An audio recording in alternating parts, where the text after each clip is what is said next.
How's it going, movie fans? My name is Jonathan. I am a man of movies, and if it's not obvious, I loved Last Night in Soho, so that's a little tribute for Last Night in Soho. I hope you enjoyed that intro. But today, guys, the Cinema Squad is back again, and we're going to be talking about our 5 popular films that we haven't seen yet. Yes, films that you will be so disappointed in me, but not just me, guys, because we got quite a crew here. Everyone's not here yet, but I want to start off with one of the sexiest men on YouTube. What is up, Dan? Hey, everybody. I'm so excited to be here. I wasn't sure if that was going to be Joe or me. Well, Dan, how you been? Pretty good. How are you? I'm doing pretty good, man. Do you think with the list that you've concocted today, how disappointed are people going to be in you? So a few of them people already may know from different live streams, but I think some people are going to be pretty disappointed, I think, for a couple of them especially. Yeah. I think we might get some people unsubscribe from us. But Dan said it. He isn't just the sexiest man alive. He is one of two, because the second one, Mr. GeekyHiJynx himself, Joe. Hi, everyone. How's it going? No. Where's the air horn? Hey, Joe. Oh, my phone's out of battery right now. I'm devastated. It crossed my mind. I went to grab it, and I was like, and I was was waiting for either the air horn or the whinnies, the horse whinnies. The horse one. Joe, how have you been? How have you been, man? Really, really good, my friend. Really, really good. Glad to be here with you guys as always. Love our live streams. Love them boys at the Cinema Squad. And just looking forward to this tonight. We're really looking forward to it all week. Well, I asked Dan, how disappointed are people going to be in you, man? I don't know, because as you know, I've seen tons of films. I've seen tons. So for me, there are some films that people would assume I watch, but it depends what you call. It depends. It's subjective, isn't it? What you think is so disappointing. If I said I haven't seen like any of the Marvel films, you'd be like, oh, so yeah, there's nothing like that. Or is that a spoiler? Who knows? That would be quite a disappointment, considering that Marvel is like the most popular thing in the world right now. Yes. Hopefully, imagine if no one saw one Marvel film, like not one, like even by chance. Okay, what are the odds? There are people like that. I think like my dad. That was a fun game while it lasted. I had a whole flowchart and PowerPoint presentation ready that I presented for this. You've ruined it. It's your dad. I'm just kidding. I don't have a dad. No, I'm just playing. Hey, no wonder we got on so well. Hey. It's Papa. So, guys, we are waiting for Jace. We don't know when he'll come by, but he will be coming by soon. This is actually a challenge that's been going around our little YouTube community. Many people have been doing their top 10 films they haven't seen, popular films that they haven't seen. And we were challenged by a Miss Lisa Loves. If you guys haven't seen any of her videos, do yourself a favor, go check out Lisa Loves. She has one of the best channels out there. She loves film. She loves true crime. I love true crime. I enjoy her true crime stuff. It's amazing. One of my favorites. Honestly, one of my favorites. I must say the same. But before we go in, guys, we do have a couple comments I want to go in. The first one. My goodness. Yes, sir. First one, guys. We got Drew here. The View with Drew. He says, "Hey, what's up? What is up, hey, Drew?" Hey, Drew. Drew, if you're still here, I'd like to know. Maybe as we're counting down, you can count down with us. What is a popular film that you haven't seen? That might be a hot take for many. Lisa is in the chat, guys. Hey, Lisa. What is up? Lisa, so happy that you were here. Again, thank you so much for challenging us. It was quite a challenge. We all probably came up with these choices right before the stream. It was painful. Eric, it's Eric, guys. Hey, Eric. Hey, Eric. If anyone deserves to be a mediocre Bond, it would be Eric, not me. It would. Not me. Lisa goes in. She says, "I'm going to watch and individually review all the titles on my list." Can't say I'm looking forward to the Godfather trilogy. Look The forward third to one, it. Lisa. The third one, though, that's not good. Now that's something I gotta agree with you there. I would say look forward to it, Lisa. It is a great 2 films. There's a third one. Amazing. There's a third one. Yeah. Oh wow, didn't even know. No, it was the third one's. Oh, but you be joking. I'm joking, Joe. Oh, about to say what? The third one's no good. The first 2 are classics. I watch them maybe once every year at some Absolutely. point. Eric says, "How have you not made your dad watch any Marvel movies, John?" I guess it's like the culture. My dad is super Puerto Rican. Super old, doesn't understand the internet. So how do I explain a Marvel film to him? And the last comment before we go into our number 5s, guys. Movie Man. Hey, the movie man. The legend himself. The movie man.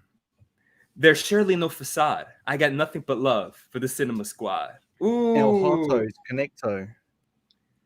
Dude, I just love the way that the movie man talks to me, man. And real quick, because Eric got it in. I don't remember the third one being bad. It's just nowhere near as good as the first.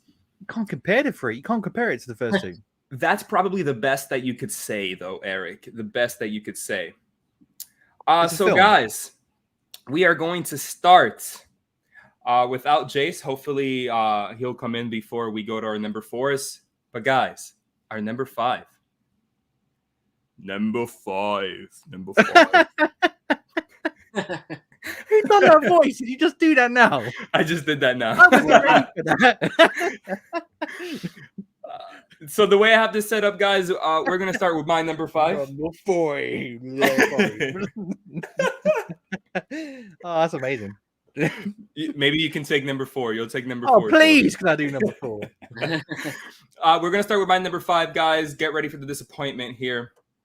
This is a film that... It's funny because I was just talking about my dad who's never seen a Marvel film. This is a film that my dad has definitely seen. I remember having this film around on VHS. This is an 80s film. It came out in 1988. Ooh, I'm intrigued. And I think we're in Christmas time right now. Many may consider this a Christmas film because it's Die Hard. Oh, no. Wow, John. John, I'm devastated. I have never seen Die Hard in my life. Guys, what can I say? I've never seen Die Hard. It's funny because I probably know the movie like the back of my hand because everyone and their moms have seen it. Everyone and their moms have reviewed it. Everyone and their moms have talked about it. I know every... Yeah. It's a lot of moms. It's a film that many people have seen, that many people treasure and cherish so much, and yet I have never seen it. It's not that I don't want to see it. I do want to see it. I just haven't gotten around to seeing it. Dan, I don't know. What do you think? How disappointed are you in me? I am so surprised by that. Like very surprised. Although I guess I just watched it probably a few years ago, or something like that. My hot take on this one is I actually prefer the third one.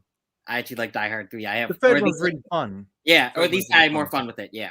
Which one is that? Is that just Die Hard 3, or is that one of those like Die Hard Another Day? No, that's part of like the trilogy, like with where they're kind of close together in the 90s. So it's 1, 2, 3. Yeah. Like it doesn't have a subtitle. It's Die Hard with a Vengeance. Yeah, Die Hard with Samuel L. Jackson. So yeah, that's it. Okay. It's a really fun film with Jeremy Irons as well as the villain.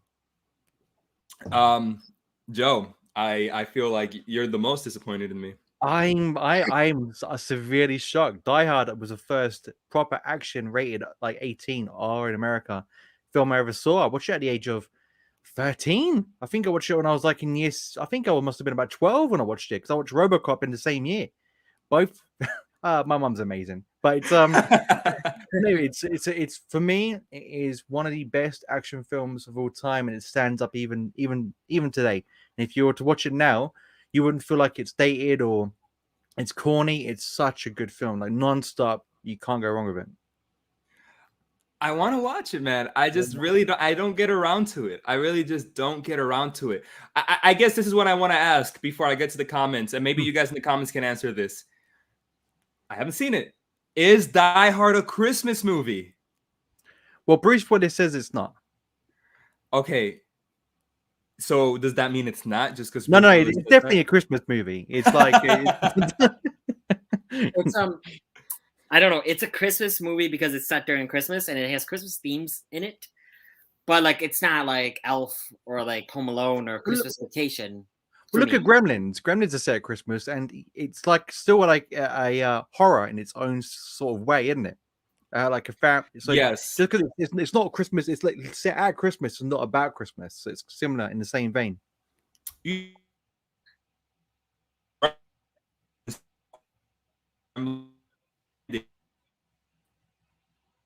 Dan, is John frozen or is it me? No, I think John's frozen. Can you? Yeah, because I had to clarify that because you were looking. I was thinking Dan's moving, I'm moving, John's not moving.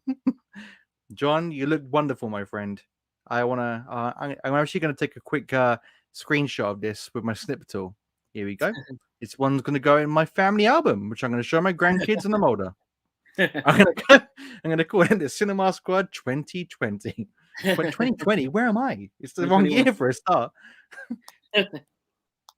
John is gone, everyone. So, John, if you can hear us, it's like Poltergeist.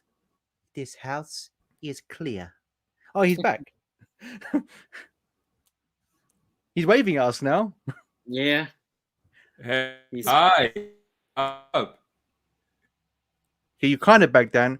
Dan, I'm getting proper host vibes right now. Yes. Do you want to end this now so we can just go to bed and live? Yes. See another day. That John, you're coming back. You're coming back. Maybe disconnect a device like a mobile phone, tablet.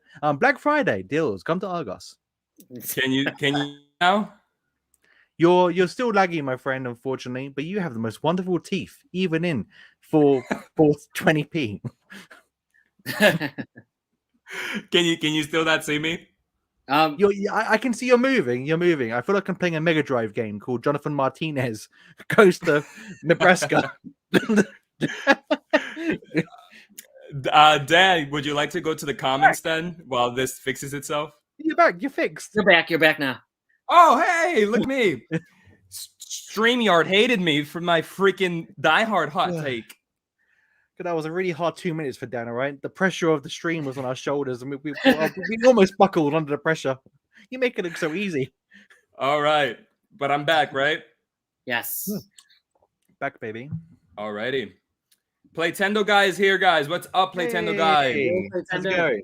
Doing good, man. Doing all good. I wonder if this is so I'm pretty sure this is for Die Hard, I guess. Yeah. I got John. as well. It's one of the best movies ever, in my opinion. It is. It's one of the best action films of all time, even in the top 3.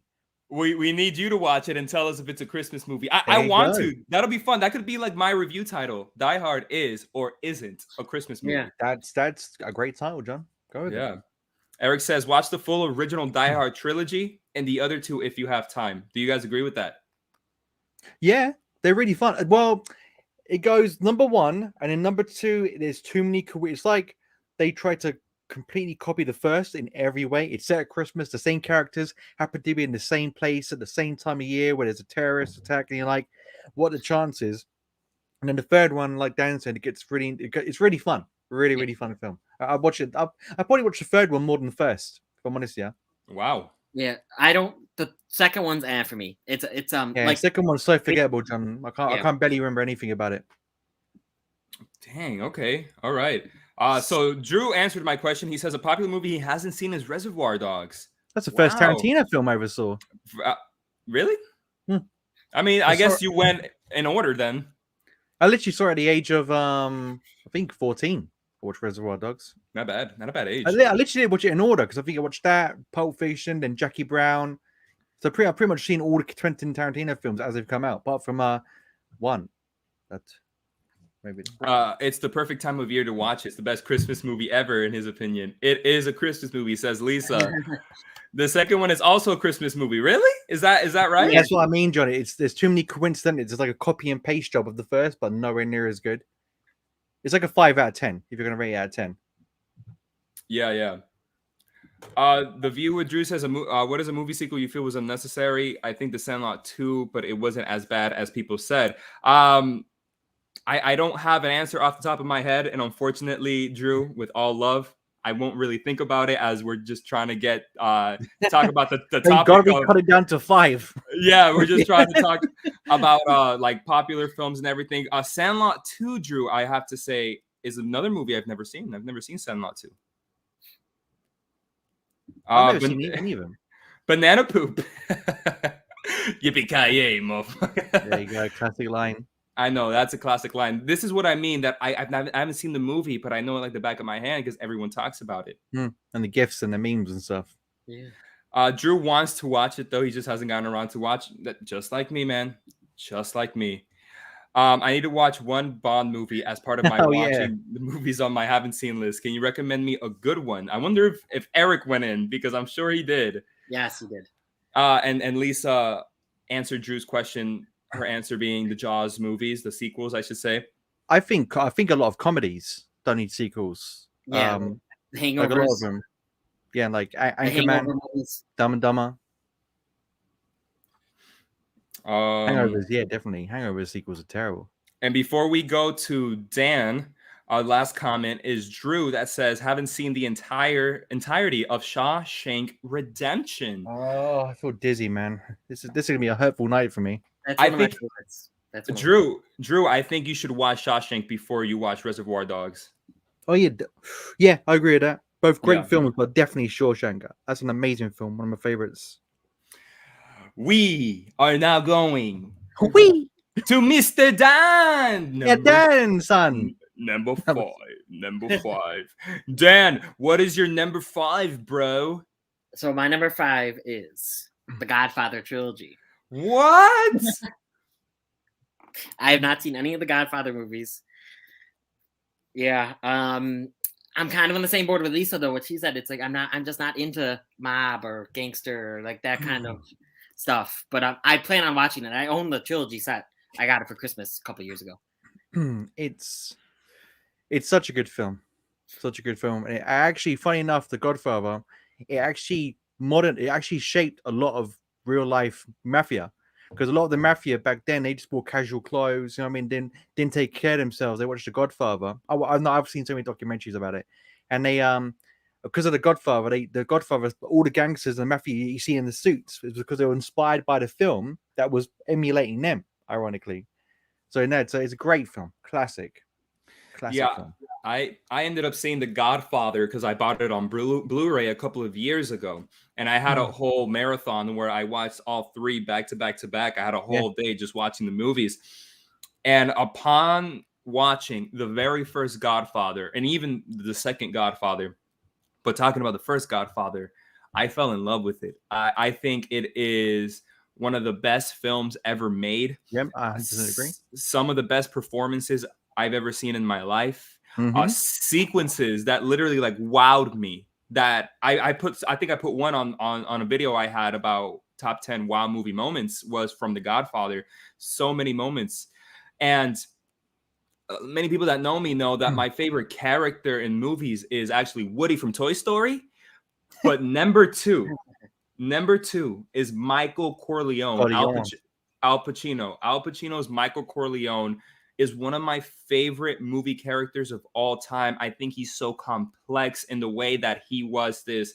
He went to the military. He came back. Some things happened. And now he's being forced into this life that he didn't want, but he's too good at. I love it. I adore it so much. Dan, why haven't you seen it? Is there a reason? Well, other than not really being into mafia movies and mob movies, too long, I think. Or I'm if I see a length of a film, I need a whole day. So I want to do what you did basically. I probably want to watch, or at least the first 2, over one day, and then I'm like excited to watch them for a filmmaking standpoint. Just like what you said, like it's so good. Like I want to see the filmmaking and I want to see it, but I'm kind of like Lisa that I'm not that looking forward to it because I'm not into mafia movies. I'll put it to you this way, Dan, right? When you look at films like Dune or Star Wars, people that don't like sci-fi, not attracted to sci-fi films, they're like most of the films they might not like, but with Star Wars and Dune, there's some good stories there. And same with The Godfather. Like you might not like the whole like span of mafia films, but the select few that are good, like Scarface, Goodfellas, Casino, Godfather Part 1 and 2, Donnie Brasco, one of my best gangster films of all time. If no one's seen that, like those are the ones you want to cherry pick. Everything else you can kind of like glance over. Yeah. Yeah. No, I agree. I know that gangster films have been going on since films been 1920s. Yeah. First gangster film I ever watched was Angels with Dirty Faces with James Cagney. Yes, I know which one that is. I haven't seen it, but I know which one that is. But they've been going around for so long that it becomes the point. And we were just talking about this earlier between us here, how certain movies you get fatigue. We talk about Marvel fatigue. We talk about like Disney animation fatigue, and it's to the point where mafia movies are that, where people say, "Oh, mafia movies, what's good and what isn't." And I think Godfather is a must watch. I think Godfather, for me at least, is my top list of telling anyone what mafia movie should you watch. Number one, you do yourself a favor, especially if you love film and you watch The Godfather when you can. I agree. Yeah, mafia films nowadays, like what westerns were back in the day. You know, I mean, there were so many westerns and they're oversaturated. People fell in love out of love with the genre, and the mafia films now they're saying they're everywhere, aren't they? Netflix, there's always something going on. Yeah, and actually, on to the point that Joe said, I love Dune and Star Wars, but I'm not usually a sci-fi person, but I loved Dune. So there you go, my friend. and I guess because your answer was the trilogy, Dan, the second one, I'd be interested for you to see, because I'd like to see where do you fall if you think the second one is better than the first, or if it's not as good as the first but still a good film. For me, at least, I think the second film is on par, but gun to my head, I'd give it to the first one. I agree. Same with me, John. Same with me. Some great films, though. Dan, Marlon Brando. And there's a section in Godfather that is Christmassy, so watch it for Christmas, Dan. Goodfellas as well. They got a Christmas scene in that. They could buy a tree. They do. So we got some comments to get to. Let's see what people think about Dan. Dan, have you last subscribed? What do you think of you, Dan? Let's find out what they think of you personally. He's a swell little chap. That was a really good Jace impression of doing an English impression. All right, let's see. I don't even know where I'm at. Let's see. Where the party at? All right, here's Lisa. Yay, Dan, I'm not alone. I'm not alone. Stand back your hands of time. And then Drew comes in and says that he hasn't seen The Sixth Sense in its entirety either, and Superbad. Anymore. Sixth Sense. Sixth Sense is amazing. I know my wife Frances, it's one of her favorite movies, because I showed it to her maybe 2 years ago, and it's already one of her favorite movies. She loves it. Superbad is very. I tried to watch it with my little brother, and I had to like stop it 15 minutes in. Superbad's so funny. I love Superbad. Like Emma Stone's first appearance for it, pretty much, I think, in that film, or one of them. Yeah. Easy. She was 18. Oh, Emma Stone. Banana Poop says, I reckon Dan that scene as mirrors his life outside YouTube. I don't get it. I reckon Dan not seen as mirrors his life outside. You may have to translate that even for me, because I don't. Banana Poop. Lisa talking about Superbad, saying it's hilarious. She finds The Sixth Sense overrated. She saw Stir of Echoes first, and I thought it was much better. It's a similar kind of movie.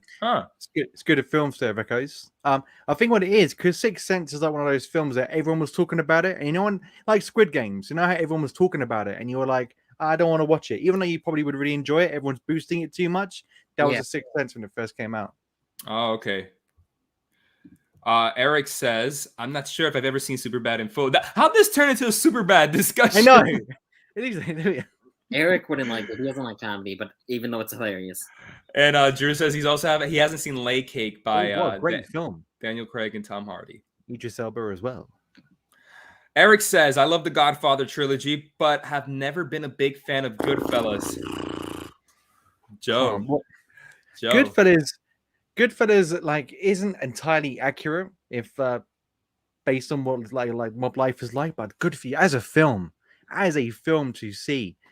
You have to see Goodfellas. It's like a classic. Martin Scorsese classic. Is like it one funny? of his best. Is it funny? Do you think it's funny? I think it's got some. Are you doing a joke? Do you think it's funny? What do you mean funny? Like, is it funny? Does it amuse you? What? I knew you were going there. I was trying to work out. I was trying to put the pieces together. That's a line from Goodfellas, guys. It's shame bugs. I have to say though, I'm a big fan of Goodfellas, but I think Goodfellas is a little overrated. It's because it's just been boosted too much again over the years. You know, like I saw it literally, I think maybe a couple of years. I saw it on videotape. That's when I first saw it. Wow. So literally, I saw it like the same year it came out. So for me, most like these kind of films like Pulp Fiction, Reservoir Dogs, I saw within the sphere they came out. Quite lucky now. Dan, have you seen Goodfellas yet? No, You're not a mafia guy, yeah. yeah. He's had a Goodfellas pizza though. I can guarantee that. Dan and his pizza. It's solid, but I don't think it's amazing. This is about Goodfellas. Oh, look. Before we get through some more comments, I don't want him to wait because, guys, we got the third sexiest man on YouTube. It's Anthony's Jace. here. Oh. Jace. Am I on there? Oh, hey. It does seem like it lagged a little bit. Sorry about that. What's up, everybody? Hey, my friend. Hey, everyone. This is Anthony. Jace can do it. Jace knows how to do it. Oh,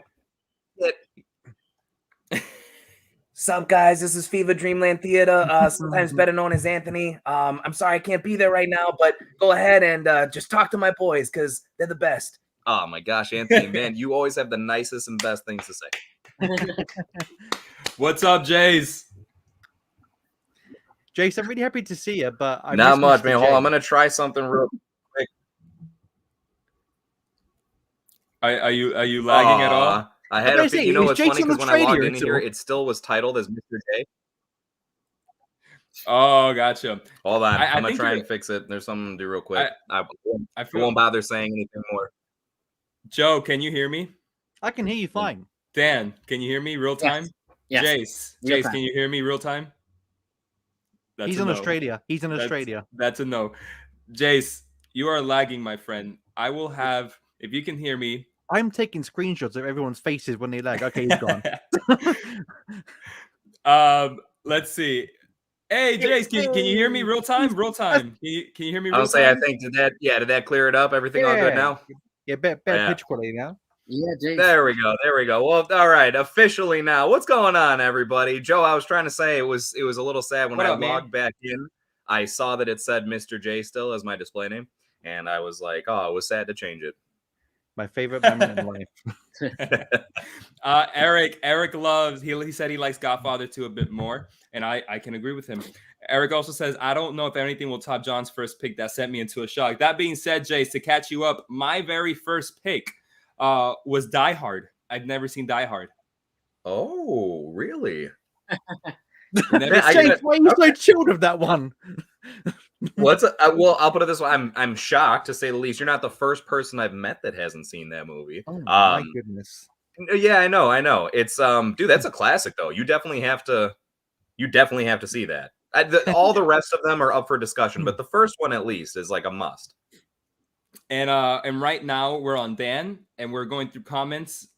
Is The Godfather? He hasn't seen The Godfather. Neither have I. None of them. Good, Jace. We stick together. Oh, boom! Oh! Thumb of an ice menorah. Don't worry, Dan, and I won't even punch you into another level like Mortal Kombat.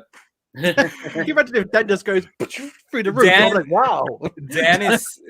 Dan is so McLovin. Oh gosh. Yeah. No, I actually get compared. People say Michael Cera, personality wise. I can see that. So I'm gonna let's see. Eric talks about Sixth Sense. He prefers Unbreakable. And Drew's just going on with some films he hasn't seen. Rock and Rolla, starring Tom Hardy, Gerard Butler, Idris Elba. That's another one he hasn't seen. Rock and Roll is really good. Eric agrees. And Banana Poop says if you look up the word predictable, it has the Sixth Sense. No, I don't. I think when the film first came out, it's like Saw. You know what I mean? Like the first Saw movie, like when it first came out, no one, I think, guessed the twist when it first came. Now it's so predictable because it's spoken about so much. Yeah. That is true. Don't hurt Drew me. says he hasn't seen Raging Bull, Taxi Driver, Goodfellas. Drew, you haven't seen a lot. You haven't seen a lot, man, but that's okay. That means you can see a lot now. He likes Casino more than Goodfellas. Too long Casino. Goodfellas is better for me. Lisa says Unbreakable is one of my favorite movies, Eric. That SLJ speech at the end. Oh my God. Samuel L. Jackson. Great soundtrack as well. Eric saying that's the closest he's ever come to loving an M. Night film. Guys, where's the Godfather talk? I know. Siphoning through it. So the only Martin Scorsese film he's seen are Silence, Departed, Shutter Island, and Wolf of Wall Street. I think those are great films, though. I like Silence, actually. I was so surprised I liked Silence as much as I did. It's a great film. It's actually a film that I say this is what, like when you have a Christian agenda, this is how you make a film with a Christian agenda. This is how you make it. You know, where you're not shoving it down your throats. It's story first. Yes. How it should be. Jace up in the place. I love it. It's good to be back. I've been gone forever. Joker had me tied up the last time. Although he's honestly a much nicer host than he comes off as. He makes it seem like he was torturing me the whole time. You know, I had drinks and stuff up there. He had the duct tape, but I had a straw. It was good. Jay, so that reminds you of that sketch with Dave Chappelle. You know, with Prince. When I can imagine you like Joker, like so. After Joker tied you up, what did he do? We had pancakes.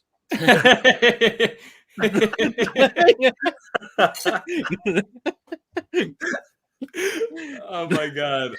Guys, Banana Poop says you should watch Stella Street. It's a UK comedy as Joe Pesci is portrayed fantastically. Joe, have you seen it? Nah, I've heard of it, never seen it. Wait, okay. Joe Pesci is portrayed like someone plays Joe Pesci? Oh, Stella Street, yeah, I have seen this. It's kind of like English comedians doing impressions of like there's Michael Caine. He's like, my name is Michael Caine, and I am a nosy neighbor. I think I've heard of it. I haven't seen it, but I think I haven't seen it. A bit. I think I've seen a bit that they show like it's like a late 90s, early 2000s TV show. Gotcha. Other than Silence, those might be my top three. Drew, answering Drew's question. Departed, Shutter Island, and Wolf of Wall Street are amazing A+ movies. Great films. And then Eric says, Jace, why? Why, Jace? Why just not? why? Jace, just why? Tell me why. Because I love it. Great answer. And Katie's here, guys. What's up, Katie? Hey, Katie. She's at work. She's popping in to say hi. Hey, no pun intended. Yeah. States Sixth Sense. Me. It's okay. I understood what you meant. Banana Poop. Oh, okay, cool. Answering Drew. Dan likes Silence. Wow, I didn't see that coming. Me neither. Dan, why are you laughing? Me neither. I did not expect it like that either. I thought you were laughing because of that last word. Coming, you know. Hey, this is a family show. That boner. That being said, guys, there wasn't a lot of Godfather talk there, but whatever the next movie is, please, I would appreciate to have your thoughts on it. Your thoughts on whoever chose it, because the next person in line is Mr. Joe. Nutty. Joe. What? Joe, what's your number 5, man? I thought you were just going to surprise us with the films we've chosen in no particular order. I don't have a number.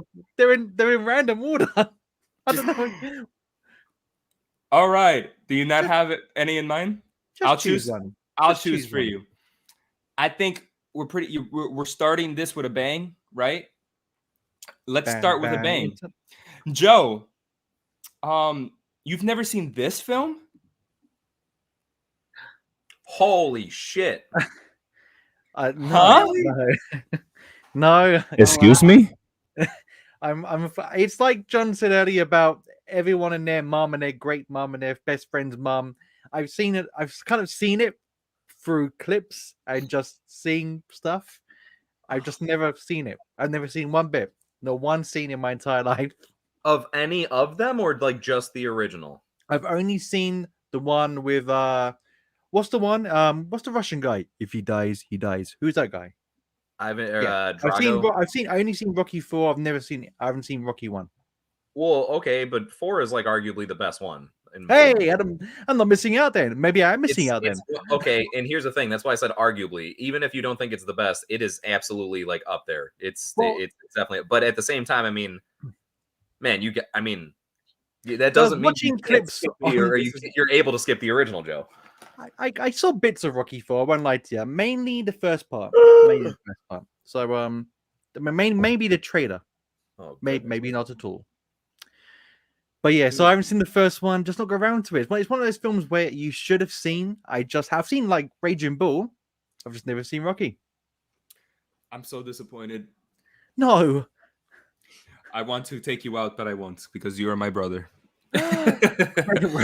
Redemption. Joe, don't be surprised if you've lost a subscriber. Yes. No. It's John Bond. Not my dude. Joe, it's so surprising. I think that the first Rocky, and I will use some Jace terminology, is arguably the best Rocky film. I adore the first Rocky. It won Best Picture at the Academy Awards that year. Really? Yeah, it did. It won Best Picture. And I love it. I showed it to Frances. The beginning of this year, we had a Rocky marathon, and she loved the first Rocky. And Rocky Balboa is one of her favorite characters in film. I'm intrigued now. Dude, it's just, I'm not going to say anything that's going to surprise you. It's an underdog story for underdogs. It was the first of many to come after it. It's become a cliche now, but Rocky started it. Yeah. I get you. Yeah. And it's like all the tropes begun in that film, essentially. Yeah. And it's great. It's emotional. It's inspiring. The music, of course. Come on. Everybody knows the song. The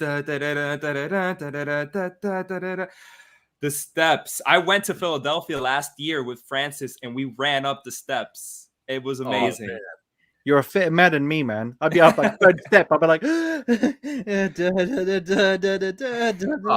Joe, you've been going on runs. Come on. Yeah, you've been going on runs, Joe. Come on now. I've got the runs. I had a bad sandwich earlier. It's been killing me ever since. No. PG's been sending us the footage. You've been going on runs. Yes. Yeah, like with the police behind me, Jace. Okay, you're watching Crime Watch again. There's Joe. I recognize that beanie anywhere. The Rocky franchise is a great franchise, not including 5. I think 5 is a bad film. I think 5 is embarrassing. 4, I know, is a cult classic of sorts. People love 4. Mm-hmm. I don't love 4. I think 4 has moments that are classic, but I don't think 4 is good. I don't think 4 is a good movie. Wow, I'm surprised. If you just don't like it as much as the others, that's one thing, but just it's not a good movie. It's not as bad as 5. 5 is horrible. I think 5 is horrible. 5 is the one where he's not even in a boxing ring, right? They're out in the Isn't that one with I know the bar or something? Wasn't it Tommy something? Yes. Tommy. Yes. Yep. Tommy. I didn't know that because I had the Rocky game on the PlayStation 2 at my friend's house. Yeah. Remember back in the day, the Rocky game? Yes. Dan, what do you think about Joe's hot take here?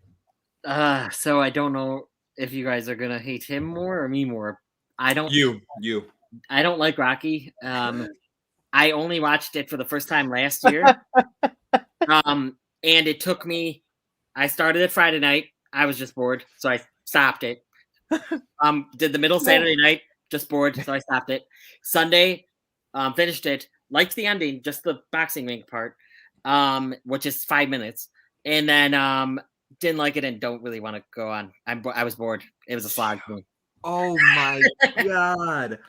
I feel like I'm the Death Star, and like Dan's my deflector shields. He just deflected me from Joe said he hasn't seen Rocky, and Dan said he kills puppies.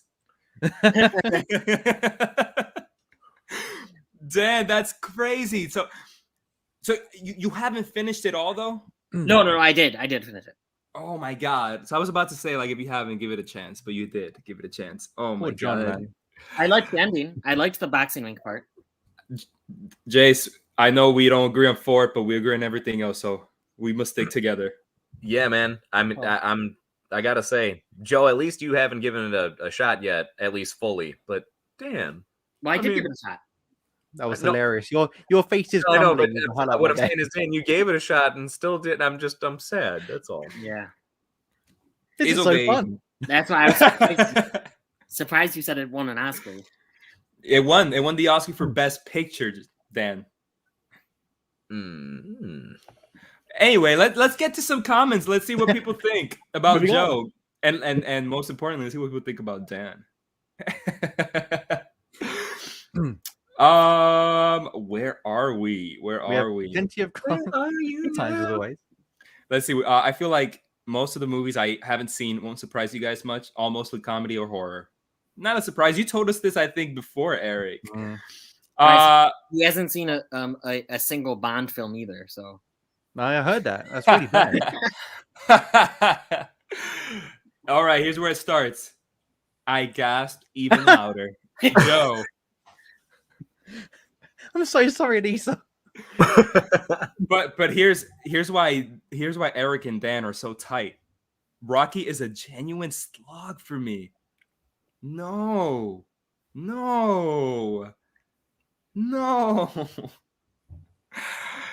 Banana Poop. He says when I saw Goodfellas on DVD, I lost plot looking for. I know what he means. Turned out it was like that. It was two-sided DVD again. Trying to find a second disc. That's hilarious.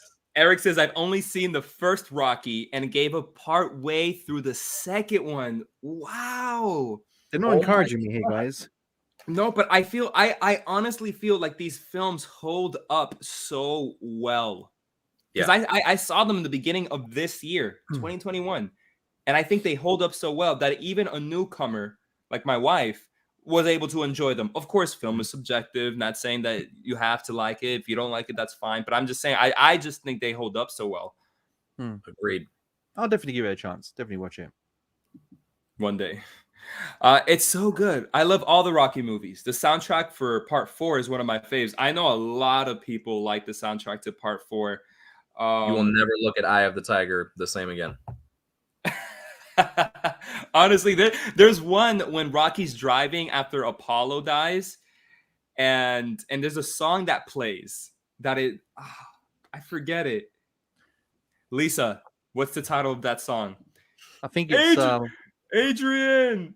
I know that bit. I did it.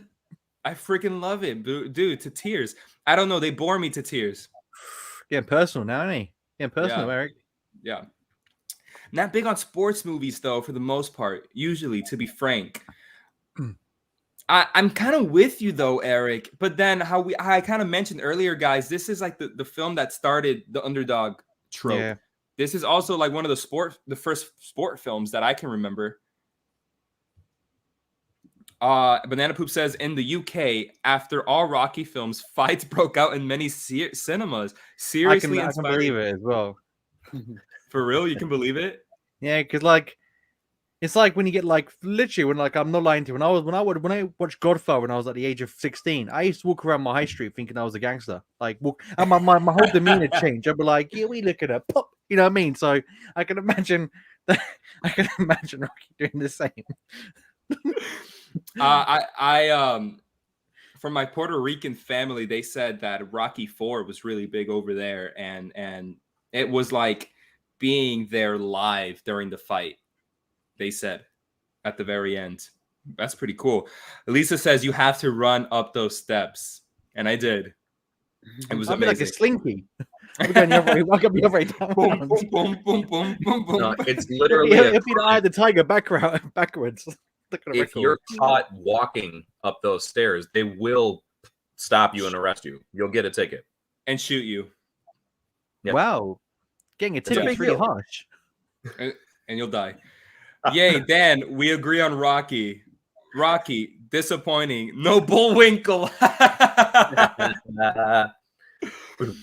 And here's Eric. He says, I mean, after Nomadland winning Best Picture, I firmly lost faith in their legitimacy, but they're fun to watch. It's sometimes, Eric, sometimes they're right, sometimes they're wrong. The Oscars, it's always fun to predict and see the best in film being celebrated. But I for one, think Rocky is deserving of it, though. Question from Banana Poop. Has anyone seen Dan and Eric in the same room at the same time?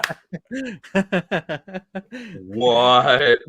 We're actually not alike that much. Like, we have a lot of different film opinions. That's true. Well, plus also they have been on a live stream together at the same time. So. Were they though?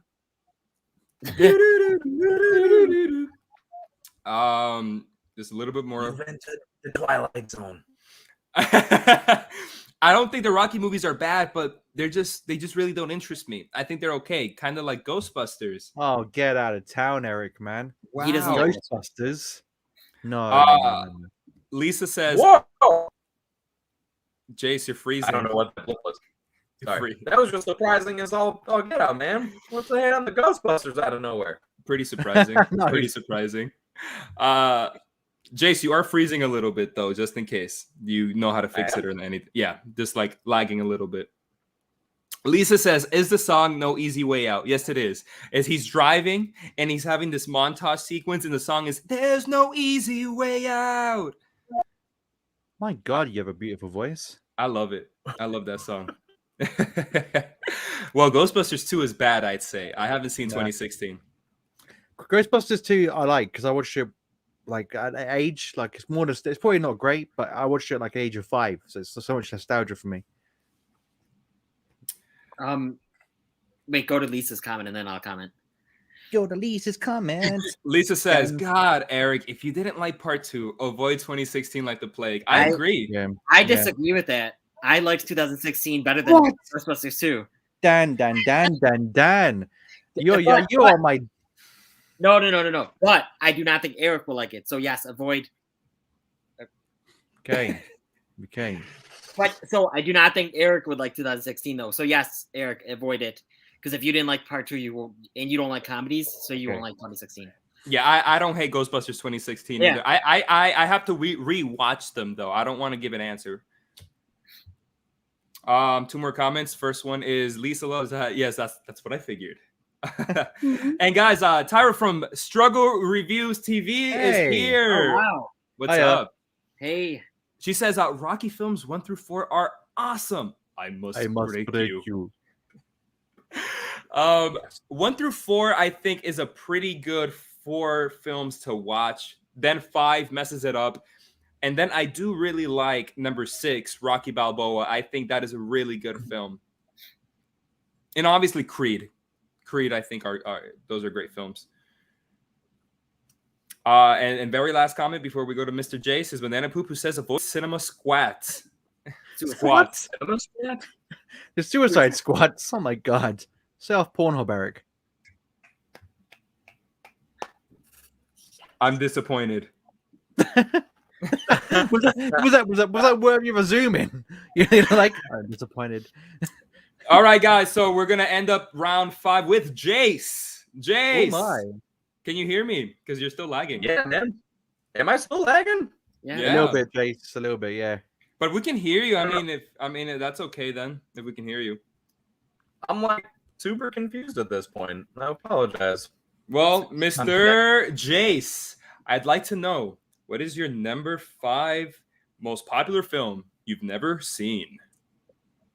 Are you doing it in order of what I sent you? No, I'm doing it in order of what you say. Oh, okay. Fair enough. Yeah. Awesome. In that case, I'm going to start off with one that's already been mentioned, so we'll get out of the way. Maybe there's some conversation people could add in. I have yet to see The Sixth Sense. What?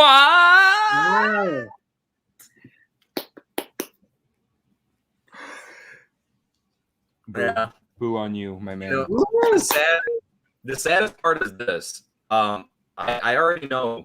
I mean, it's like impossible not to know. Like I already know the twist, so that hasn't necessarily like stopped me from watching it. But I don't know. I mean, trust me. I know I have to. It's inevitable. I have to see it at some point in time. But yeah, I don't know. I feel bad that I haven't seen it. It's Like with the Godfather, when we were saying, like I feel bad that I haven't seen the Godfather yet, but at the same time, I don't know. So yeah, but like I said, I know the big twist, so I feel like I'm gonna see it from such a different perspective for the first time. Yeah, yeah. I knew the twist too before I knew the twist too before I watched it. But I don't know. I still liked it. It was scary. It had some jump scares in it. Yeah, you know, the Sixth Sense isn't necessarily a horror film, but there are some jump scares in the Sixth Sense, and it's funny because the jump scares in the Sixth Sense aren't like horror. It's like there's like for example, it's not a spoiler, but there's like a little ghost girl, and it's a jump scare, but she's not a villain or anything. It's just because of the twist, you know.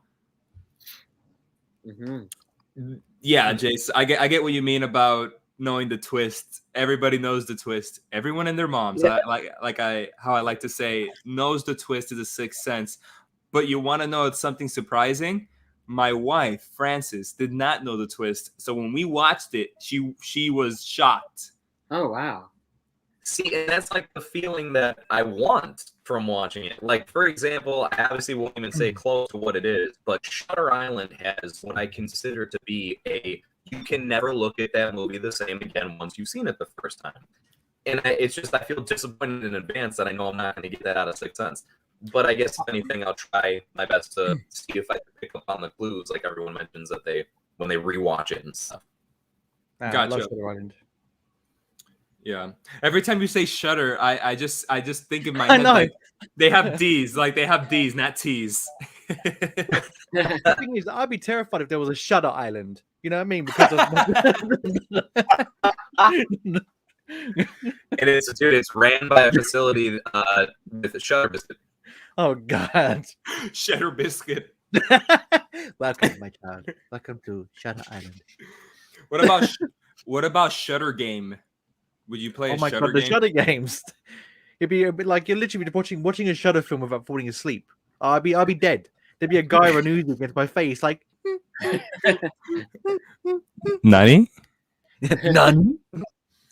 Yeah, so guys, I really like The Sixth Sense. I saw it for the first time maybe 2 years ago, and I knew the twist.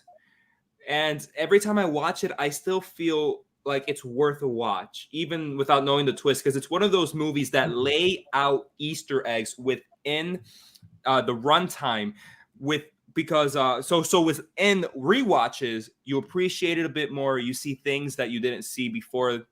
Now you see it, and some great performances. I think it's one of Bruce Willis's best performances. Haley Joel Osment as a child actor at the time, he was great in that film. A younger Toni Collette is in the film. I love Toni Collette. I love Toni Collette, man. She is amazing. And man, Jace, I would love for you to watch it a second time. And it's weird because I say that just to see if you would notice the Easter eggs now a second time. It's also got one of my favorite soundtracks in a movie. I love the soundtrack for Sixth Sense. Okay.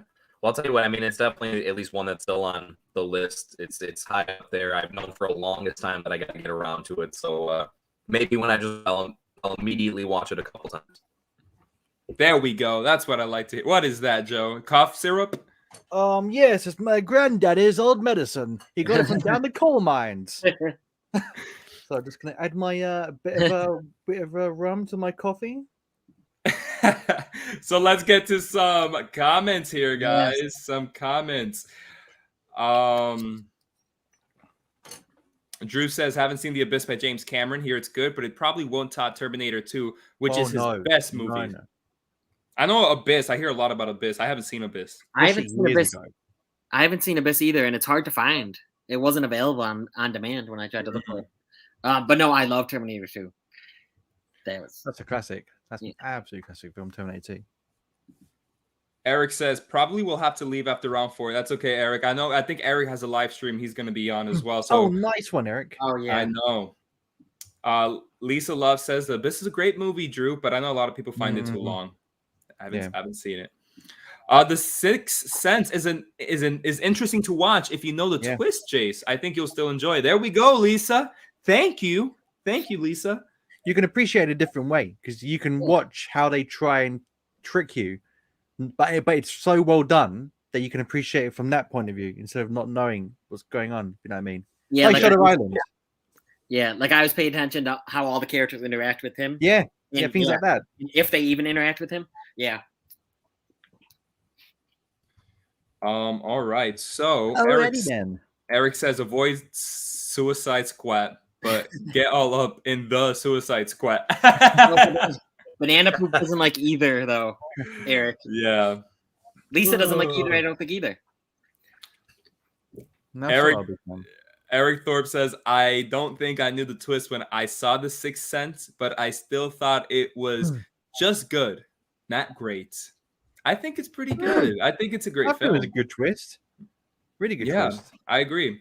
Did it come out before? It was before Saw, wouldn't it? Sixth Sense. Saw came out in like 2000. Oh, yeah. Sixth Sense is 99. Yeah. Yeah. That was a great 2 years, man. Like 98, 99, Gladiator, Sixth Sense. So many good films. 99 was a great year for film, 100%. Yeah. Eric Thorpe, Shutter Island is way better regardless of which twist is better. Shutter Island is just a way more compelling movie, in my opinion. I don't agree, Eric. I do like Shutter Island. But no, man, I think Sixth Sense still has it in the bag, in my opinion. Do you guys agree with that? I think they're both really enjoyable. I could watch both of them for the rest of my life and not get bored, even though I know the twist. I really like both of them. Yeah. I think they're fun to put on more when you're watching with someone who's never seen them. Because like when you know what's going on and you watch it with someone new, you're like, I just recently watched Shutter Island again with someone new, and then. But my girlfriend's really smart. She'll literally say things. She'll be like, "I bet he's a ghost." I'm like, "How?" But in my head, I'm thinking, but then you got to hold that face, haven't you? You know when someone guesses and you're like, you just gotta like shrug your shoulders. You know that blinking guy meme where you just like. It's great when someone makes the right guess and you just have to sit there and you're just like, yeah, that's a good guess. No, I'm bad. I'm bad at that. We were watching Love, Simon, and there's like a mystery, and my friend was like, "Oh, I bet it's that character," and I'm like, "Oh, damn!" And then oh wait, never mind. No. Why is he looking up? Why is he looking up? He's just seeing God and he's ejaculating everywhere. What's weird is it's weird because I'm not freezing on my end, so I feel really bad. Plus, I'm connected. No, we've all been there. We've all been there on a Saturday night. Florentina Facanti's in the house, guys. What's up, Florentina? Hey, Florentina. Oh, balls. I forgot it was Friday. I'm absolutely dead, so I'll have to catch up this weekend. Have a great stream, guys. It's okay, Florentina. We appreciate you coming. Sugar Reviews TV says, even while knowing the twist, it's still a great watch to go on the ride of the film, being able to conceal the fact that Bruce Willis is or wasn't actually there. 100% agree. Yes. Yeah. This is why I feel like no matter if you know the twist, no matter if you know anything about The Sixth Sense, you still it's still worth a watch, not only for the production quality, but because, like I said, those little bits thrown in within the entire movie in hindsight. Eric Thorpe says, John, you don't get to talk about Bruce Willis's performances. You haven't seen Die Hard. That is good. I guess so, Eric. I guess so. Lisa, come on now. He did.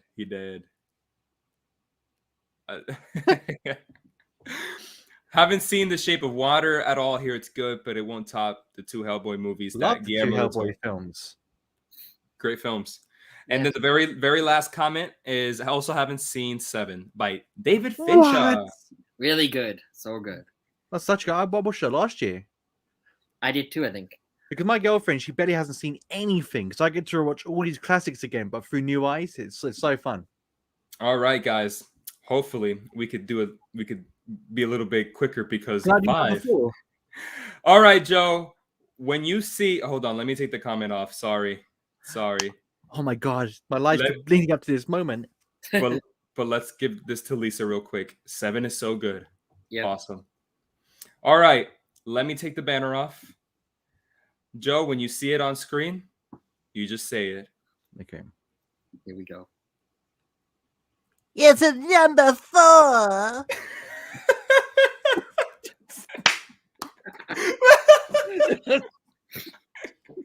What was that supposed to be? No. It just came naturally to me. Guys, this is number 4, and we're coming right back to me.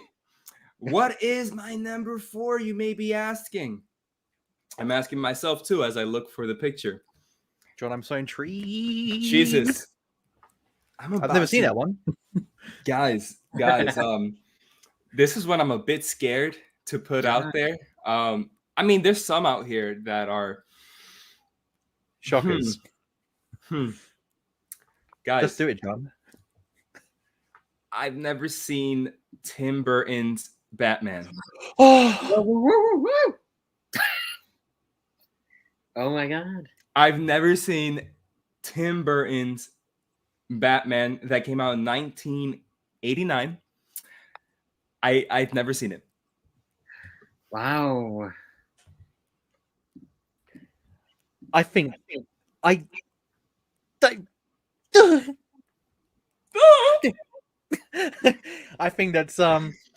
that's worse than Die Hard. I think that's It's a shocker. shocker. Because you're such a superhero dude. You know what I mean? You're thinking you're my hero anyway. Maybe I put you on a pedestal. It's my fault. But I think but it's I just can't believe it. That was the first superhero film I ever saw in my entire life. Hey, Jace. Run away, Jace. Run. It's too late for us. Save yourself. Are you ready? Are you ready? I don't know. Am I? What's good? Can you hear me? Yeah. Here's my number. Here's my number 4. It is Tim Burton's Batman. I've never seen it. What the fuck? Jace. Bro. That's how I felt inside. I just added another syllable to the word bro because I'm that shocked. Come on. Oh my god, bro. John. I know, man. I was devastated as well. For fuck's That's sake. an OG. The soundtrack, everything about the film was amazing. Everything. Dude, especially wait, hold on. Have you seen Batman Returns? The second one with him? Oh, okay. Well, holy crap. Oh my god. Wow. Wow. I haven't seen the Tim Burton Batmans. Dude, okay, as someone who appreciates movies as much as a man like yourself, dude, they're such iconic films. You would love them so much just because of the artsy style that they put on, and it's so different than any other take for that alone. They hold up so well. It would make you that much more hyped up for the fact that Michael Keaton's coming back. Yeah. Yeah. Batman Begins was my first review. Yes. Batman 1989 was my first review. Sorry. Oh, shoot. Yeah. I saw that review. I haven't seen it, guys. I haven't seen it. I just have not gotten around to it. It's all these films. So real quick, two things about every film I'm about to say in this stream. One, they're all in release date order, so it just gets later in the date. Okay, it's a good idea. Yeah, so mine's are just in release date order. And two, I haven't seen these films because I just haven't gotten around to it, and that's it. I'm shocked though, man, by, No, by that's- Batman. That Die Hard I can understand, but Batman I just thought like he came out the room with like a little VCR tape of it. No, that's Jace. That's Jace. Oh, okay, sorry. I didn't know. There's so many good quotes from that movie, man. Yeah, Never dance with the devil in the pale moonlight, or like never, you want to never get nuts? grab another man's Let's rhubarb. get nuts, dude. Oh my gosh, John. You know what you're doing after the stream. Where does he get all those toys? I know. HBO Max. HBO Max. I know. I'm sorry, guys. The museum scene is worth it alone. Just that one scene is worth the whole film, and the film's amazing. But that one scene is. I've always found it weird. They retcon Batman's origin story, and Joker killed his parents. It's based on like the gangster version of the Joker that kind of the animated series went with, where the Joker was a gangster before, and then he became the Joker. Like Jack Napier was his name in the Batman film. But yeah, they've done it like that. But yeah, it works in a weird little way because it goes with the story, and then the whole as from point A to point B, it kind of concludes in the way it does, and it all makes sense. Like I wasn't disappointed with it. Yeah, I'm not really mad at them for doing that, even though it's not like the normal way. Look, they switch up so many things so many different times, right? With all their different iterations of it. So I felt like it worked for that particular take. Yeah, it worked. Guys, I'm a bit scared. Oh boy. It's gonna be my favorite moment of my entire year, just watching these messages pop up. This stream should have just been top 5 reasons to hate all of us. Oh, Yes. I think so. Lisa's seen it and forgotten it. LOL. I guess just because it's been a while, it happens with me. I've seen I films respect him. I and respect completely forget. And here's banana poop.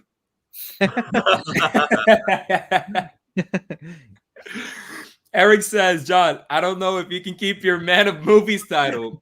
You're 2 for 2 on offending me. Eric, I promise you, I have seen too many movies to count, but the point of this stream is to tell you the ones I haven't. I'm sorry, Eric. I know I'm disappointing you. Batman is a pretty great Tim Burton movie, mixed in how I feel about it as a Batman movie. Disagree with that, man. So he's mixed about it as a Batman film, but he thinks it's a great Tim Burton film. What do you guys think about that real quick? For me, I'm just going to say it. Like Michael Keaton is my favorite version of the character, just because Nice. I like that gothic feel. It's like the gothic feel of Arkham and Gotham. That's kind of how I see that universe, and yeah, I just really enjoy it. I like his Batman, like his Bruce Wayne is very much. I like everything about that universe. With Michael Keaton, that's why I'm glad he's coming back. Because when you watch it, John, you'll get it. It's such a different take and very artistic and completely different. It's like it's like its own little bubble in its own little way, and that's why I really enjoy it. Even though he's not like kitted out and muscly like Ben Affleck, he's still a good Batman because he has that presence, which led to the animated series. So, but that's why it's my favorite. Yeah, Michael Keaton's probably my favorite as well. Come on, Dan, I love it. Yeah, no, I agree with everything Joe was saying. They're really fun movies. The first 2, at least. I don't think I've seen Batman and Robin, at least not since I was young, so I don't really remember it. But no, they're really good movies, and it's a really good, cool universe and a cool iteration of Batman. Yeah. The one with Val Kilmer and George Clooney, you can kind of like literally watch those for no other purpose than because you're drunk and you want to laugh. Like those are the only reasons I put those on. But yeah, the 2 Michael Keaton ones are good. Don't get me wrong, and I hope this is understood. He's not my favorite interpretation of the character, but that's not at all because I dislike him, because he's nowhere near close like the worst. He's definitely still really high up there for me. And actually, dare I say, I'm almost like more excited to see him come back to play Batman now than I mean, I know I wasn't even like around necessarily. Like I wasn't born when the first one came out, but it's still one of those things where it's like I'm more anticipating his take on it now, strictly because have you guys seen Birdman? Yeah. So, adore that film. Nice. So like it was his performance in that movie that made me think like, dude, if he came back and played Batman again, like this would be such a good like because he's got that more grizzled, darker, down like I don't know, there's a different tone to it, and I feel like it fits even more than with the universe that they set up before. So yeah, I'm like I said, more excited to see him come back now. But those are just such iconic films. His first two, yeah. Well, And what I'm really Jack Nicholson and Danny DeVito for their performance. What I'm really hoping for with that is I want that, like I like what DC are doing. But they're not doing a universe anymore. They're doing like self-contained stories now, like a comic series, like different like parts to it. And I really hope they do like a Batman Beyond with Michael Keaton as like the older Bruce Wayne, like mentoring the younger Bruce, like new in the future. That's what they should have done instead of had him in Flashpoint. I mean, I'm excited as could be to have him in Flashpoint, but they should have just made a Batman Beyond movie with him being the older Bruce Wayne. Yeah. Yeah, having a Terry McGinnis come in and yeah. Eric Thorpe says, I like Batman Returns even more. It's probably my favorite Tim Burton movie. Huh. Hey, it's tomatoes. Yeah, I can't argue with that. I like them both. Nice. Yeah. Nice. Eric also says Die Hard is the better movie, but Batman shocked me even more, I think. Huh. Okay. I respect him. Struggle Reviews TV. How dare you? You're a man of a few movies now. The Tim Burton's Batman films are the best in my opinion. Just before the movies got all campy, and literally has the best Catwoman performance ever. I hear so much about Michelle Pfeiffer, and I've seen bits of it. She looks great. She looks great. I mean. And she does all her own stunts as well, John. Everything you see her do with the whip. Wow. That's Michelle. That's not like that's her doing that. Yep. Oh wow. Shoot. I didn't know that. So cool. Banana Poop. John, you seen the Batman movie 1966? I have. I used to have it. I think it was on DVD or VHS, but my little brother used to watch it. You've seen that and you haven't seen it? What I was thinking. I have seen it. Yes, the Adam West Batman movie. Yes, I have seen it. You've seen Batman grab a bomb and run around. Yeah, and he's running around. I love it. It's so campy. I love it. Eric says, I feel like the 1978 Superman is coming up on John's list. No. Spoiler alert, it's not coming up on my list. I couldn't take that. Circle Review. Danny DeVito. I said Danny DeVito. That's a good name for a video store. Danny DeVito. Or I was gonna say it's a good name for a channel. Yeah. And I'm Danny from Danny DeVito. That's really good. Dan, you should have taken it. Oh yeah. Danny DeVito also makes for the best Penguin performance. Let's see what Colin Farrell has to offer next year. I don't know about that one because I'm so used to the Batman games. I'm used to the Penguin having the bottom of a glass like in his like embedded in his eye with more Cockney accent. I'm used to that Penguin. Yeah. You never know. You never know. He could be good. I'm just going by what I'm used to. Banana Poop. What's next, John? Number 3, Iron Man. What's that called? I've never even seen that film. Iron Man. Sounds stupid. The Man in the Iron Mask, I believe. I think that's a great film. Iron Fist. I think that's what you. So, John, does that mean you haven't seen the masterpiece that is Batman and Robin? I've seen Batman and Robin. It is a masterpiece, and I adore bat nipples. What a statement. Bro, when he whips out the bat card. Yes. Oh, holy shit. I will say, though, on looks alone, I thought Uma Thurman as Poison Ivy was great. She was, I thought, yeah. Yeah. I just love all of Mr. Freeze's puns. Yeah. Let's send him to the cooler. Yeah, it's time to freeze. Let's go back to the Ice Age. So I just the reason why I mixed on them as Batman movies is because Batman doesn't have much of a code and kills people for no apparent reason. Affleck at least was playing an intentionally maniacal version of the character, so it made more sense. I don't have much to say. I haven't seen the movie, but I gotta say those are some well thought out opinions, though. I can, yeah, maybe Eric. I like your word, maniacal. D Movie Man of few movies, a shocking fall from grace, a controversial new YouTube documentary. John, I'm gonna tell you, man. I think being the Saw guy wasn't such a bad thing after all. I guess I gotta make it my niche. Holy Batman! Holy banana poop, Batman! So I think Anne Hathaway gets the character most right, but Michelle Pfeiffer is definitely the hottest and my fave Catwoman. Now, I don't know. I don't know if she gets it right or not, but I will definitely agree here that Michelle Pfeiffer is the hottest Catwoman. Well, in this case, we defer to Mr. GeekyHiJynx. That is the worst sentence I've seen in all my days. Okay, there is.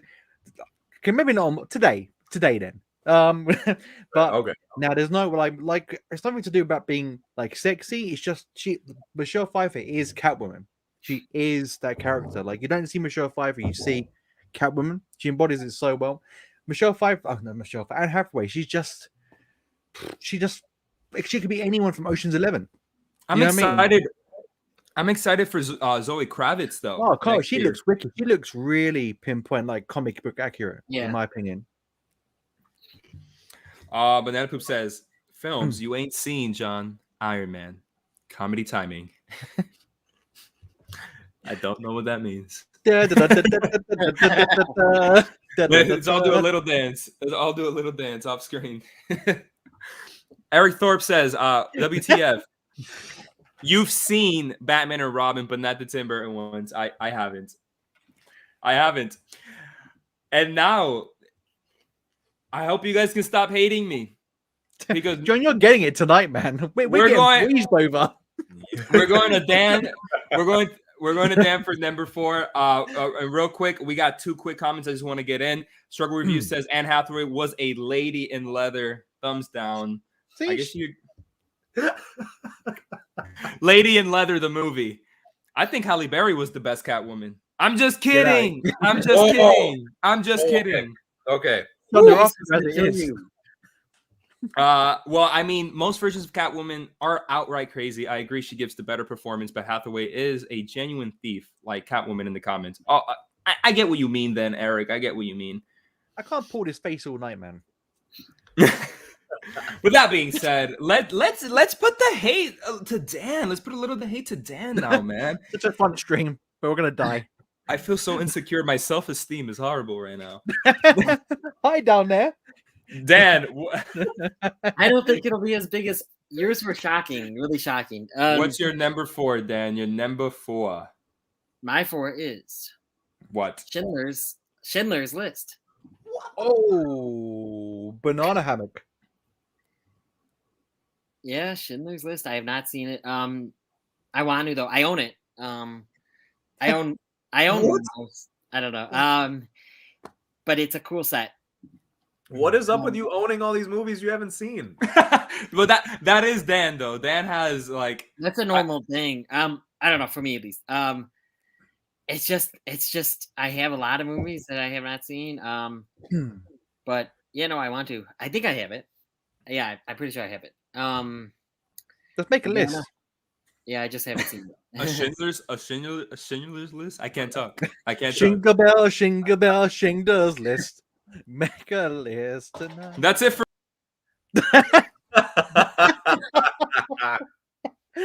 No, John, come back.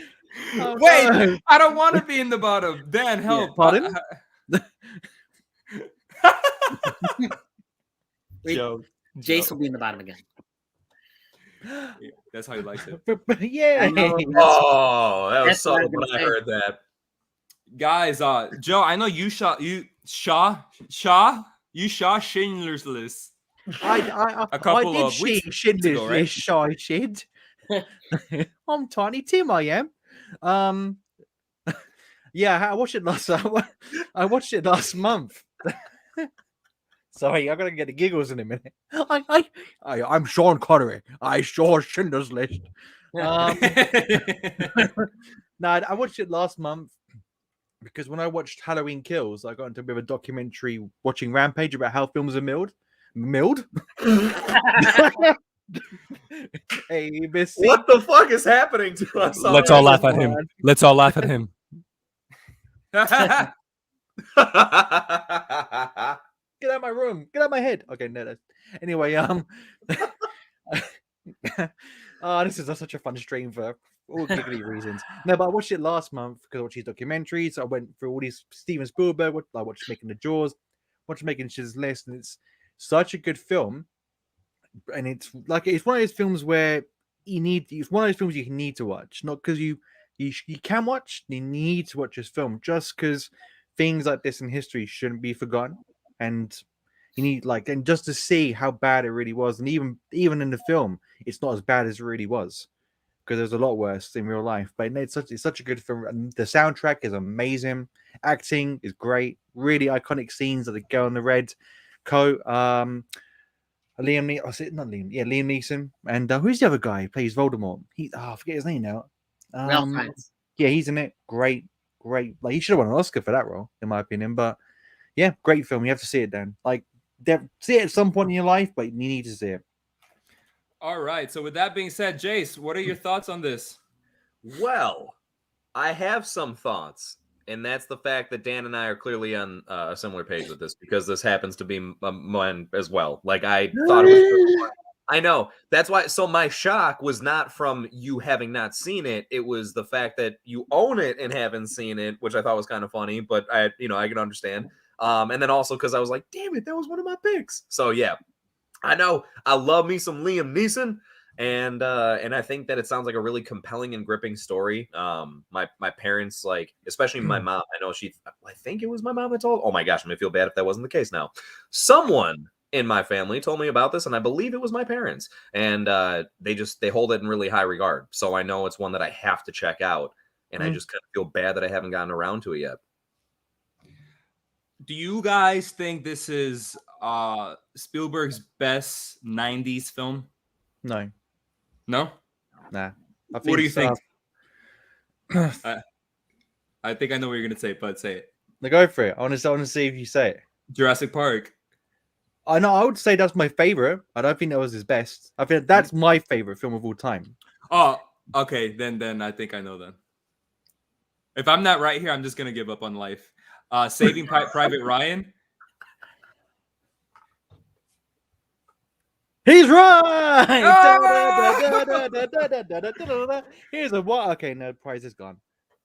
You won a bottle of rum. Yo ho, a pirate's life for me. So guys, But it yeah, was Saving almost Private on my list, but I have not seen Saving Private Ryan either. Who? The Tasmanian Devil. Oh yeah. All right, so Jason and Dan have the same number 4. It is Schindler's List. This is horrifying. Let's get to some comments. Let's see what people think. Let's see what people It's gonna be stuck on Batman again, John. Straight back in the Batman comments. You're not wrong. I think despite staying away from the more comic booky elements, Nolan nails the roots of what makes the character who they are in every role in the Dark Knight trilogy. Eric Thorpe says Schindler's List is great, but I mean, yeah, I can't blame you for not rushing to see it. Eric, fighting words. I agree with that in a way. Dan, we have lifts here, elevators, and they're made by Schindler. Schindler's Lifts. No way. This is real. That sounds like a joke that Joe would tell us. Exactly. Yeah, that's why I like it so much. I love it. I love it. Eric Thorpe, I have shown Schindler's List in grade 7. I was shown Schindler's List in grade 7 by my teacher. Okay. Interesting. That's like 13 years old. I think. My class was shown it, I mean. Short Review says, wow, we'll get ready to cry. It's a hard watch, but a great film. One of Liam Neeson's best performances. It's actually one of my favorites from him besides Darkman. I haven't seen Darkman, and this is like the third time I've heard of Darkman this week. The third time I've heard of it.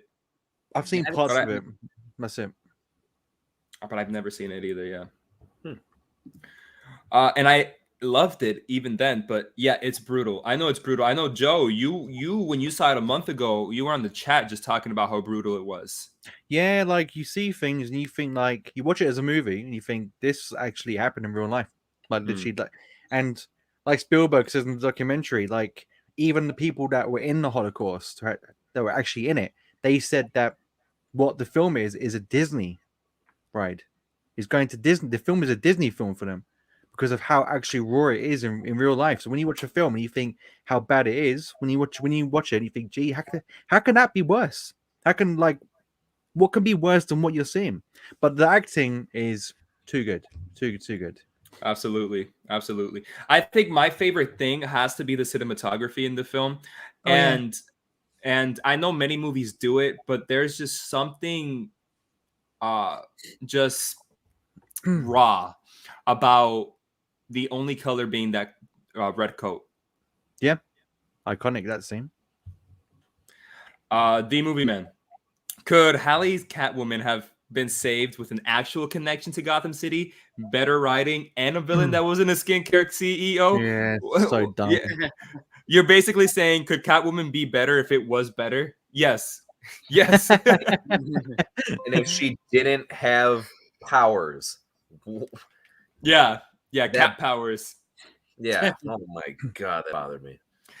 Eric Thorpe says it's one of the best picture winners. I actually agree with winning.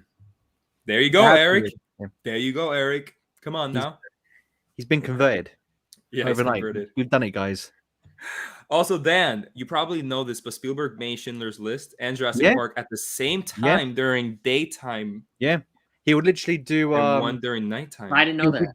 Yeah, do Jurassic Park at night, and then he would do Jurassic Park in the day, then he would fly and do Schindler's List and come back and forth and do post production. He done Jurassic Park first, and then while that was in post, he was then flying over to do Schindler's List and make that. That's phenomenal. Gosh, phenomenal. Never knew that. Wow. There's me saying I can only do one video a week for my YouTube channel.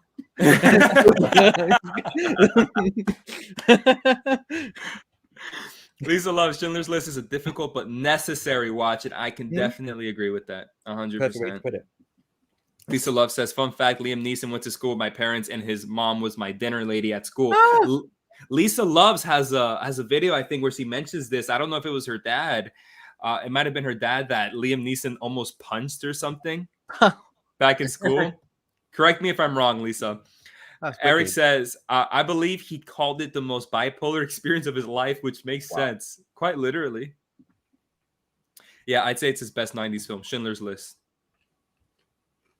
Oh, there's more comments. I didn't know that. My favorite Spielberg movies are Raiders and Last Crusade. Those are perfect films. Temple of Doom might be my third favorite, to be honest. No, it's funny because I don't think the Indiana Jones films are my favorite Spielberg movies. I don't think. But they're great. They're good. I like them. That opening to Saving Private Ryan, I was dumbstruck. The lifting is true, honestly. Oh, really? Is it? Is it really? I thought it was a joke. I thought it was a joke, yeah. It was a really good joke as well. I think so Lisa says I love Darkman, and I think it was Lisa who told me who I heard Darkman from. I think it was from Lisa. Eric hasn't seen it either.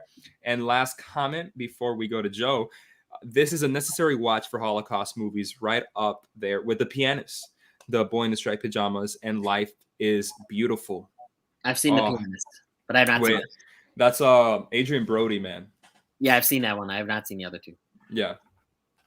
I've never seen Life is Beautiful. I've seen the other three. Yeah, so I was going to say, Joe, Life is Beautiful is one I just haven't seen.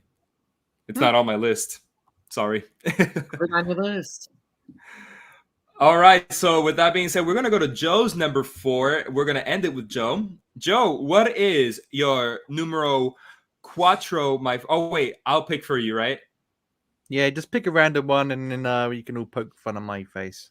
My thing is I want to end you with like a... So I don't want to pick all the shocking ones first.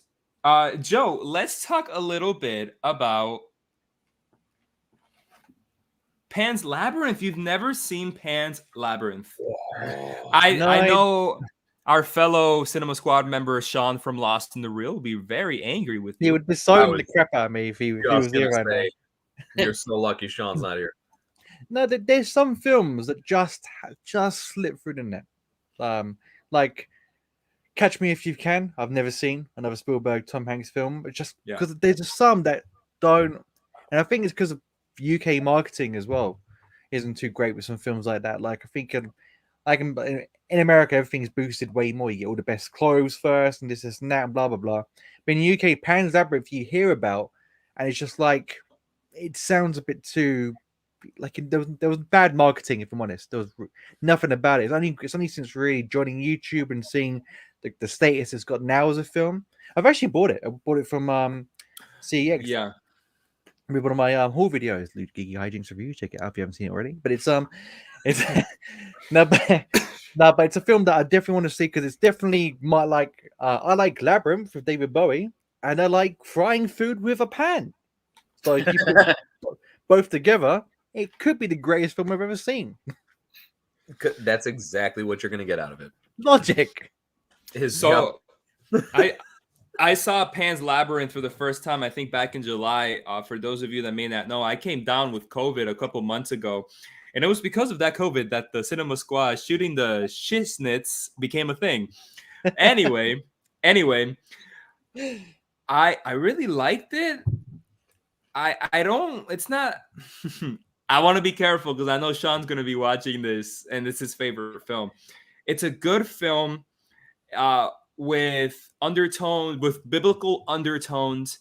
It's very graphic at times, and there's obviously a metaphoric nature to the story. Yeah, that's it. That's all I can say. Would I recommend it? I'd recommend it. Why not? Like, watch more films, guys. Watch more films. Expand your mind. And that's really all I can say. That was better marketing than the UK got. Like, if that was on a side of a bus, I'd have been like, I want to see that. But yeah, you made it sound really good. Joe, maybe you don't know this, but the entire film is in Spanish.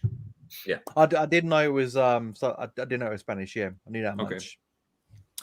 Dan, you've seen it, right, Dan? Yeah. So I'm kind of with John. I don't. I mean, Shawn already knows how I feel, so I could say whatever I want. But I didn't love it. I was a little bored at times. But I do want to watch it again. Most movies, even if I'm bored the first time or I don't like it, I like to give movies a second chance. Unless it's like, I don't have an example right now, but there's some movies that I don't want to watch ever again. But like this, I do want to watch again because I think I'll like it more. Because sometimes you like stuff better on a rewatch. Yeah, I think the same thing. I know Pan's Labyrinth isn't like some people might be like, oh, Pan's Labyrinth, like fair enough. But because I've seen I told you today, John, I've seen so many films, it's hard for me to find the really like ones that like would shock people. But Pan's Labyrinth is one of those ones where like I'm disappointed as a film lover. I haven't seen, so it's more of like I should have seen it because of all the films I've watched. So it's one I'm definitely gonna watch at some point. No, yeah, I get what you mean, and it's funny because I can only relate to you to an extent, Joe, because I've seen so many movies, yet sporadically there are those huge films that I just never seen, and you guys are hearing about them today. Jace, have you seen Pan's Labyrinth at all? Yeah, a couple times. I enjoy it. It's a bit bizarre in the sense of like, there's definitely, you can't say like, oh, that reminded me of this. It's very much in its own pocket, if you will. Okay. The first time that I ever saw it was in a high school Spanish class, and I just remember sitting there thinking like, all right, what the fuck are they showing this for other than the reason they're speaking Spanish in here? Like, this is because, as was mentioned, there is some graphic stuff, and there's like some very creepy imagery. And I'll say this because it's not a spoiler, but like the dude with like the eyes on his hand. Like, yeah, that, like, that's just, it was like, I remember seeing it and being like, yo, this is like a horror movie or something. Kind of. But overall, it's a very, like, intriguing film to watch. It's how much you take away from it, or if you would watch it again is always up for discussion based on what you like. But it's one of those where it's like, yeah, that was a very unique thing to see. And I'm glad I saw it because I doubt I'll see anything ever like that again. Yeah. Yeah. Amazing. So let's get to some comments, guys. I guess that wasn't so much of a hot take, Joe, because not a lot of comments went through. To be honest, like I said, I knew it wouldn't be, but it was more of like if I was doing this as a video on my own on like YouTube, that'd have been there. And most people would have been like, fair enough, because I could it's really hard, trying to think of films you haven't seen because it's such the back catalog is too much. Like, Yeah. what do you class as like a oh my god you should have compared to a hey it's alright if you haven't seen that. You know what I mean? Like it's Yeah. hard to distinguish sometimes. Guys, my brother is here. Go to what's up. Hey, Angel. Lisa says, don't worry. 3 massive faves of mine, struggle reviews. That is when she was talking about the pianist, boy in the striped pajamas. Flippin' hell, Joe. Pan's Labyrinth is amazing. I'm ruining our friendship. Like, And Eric says, Pan's Labyrinth, I think, is great, but I think it actually depressed me more than Schindler's List somehow. what? I can't, what? No. I think that's a bit over exaggerated, but I will say Schindler's List off the mind, it could depress someone. Yeah, I could see it. I agree. Yay, I can't wait to see it. Joe, you just love being depressed. I do love being pressed. Depressed. Oh, okay, that's what you said. Depressed. No, depressed. All right. Never mind. I don't know if you guys saw and if it's coming through. Yeah, I saw Lisa sent that. us this. What did it Yeah, say? I saw that. Wow. Oh it's my true. god. It's true. Wait, I'm gonna zoom in. I'm zooming in. What? That is crazy. Joe, call them. That's ridiculous. Shout out Schindler's Lifts. It should be a gym. Oh my god, that's an amazing name for a gym. Oh yes. Tara's saying, wow, someone give him a grape and sit him next to the pale man. Joe, you don't understand, but it is pretty weird. He sounds like a fun guy to hang out with. It's very Oh. fun. Pan's Labyrinth isn't the greatest movie. It's more so the visuals. I agree. The makeup effects. I agree. And the performances. I agree. And I would also say the writing and directing. So it has the ingredients of a phenomenal film. I guess it's just preference on my end, It's a beautiful movie to look at and original. It's like a film called Swiss Army Man with Yes. Daniel Radcliffe. I love that film. That's one of my favorite films of all time. But depending how you come in at it, it could be one of the worst films you've ever seen. It depends what you take from it. Guys, we're moving to number 3. Who wants to take number 3 duties? Go for it. Oh yeah, who's gonna do the voiceover for number 3? Dan, you want to do it? Sure. All right. When you see it pop up, okay? Number 3. Number 3. Woohoo! Here we go. It's a me, It's a Chris Pratt. Chris Pratt. All right, guys, Wait, coming back. why did that come in? Did you do that for 4 and 5? Yeah, Yeah, we did. Oh, Yeah, we did. we've been switching. Who's been doing it? it's been amazing. Jace, you're doing number 2. Are we And then trying can we to do do a joint Mario one for impression number one? for it, or just however No, you want? you Anything. do whatever impression you want. Okay. Anything. Uh-huh. Guys, it's back to me. Like I've had the most hate this whole time. I can't wait. For it. And it's gonna continue. Oh. Trust me. It's gonna continue. Holy crap, man. Like I didn't think you guys were gonna hate me that much. I can't wait, John. This is tantalizing.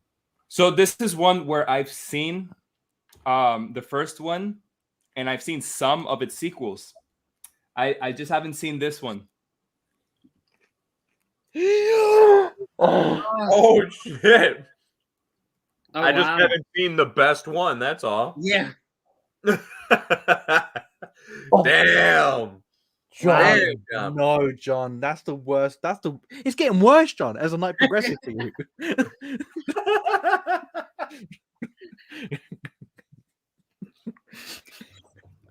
John, you know those video games like Call of Duty Zombies when you have the waves?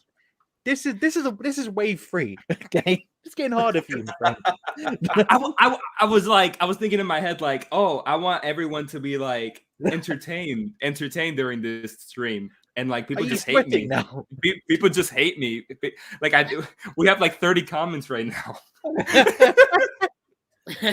John, I can't. John, that's Die Hard, I can understand. Some people have missed it. Batman, yeah, maybe before your time didn't cut it yet, but Terminator 2 is like one of the greatest, if not one of the best action films ever made. I know. Like, It's one of by my far. favorite action films. Yeah. I know. I know. I know. I feel like it was also one of the ones to like handle time travel in a semi-respectable way that was like understandable for a general audience, but also like didn't it wasn't like convoluted within the story. It's now become convoluted with what they've done with it, but at that particular time, it fit really well within like the story and everything. So yeah, man. Oh, But I will say I only watched it for the first time a few years ago, probably a couple years ago. So I only watched it for the first time recently. The main thing is you've seen it, Dan. That's the main thing. and you barely escaped. This man, on the other hand, he's a very naughty boy.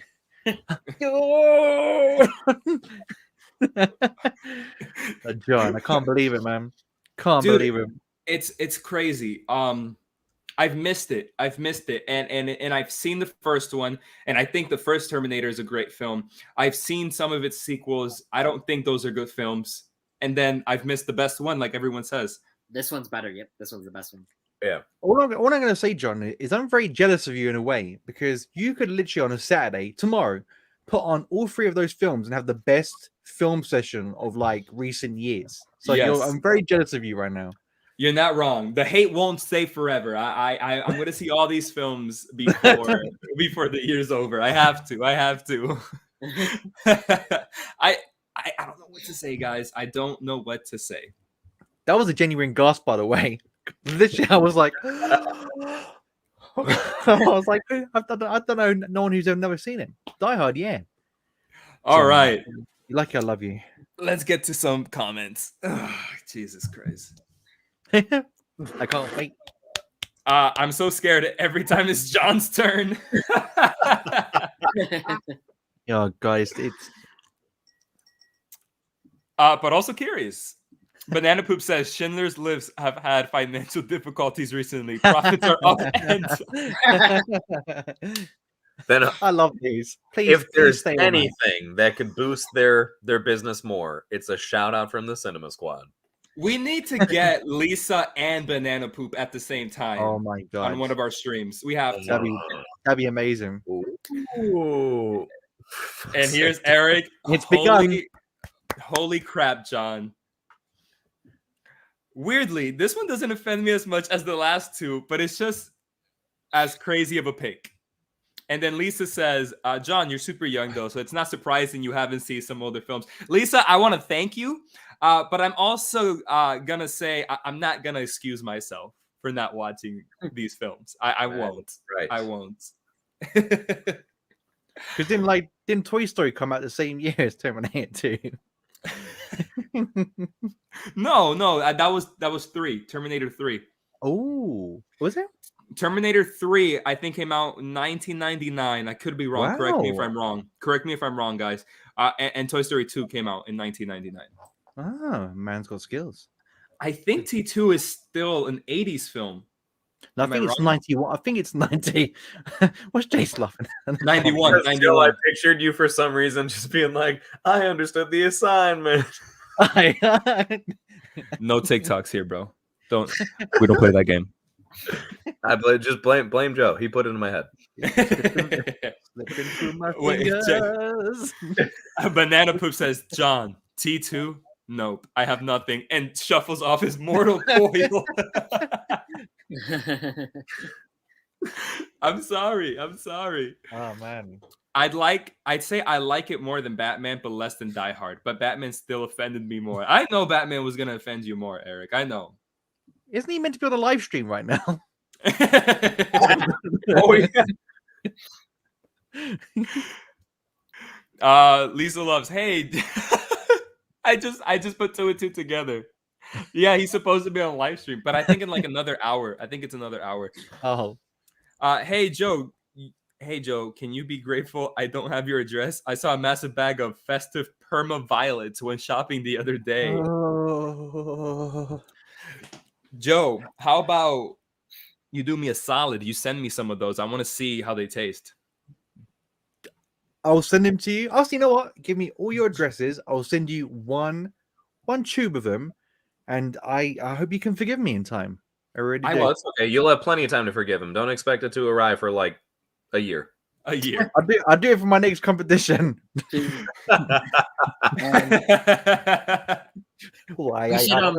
Wait, when we get the violets, we should do a live stream and try them like on the stream. Yeah, if you like, imagine the color gray and what you can imagine it tastes like. Okay, you might like them then. Try the gray stuff. It's delicious. Eric Thorpe, I do enjoy all of the Terminator movies, even though after 2 they're not great. Emilia Clarke as Sarah Connor is bring on the hate. Eric, no. Get out, Eric. Get out. Let's all hate on Eric now. I mean, I like Emilia Clarke, but I'm not gonna lie, I haven't even seen her as I haven't seen that Terminator film. But horrible. No, yeah, from everything I've heard and from the little I've seen clips before going, nah, I'm not gonna see that. She just seems like a child. That's all. It's I don't know. It doesn't seem to embody anything that Sarah Connor is. When you see the original ones, the first 2, or especially the second one, you really get an embodiment of how she's transformed and transitioned from a woman who is completely in utter shock of what's going on and doesn't really know how to compose herself to a completely badass I'm prepared for this now. And I didn't pick up that badassery from Emilia Clarke at all. But completely agree. In Eric's defense, Daniel Craig could have been playing Sarah Connor, and he would have said that he loved the performance. and that's what we're in that comment. Dan, that was amazing. That was amazing. Dan. No, Terminator 3 was in the 2000s, I think. I think it was 2003. Maybe. 2003, I think, top of my head. No way. Was it? Let me just Google it quick. Tyra says, you have a problem, John. That's literally one of my favorite films. Yells on, John. In my Sarah Connor voice. You know what's funny, John? Her thumbnail is basically her reaction to every one of your choices tonight, really, isn't it? That's amazing. I'm sorry, Tyra. Lisa loves it. That's a weird difference in the sexes. Men can tell you exactly what year a movie or album came out. Most women don't have a bloody clue. Maybe that's a sex thing. I don't think so. Who knows? But we forget anniversaries. I don't know. I don't get much of it. So, yeah. And that was a bad joke. All right, let's get out of here. John, you're having a hard night. Okay, you're under pressure. You just we get it. You're trying to bring it back. I was not expecting the hate. I really wasn't. A famous film I haven't seen in its entirety is Minority Report with Tom Cruise, also starring Jamie Foxx. Isn't that film 5 hours long? Nah, it's about 2.5 hours. Ain't long at all. Magnolia, I think, is the one I'm thinking that's really long with Tom Cruise. That's a good film. That's a long film. Yeah. Really random ending though. Tyra says, you guys make me feel like I've seen so many films. I guess I can confidently say, Tyra, that I guess that's the point of this stream. Just popular films we haven't seen, right? Tyra, by the end of this stream, I'm challenging you to make a video because I want to be disappointed in you for a little while. You just got served, all right? She says she loves this topic. She feels well versed. I haven't seen The Machinist starring Christian Bale.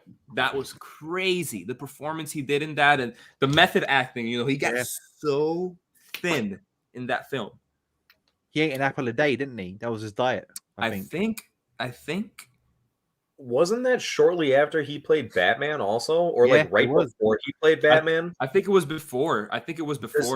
I knew it was one. It was either, before, because the whole point was that a crazy transformation to go to that skinny, then to bulk back up that much for Batman was and I haven't seen the movie either, but I am aware of what he did for the role, which makes me feel like, shoot, I feel like I should watch it just because of that. I've never seen it.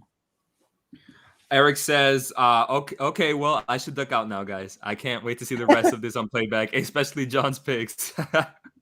And bye, Eric. And that is... See Eric. It's not hate. I know. Like I don't feel the hate at all. This community is amazing. John, you just came out the gates too fast, man, with the Die Hard. You never stood a chance. Hopefully, I can. Jesus Christ! Last comment: The Machinist was released. It's a genuine fear I'm seeing from you for the first time in my life. So The Machinist was in 2004, and Begins was in 2005. Wow, that's amazing. So it was right before. Dan, come on, bro, you got to beat me. What's your number 3, Dan? I might beat you. My number 3, with a kind of reboot sequel coming out in December, is the Matrix trilogy. Oh, Sorry, is that the Matrix poster? Yeah, the Matrix poster. I've not seen any Matrix movies. Any. It's supposed to come out in theaters. Matrix is coming back to theaters, so I might see it in theaters. Yes. Yeah. Don't see the new one if you haven't seen the others. No, Matrix 1 is coming to theaters. Oh, Yeah. nice. Man. Oh yeah, okay. So like I'll just say real quickly, and it's been a while since I've actually seen any of them. I've actually been very excited to revisit them myself with it coming to theaters, the newest one. But I can definitely say this. The first one's the only one like truly worth seeing. I'm not saying don't watch the other two, of course, but the other two are more so like don't watch them for the same reason that you watched the first one, which is because it's an amazing groundbreaking, mind-blowing movie that was like a kind of almost a first of its kind-ish type of way. It was kind of like setting the path for other movies to follow in that genre. The other two are just strictly, they're just like nice action sequences, but like it just kind of falls flat on its face story-wise for the most part anyway.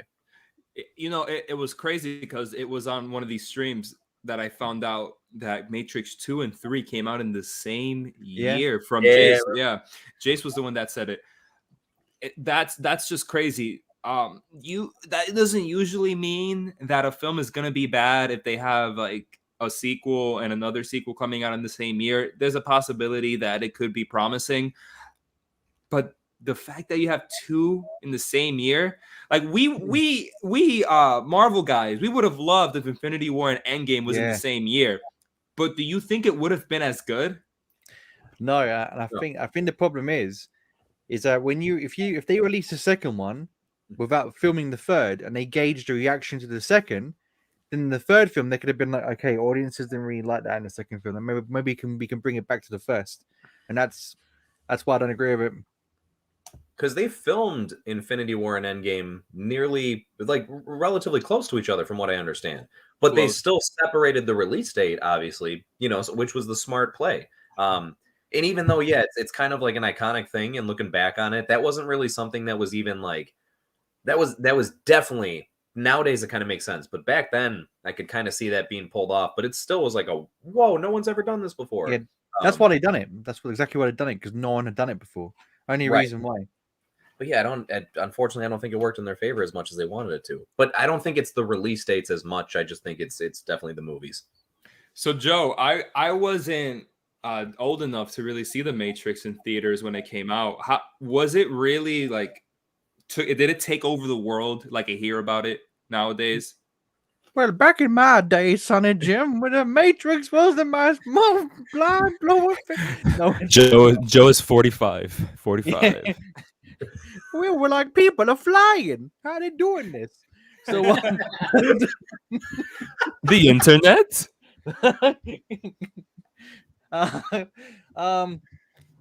When it first came out, I remember everyone just saying they had to see it like multiple times because it was just too mind-blowing for people to comprehend what they'd seen. And people committed suicide when The Matrix came out. What? Yeah, because some people actually believed they were in a system. People, if you read about it, people commit suicide that year because that movie got to people so badly. Because like anything new and revolutionary can affect people. Like the first film, you must have heard the story of the first film ever shown, the train coming towards the cinema screen, and everyone screaming because they think the train was coming to them. And The Matrix had a more mental effect than a physical one. But when I first saw it, I didn't have that problem. I wasn't like I can fly. I wasn't nothing. I was nothing like that. I was nothing like that. But it was a great film, and I think the good thing with the Matrix is you can watch the first, and it still holds up. I think they made the second two because money, Yep. and but the first one was made kind of like some films you watch and they're like made and they're self-contained and you can watch them and enjoy them, but because there's no universe being built or sequels being set up. That's the Matrix one, but because the sequels are okay, like Jace said, they're okay, but if you want to watch the fourth one, you have to watch all three of them. And the Animatrix is good, really. If you've never seen the Animatrix, that fills in the gaps of the movies. That's good too. Don't know if this is a hot take. I think the Matrix Resurrections doesn't look too good. I don't think so, at least. I think the posters look terrible. I think we could do better jobs with thumbnails than they've done with the posters. They look a bit too much like almost like deviant art style posters with John Wick playing Neo. I think visually it looks good. I think the trailer was just really well made. I mean, you all know what trailers are like. Trailers can be amazing and be terrible films. So I'm going to go in not hyped, but the trailers hyped me. But then now with a straight mind, I can think, I'm going to go in. And as long as they do something with him, that's what I can really ask for. All right, let's get to some comments. Oh yeah, boy. Lisa loves. You need to get those watched before the new one, Dan. It looks good. There we go, Dan. I'm probably gonna do a first time watching. Oh my. And finally, some hate for Dan. Deception. Disgrace. The tide returned. As long as Dan's got a pizza in his hand, he'll be fine. The first Matrix is great. Second one is good. Third is decent. Wow, I think that's a hot take, Drew, with the second and third one, because people don't like those two films. No, again, I think it's decent's not a bad word to use because the fact, again, like the action sequences in them it's like, holy crap, this is pretty impressive for the time, especially. But the stories, they don't do the same. And here's the thing, you could tell that, well, I know they are the sisters now, right? So the Wachowski, I never understood if it was the Wachowski. I say Wachowskis. Wachowskis is what I say. Yeah, Wachowskis. So I know one of them was more so in charge in the first one, and then the other sister was the one that was more so in charge of the other two, the second two. And I think that kind of just showed, I'm not saying they don't work good collectively as a team, and I'm not saying they didn't work as a team on all of the movies, but it kind of seemed clear that one's creative vision was more put in place for that first one than the other two. Again, because the action sequences were still very much on point, if anything, very impressive. But yeah, it's just I can't be a broken record too much here, but story just didn't fall flat on, didn't work through. The new one, all I'll say real quick is the only thing I'm kind of concerned about. I'm excited to see it. I hope it does well. I'm sure it will to a certain degree, but it does kind of seem like the first one with a new coat of paint. That's my only concern. Yeah. It seems like it's him discovering the Matrix all over again. He meets Morpheus all over again. He trains with Morpheus all over again. He finds out he has this great power all over again. I'm hoping that's just a nice little way to subvert our expectations, kind of a way to mislead us. And then it's going to be something even better and different. But at the moment, that's all I have to go off of. Well, I've heard that the Matrix 4, basically they've tricked Neo because the Matrix is actually a movie in that universe. I've heard about that. Yeah.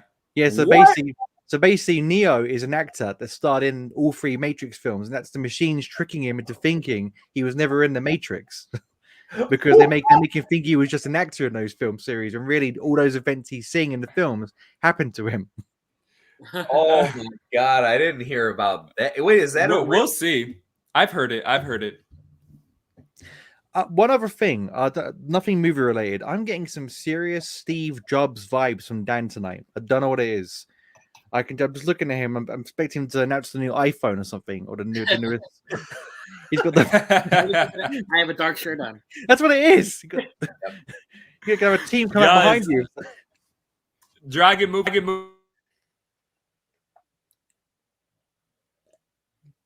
John, we can't hear you. Can't hear you, John. It looks like you're. Looks like you're doing like. Let's do lip sync, but say something, and we're gonna do like some dubbing over you. Say something, John. We can't hear Can I you. say something? Hey, can you hear me? Yeah. Oh, man, I'm so disappointed. I got I it wanted to do fixed. some I know. dubbing. I got it fixed. I He thought says, for sure- OMG, I feel old right now. I'm sorry, Brian. Sorry, Brian. And Brian says, Matrix 2 and 3 came out the same year, 6 months apart, just like Back to the Future 2 and 3 came out 6 months apart. Just happens those films turned out better. I like Back to the Future 2 and 3 a lot. Back to the Future 2 and 3 came out Christmas 89 and summer 90s. So different years, but same thing. Okay. Yeah. I didn't know that. I actually didn't know that. I know that 2 and 3 were filmed together, but I didn't know that it was the same as The Matrix. It worked for them. It worked for Back to the Future, at least for me. I didn't even know that. That film Yeah, back to back. I didn't like the third one as much as the others, but I like this third one still. I like the third Back to the Future more than the second. I agree there, John. I had to watch Yeah. it again. Wait, the third one's the Western one, right? Yeah, the Western. Oh yeah. Brian says, I was making fun of the CGI in Matrix 2 and 3 when the trailers were originally out. Wow, well, look at that. Look at that. Tyra says, the first Matrix film is the best, the second is okay, and third should have stayed on the cutting room floor. Yeah, exactly a good way to put it. The Matrix Resurrections is probably going to be a cash grab. And since Keanu Reeves is having success with the John Wick films, The Matrix isn't really talked about that much anymore. I like what you just said there, Drew, and I think I agree. You know how it's a cash grab? Because he didn't even cut his hair to be Neo again. They're like, can you just be John Wick in The Matrix, please? Perfect. He could have slicked it back or anything, or get a man bun, anything. You know what I mean? Make him look a bit more Right. different. No, he's just John Wick. Tyra says, I bet you appreciate that CGI now. Brian, things only got worse. And D Movie Man says The Matrix and Animatrix better than Reloaded and 100% agree. Revolutions. They're really good. Really good. Hot take for Drew. The first John Wick was better than the first Matrix. I wouldn't go that far, my friend. Hot You're a nice take. guy. Hot take. Hot take. Yeah, I don't know about that one. I think the Matrix was too revolutionary. Like, look how I get it, I got copied you. the Matrix and not John Wick. Yeah, that's tackling such a bigger and deeper subject too, and not like that's what boils down to making a good movie. But there's so much more at play where I feel like John Wick is amazing, but it's just very simplistic, straightforward. My dog died. I'm going to kill people in revenge of that. Don't That's say it. that, Nick, with Dan around. Yeah. Whereas like Matrix is, it's like that's a really, maybe it gets taken for granted now because of all the sci-fi movies that come out, but like that was really groundbreaking for the time, and even now it still holds up so well. That's why I feel like it's able to come out now, because it's still a subject that could be tackled and looked at today as very like, that's really interesting. But I will agree with Drew that I do prefer Keanu Reeves as John Wick. Yes. Joe, what are you thinking, Joe? I don't know. I think I prefer Neo. I've seen the Matrix 1 so many times. Okay. That I know. Thing is, like, I think because like Keanu Reeves' acting is pretty. Back then, it was not wooden, but he wasn't versatile in it. That's in his acting range. So back then, with the Matrix set in this cyber sort of world, he kind of fit the character perfectly because everyone's almost monotone and machine-like, and almost like speaking like a program. So he fitted really well in that role. But John Wick, I love both, to be honest. Yeah, it's like John Wick. I think John Wick as a series is better than the Matrix, but Matrix 1 as a film is better than John Wick. Wow. Okay. Brian says, let's put it this way. My fantasy football team name is CGI Ruins Movies. I don't agree. I mean, it definitely can, and it has. But it's all good, Brian. Yo, guys, it's Nick. What's up, Nick? Hey, Nick. What's up, guys? What's up, Nick? Quick little plug. If anybody's watching a Hawkeye, make sure to pop over to the Discuss channel where him and I have a podcast talking about all the episodes in depth. Definitely check it out. Terms and Also, conditions apply. make sure you unsubscribe to Burja Rocar. No. What? Wow. The savagery. The pure savagery. Wow. See how it is, man. I still think CGI is about 10 to 15 years away from being photoreal and being better than practical effects. I don't know about that one. Like Jurassic Park, they got it right. The close-up effects they use practical, and then the far away effects they use CGI. It's how you use it in a film, Yeah. not like if you use it for everything, it's gonna look fake. But if you use it in increments, it looks good. Yeah. Like Thanos, for example, was amazing. Oh, amazing. Yeah.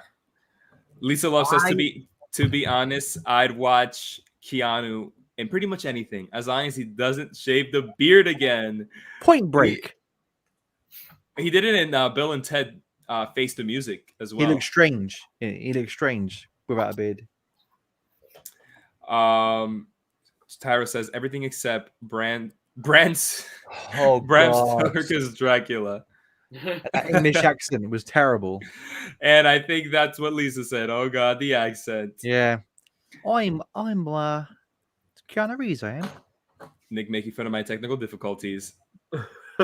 Tyra saying Gary Oldman saved that entire film. I didn't like that film at all. It was so boring. It was too dark.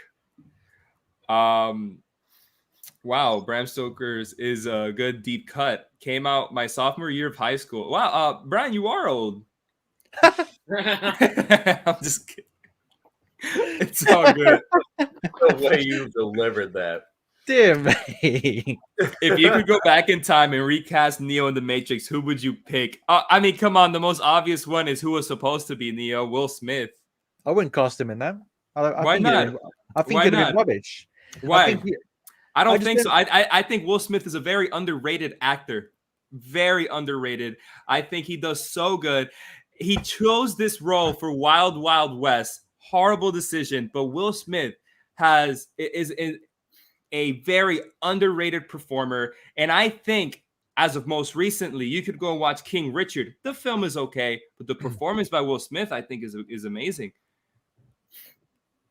I just love how quick you were to shoot Joe down before you were like, why? And he's like, because, and you were like, no, fuck your opinion. Okay. Because Will Smith is amazing. I don't know. It's like, I think. I'm sorry, Joe. I just think Will Smith's wicked. Like I loved him in Independence Day. I loved him in all the films that came out in that time frame. But I think his personality is too big, and to play a character that's meant to be very subdued, like Neo. Neo's very introverted, and Will Smith isn't. And if you look at that film, what's the film he played with his son?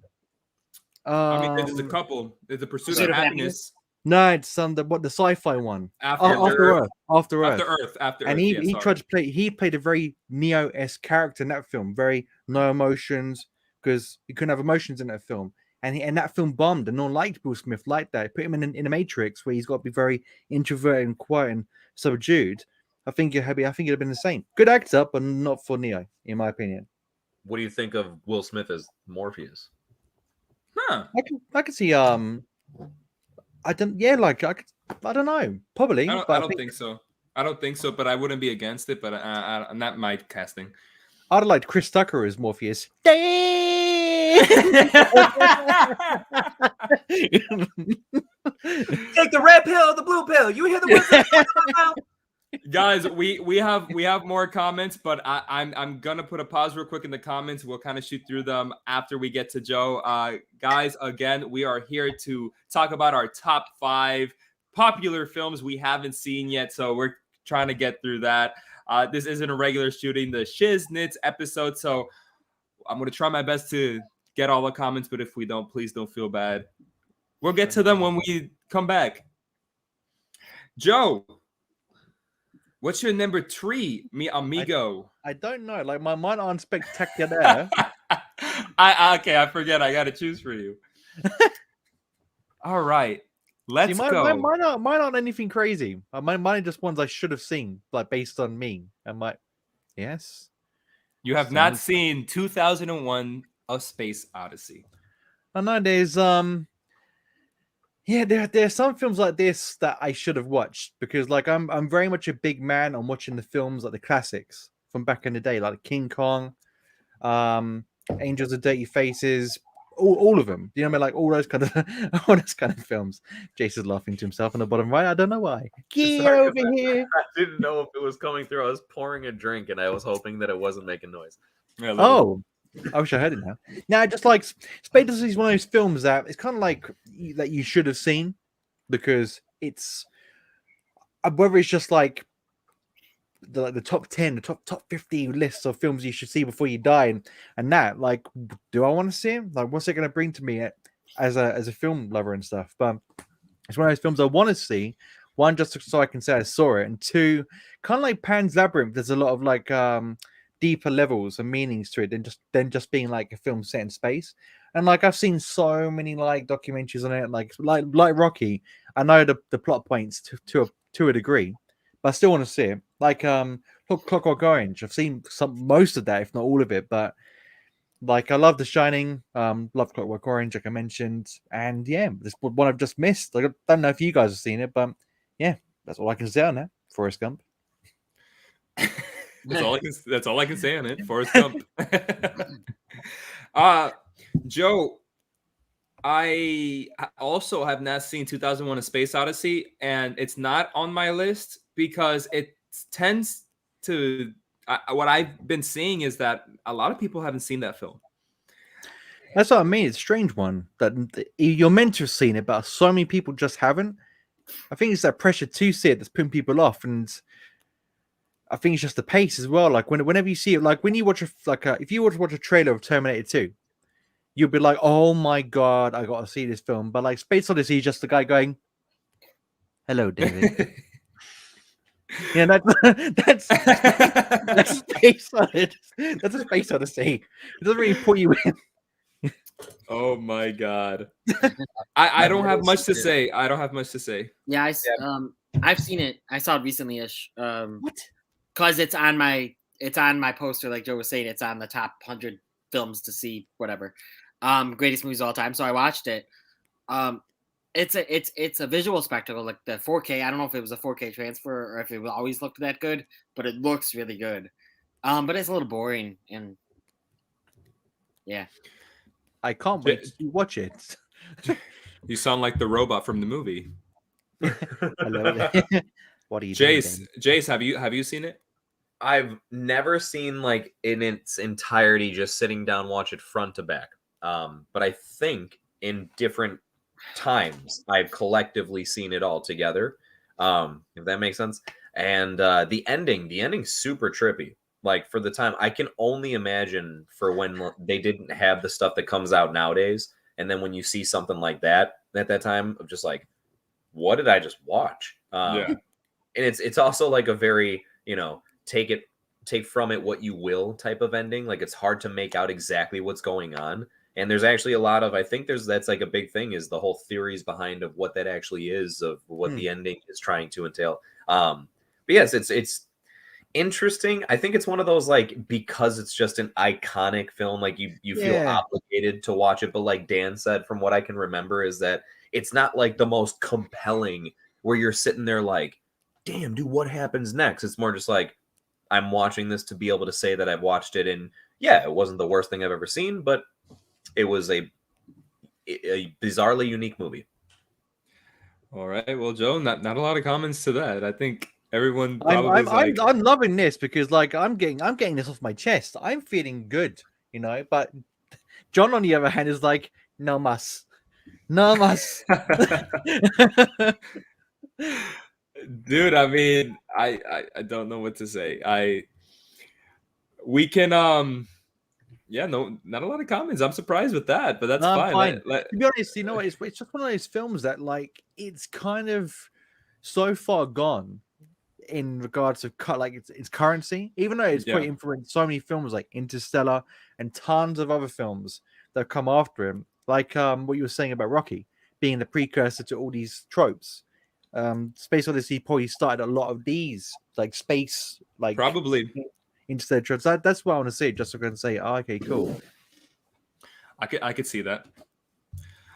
So let's just catch up a little with the comments then, guys. Drew says the reason why I prefer Keanu Reeves as John Wick is because throughout all the John Wick films, he shows emotion very well, and you feel for him. I agree, but not for Neo. Like Neo doesn't have that. It's because of the dog. Like, because I think everyone who's owned a dog knows what like it's like. Did they kill this dog? I want to. So you resonate more with the dog in the first one because you want revenge for the dog. Yeah. Great film. He says, As for Neo, he's awesome. The first one, second one, he's too powerful. Third, he's just boring. It's got And the worst Drews- cliffhanger of all time as well. The second one. Tom Hardy as Neo. No, nah. It's a hard one. Trying to. It is. I guess Keanu was just perfectly You know, cast. I feel like actually, and I don't know if it's required to have an American accent or not, but I feel like maybe Paul Bettany. Oh, I like that, Jace. Yeah. I like Paul Bettany I think as Neo. perhaps go over well. Oh, that's really good. I like it, Jace. Oh. That is a good choice. Lisa says he chose Wild Wild West. Oh dear. I do like Will Smith though.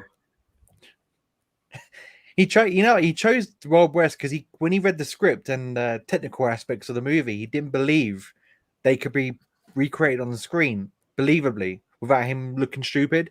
And they described the famous bending back over with a bullet time. Bullet time. Shot. And he just couldn't believe it. He couldn't see it in his head, and he thought there's no way you're going to put it off. So he chose something a bit safer. Wow. Banana Poop says, John, you seen Wild Wild West? Just wondering. I wonder if this is just like another like. So you've seen this one, but not that one type of thing. It is. You've been set up. Nick says Christian Bale could have been a good Neo, maybe. I mean, if Will Smith, if Will Smith wasn't because he was like he's too like big. Christian Bale really wasn't in 1999, but he is one of those actors that like just oozes out charisma. Well, at the same time, he was in Equilibrium, so he played a similar role in that. Because in that film, you couldn't have emotions either. So he did play a very stoic, like emotionless character. He did, and to be honest, Equilibrium is kind of a rip-off of The Matrix in its style. So he could have played Neo in a way, because in that, have you seen Equilibrium before? No. Oh, it's a great film. Like, funny enough, it's got dogs in that too. But it's a really good film, basically set in the future. They try and keep wars to a minimum by giving you a pill. Funny enough, that suppresses your emotions, and they burn art, movies, music, so nothing could resonate in you to give you emotions. That's a dope plot. Yeah, and he's part of this team that goes and tracks down people that have like held onto books and CDs to try and hold on to humanity. And if you want to watch it, I won't spoil the rest. But he played very much a Neo character in that, so I can actually see that. Wow! But I really like that premise. Yeah, cool. Brian, I could totally see 90s Will Smith in Matrix, but after doing Independence Day and Men in Black, he could have gotten pigeonholed into the sci-fi category. Yeah, and Men in Black was in 1999, I believe. It was 1999, Men in Black. It was 99. Will Smith as Jay in Men in Black is like one of my favorite performances of his. And I know it's comedic. It's not really like Oscar worthy. Like it's not like he has a scene where he screams at his son or anything, but it's so good. I still think it's great. It's my favorite Will Smith film, and Independence Day. Those are my two favorite from him. Yeah. Tyra says Keanu was great casting. He was the cool voice left over from Bill and Ted. Whoa. Oh my God, Matrix comedy recasting video idea. That's on my list too, Joe. What is on the list? Me and Lisa are on the same page. Maybe. Now, I need to do a DMG, OMG. I can't believe I missed it. I can't believe. Do it, Brian. I'll watch it. 2001 is a must-watch, if only because of how many references to it you see in other films. Okay. That's a good reason as to why to watch it. There's so many films that are like that. The Godfather is one of them. We talked about that one earlier. Yeah. Tyra says 2001: A Space Odyssey concept has been copied so many times. The original is gold, though. The ultimate man against the machine film. Sounds I guess cool. the first one to do it, right? I don't think I'm subbed to. Is it Struggle TV Reviews? Yes. I think I'm subbed to him. Struggle Reviews. Struggle Reviews TV. And it's I'm reviews sub with right now. I don't think I'm subbed to him, but she's cool. Right. Yeah, super cool. Super cool. Yeah, struggle. You got some. Don't Cool. be struggling. You got a couple more My subs coming. God, she's killing subscribers, and she, Jesus. Yeah. But super supportive. Nick says, I think 2001 is amazing, but didn't feel that way on first watch.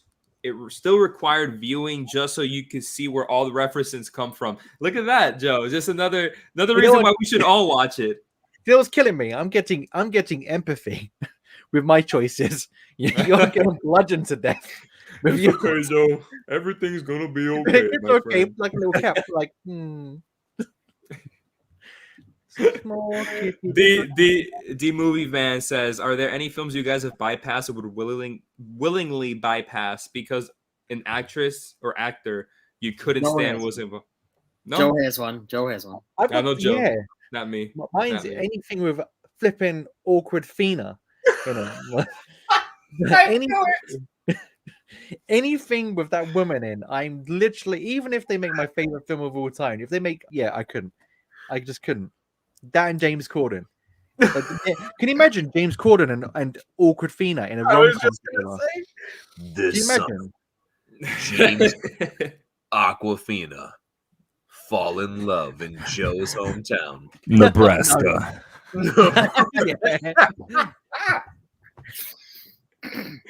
It's a little inside joke there, guys. That she's like, I can't stand the girl. Tilda Swinton to play Neo. No. No. Just Jace's turn. Why Jace's not? turn. Why not? She can play anyone, Jace. Okay. I like Tilda Swinton, but like, I mean, no. It's at least worth a watch to reference it in comparison to other films like it. Like we've been saying that. Yeah. I avoid Eddie Murphy movies. Wow, really?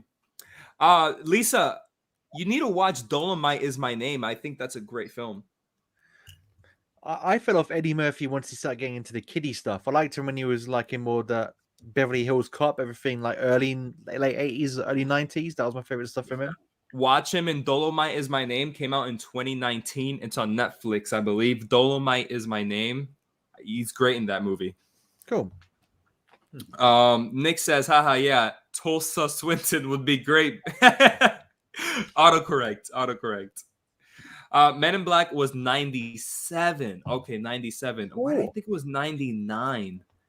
I've got look who's oh, Shawn. What's up, Shawn? Hey, Shawn. Sean's in the house. We all love Shawn.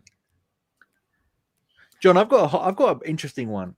Yeah. How about we're talking about actors that could play Neo? What about like what's her face? Is it Emily Comer playing Jodie Neo? Comer? Jodie Comer playing Neo. She could something like that. You know, she has that like kind of like the similar kind of. I think she'd be a cool Neo. Like it hasn't got to be a guy. If they're gonna recast Neo, it can be a woman. And she's maybe. up and coming. She's up and coming. I think she's wicked. She's really, really good. Maybe I want to see her in more, Joe. She's been in a lot of British dramas over here. So like we've seen a lot of her in other things. So she's just amazing. She was wicked in Free Guy. I saw that the other day. Really liked it. Oh, well, talking about Free Guy, real quick, Jason, I'll get to you. Speaking about Free Guy, Drew still hasn't seen Free Guy or Stillwater. Good segue. That was a good segue, yeah. I don't know if I'd count Stillwater as a popular movie from this year, but okay. It's just a movie. Yeah. I've never seen it. Jace, you were going to say something, right? Yeah, about as far as Jodie Comer. Like, have you heard her actual voice? Yeah, it's wicked, isn't it? It blows my mind when you hear her in an interview and then you realize how well and convincingly she does accents for other stuff. Coming from someone that, and it's not to be ridiculous, I just really, really love voice work and appreciate other accents. It's something that it's a huge passion of mine, and I have a lot of respect for when it's done, especially done so well. And it's one of those things where I remember the first time I saw her in something, I genuinely wouldn't have been able to tell you what she actually was. You know what I mean? Like if you would have been like, is she British or is she American or is she this? And I would have been like, I don't know. They were just one was just as believable as the other, and Free Guy is actually just a really good example of that. I forgot who it was. It's an actor. I want to say it's Gary Oldman. I could be wrong. Oh But- yeah. But he's someone that has he can do accents, and he lost his accent. I think it was Gary Oldman, but he lost his accent because of how good he was of doing so many accents. Isn't that crazy? Amazing. But one nuts. of my favorite Gary Oldman performances is in True Romance. Have you ever Yes. seen it? I love him in that. He was in it. I wanted more of him in that film. He was so good. Guys, I want to shoot through these real quick, and then we'll get to Jace. Yeah, boy. Yeah, boy. Lisa Loves, both great ones. Drew. Banana Poop, the futuristic 2001. Now 2 decades out of date. I mean, I'm young and I feel old when you say that. Tyrus Town was great, absolutely. Free Guy is really funny, and Stillwater has a great Matt Damon. Wait, I thought you didn't see it. Yeah. Okay. All right. It's all good, Drew. Thank you. All you guys are awesome. You're awesome. You're awesome. James Corden and Aquafina starring Click 2. Hubba bubba. Hubba bubba. We were just talking about that, Joe, today. Lisa's gonna give it a go. Dolomite, the Eddie Murphy film. And Dragon Movie Guy says there's a clip of Jodie Comer on some dude named Greg Norton. Some dude, yeah. I was gonna say he's awesome. Wait, and she does Graham Norton? Graham Norton, yeah. I love Graham Norton. Graham Norton's amazing. He's up there with him and Conan O'Brien and my favorite like talk shows. Yeah. Lisa loves Graham Norton is a funny dude, bro. He gets the best out of all his guests. Yeah, they get to drink alcohol. And, I was gonna say that's why, because they drink with him. Gary Oldman and Leon the Professional is awesome. Everyone. Wait, what on earth? And I know it's been talked about a lot, but what is he doing in that movie where he like takes a pill and then he like chews on it though? Like he takes a pill and he's like, and then he just gets like all like nuts. Talk about years, Jace. Years that I've seen that movie. It's been years. I can't tell you. Well, rewatch it and try and tell me what drug he's doing or what is going on with that. 3 more comments. Gary Oldman as Sid Vicious in Sid and Nancy was great. See, Banana Poop, I never know if I should take you serious because Sid Vicious is a wrestler. He set himself up and he like don't know what to do anymore.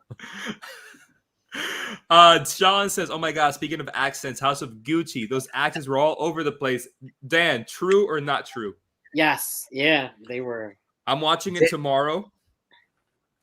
Dan, it seems though like Shawn's favorite was Jared Leto, and you were saying you thought he was the worst? The worst, yeah, because he sounded like Mario. Guys, Lisa, Dolomite is great. You should definitely check it out. But I feel the same way about Eddie Murphy. All right, to each their own. Wow. Lady Gaga should be ashamed for House of Gucci. Fake ass Goodfellas. Wow. Oh, no. She said that.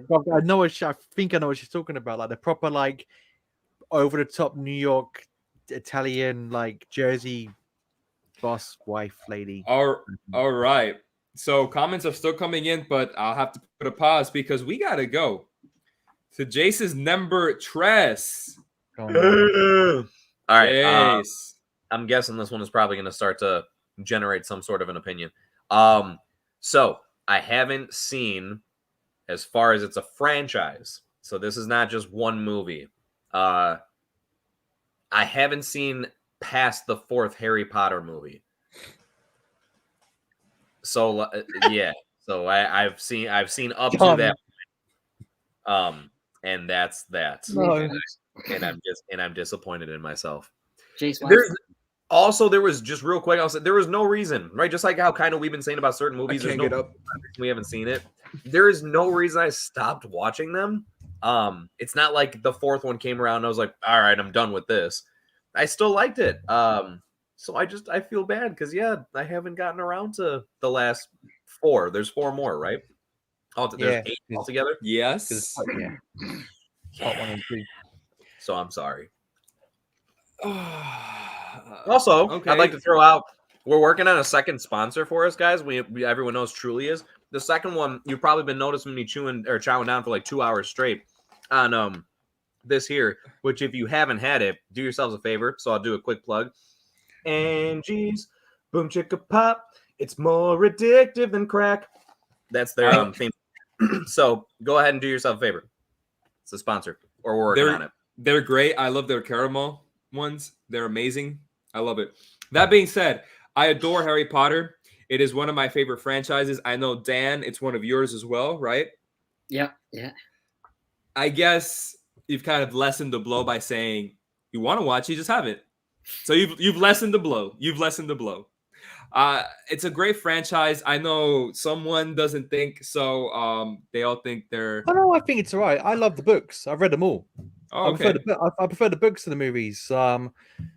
And I think that's why I kind of dropped off after the fourth one, to be honest, because I found I know they go darker, but like it's the first four books. They how the films came out. Obviously, there's some bits cut for time, but that's how I envisioned the film in my head. And when I got to the Order of the Phoenix, I just felt the pace on that book was really slow. I just felt myself like thinking, okay, this is, and then it got to the Half-Blood Prince, which was good. That little twist ending with Dumbledore, if no one's seen it. And then, I kind of dropped off. I just found it went a bit too dark for me. Whereas the first four books had a bit of light sprinkled in, some more fun moments. And the films look very grey as well. The latest ones looked very grey. Like there was something with the hue and the contrast. Or it just looked very like grey. That blue hue the last ones had. I can't put my finger on it, but it didn't look as appealing as the first four, where there was a lot of color. Oh, it's true when you talk about the color grading. I think it was done purposefully, though. I like the fact that it gets darker, Joe. The fact that I was able to grow up with the Harry Potter films. That Dan agrees, right? That we were able to grow up with the Harry Potter films. How the first couple are such kid films, and the last become very much older teen type films. I adore the lore that it's able to establish. Some of the characters are amazing. I'm not really the biggest fan of Harry himself, but the characters around him I adore, like Snape, Sirius Black. And again, the lore, the magic, the world it's able to establish. Literally, everyone wants to talk about astrology. And I'm the only one here just tell me your Hogwarts house. That's what I want to know. I love it. Dan, what do you think? Yeah, no, I love it. I agree with everything you said. The lore is just so good, and it just feels so magical when you're watching it. It just, I love it. But yeah, no, I like Harry, but no, I get what you mean with him. But there's just so many good characters. I'll tell you something very interesting. My brother went to the area where J.K. Rowling wrote the book, and he went to like the cafe that she wrote the book in, and he went to like the castle and the graveyard. And as you go through the graveyard, basically all the characters of the book are on the graves and stuff like Tom Riddle and so. So she took all the inspiration for the names of the houses and the characters from names she used to see in her town, and the priest in her hometown is called Harry Potter. There's no way, really? Honestly, the vicar in our hometown where she used to go to church is called Harry Potter. And the place where she went to the cafe in, she couldn't afford food or drinks. And she used to write a book in there because it got out of her headspace. It's like and she couldn't afford food or drink or coffee. So the guy said, look, we can give you free drinks and food, but if you do become famous, we want a first edition Harry Potter book, like from the Philosopher's Stone or Sorcerer's Stone. Yeah. And when she got big, she gave her first edition to the guy that ran the cafe, which is cool. That's so cool, though. Oh my God. I like that. But let's not forget Jace hasn't seen it, so shame his way. Jace, check it out when you can, man. You're almost done. Well, especially because they're on HBO Max. What's your favorite, by the way? What's your favorite Harry Potter film out of the bunch, just out of interest? Dan, how about you start? It's hard because either Deathly Hallows Part 2 or Goblet of Fire, the fourth one. Goblet of Fire is my favorite of the books. And then, but Deathly Hallows Part 2, I watch like every birthday. Yeah, you told me that the other day. Yeah, I don't think Deathly Hallows Part 2 is as good as a movie as many people put it as. I like the first part more than I like Deathly Hallows Part 2, believe it or not. But my favorite is Goblet of Fire. I adore Goblet of Fire. It used to be Prisoner of Azkaban, but upon rewatch, it's number 4, Goblet of Fire, which is the Triwizard Tournament. It has Robert Pattinson is that one. He plays Cedric Diggory. Yeah. I really adore that film. And I think it was the transition where like it starts off very like the other Harry Potter films, and then it cuts to like super dark. Someone gets murdered, and the movie ends dark. It's like, oh man, I like it. I really like it. I really adore it. The fourth one is with David Tennant's in there as well, right? Yeah, that's it. Oh, okay, yeah. See, now I feel like even though I've seen it, I would actually want to rewatch that because for me, out of the ones that I've seen, at first, just based off my first gut instinct, the second one actually is like my initial favorite out of what I've seen. Yeah, I don't know. There's something about I'm not saying it's like the actual best movie out of all of them. There's I think something especially about like the Tom Riddle sequence and then like the snake. Like the whole end sequence with the snake. There's something about that just seems so epic to me. So I don't know. There's something about that one that resonates with me a lot. I love you so much, Jace, but I don't like Chamber of Secrets that much. See, and to be fair, maybe I would go back and I'd rewatch them all, and I'd probably be like, I don't know. But like I said, there's just something about, especially that end scene with the snake. That's just something for whatever reason. It really just stands out to me. Yeah, absolutely. And then, well, because you haven't seen it yet, but they go back to that in Deathly Hallows Part 2. So, oh, for real? Kind of, sort of, yeah. Like time travel wise? No time travel. That's only in number 3. That's only in number 3. For sure. I wasn't sure when you brought it up. I was like, did they literally go back or? No. They go back to the place because there's something that happened in number 2 that ends up playing into number 7, Part 2. Does the snake come back? I'm just joking. I'd highly doubt. I don't know. Take me on a date first.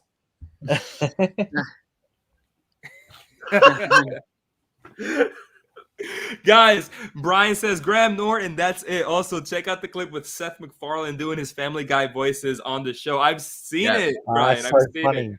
With the Kermit the Frog doing the Taken. Lisa Love says Sid Vicious is the bassist from the Sex Pistols. Sid Vicious is also a pro wrestler, so that's why I thought he was joking. Why are you laughing? Just that mix up. I don't know. It was funny. Watch Dolomite, but then check out Norbit to balance it out. Don't check out Norbit. Don't check out Norbit. No, don't. I've never seen it because I've heard it's just awful. It is awful. It's like it's so offensive to nowadays, especially. Eddie Murphy plays a white Asian man. Oh my god, no. Oh, that's right. I forgot he plays that too. Oh, I forgot about that. I just thought it was. He says John Tisk, Sid Vicious, bass player, and Sex Pistols. Listen, I'm a big wrestling guy. You guys here know it. Maybe now you guys here know it. So when I see Sid Vicious, I think of Psycho Sid Vicious. I know Jace knows what I'm talking about. Maybe Joe. He was in Spider-Man 1, wasn't he? No, that was Macho Man. That was Randy Savage. Oh yeah, it was. Yeah, that was Macho Man. I know. Yeah, I just know him from the WW. Is it F4 games on the Nintendo 64? He was on that, I think. Guys, this is Marjorie. She's my cousin. She's on the stream. What's up?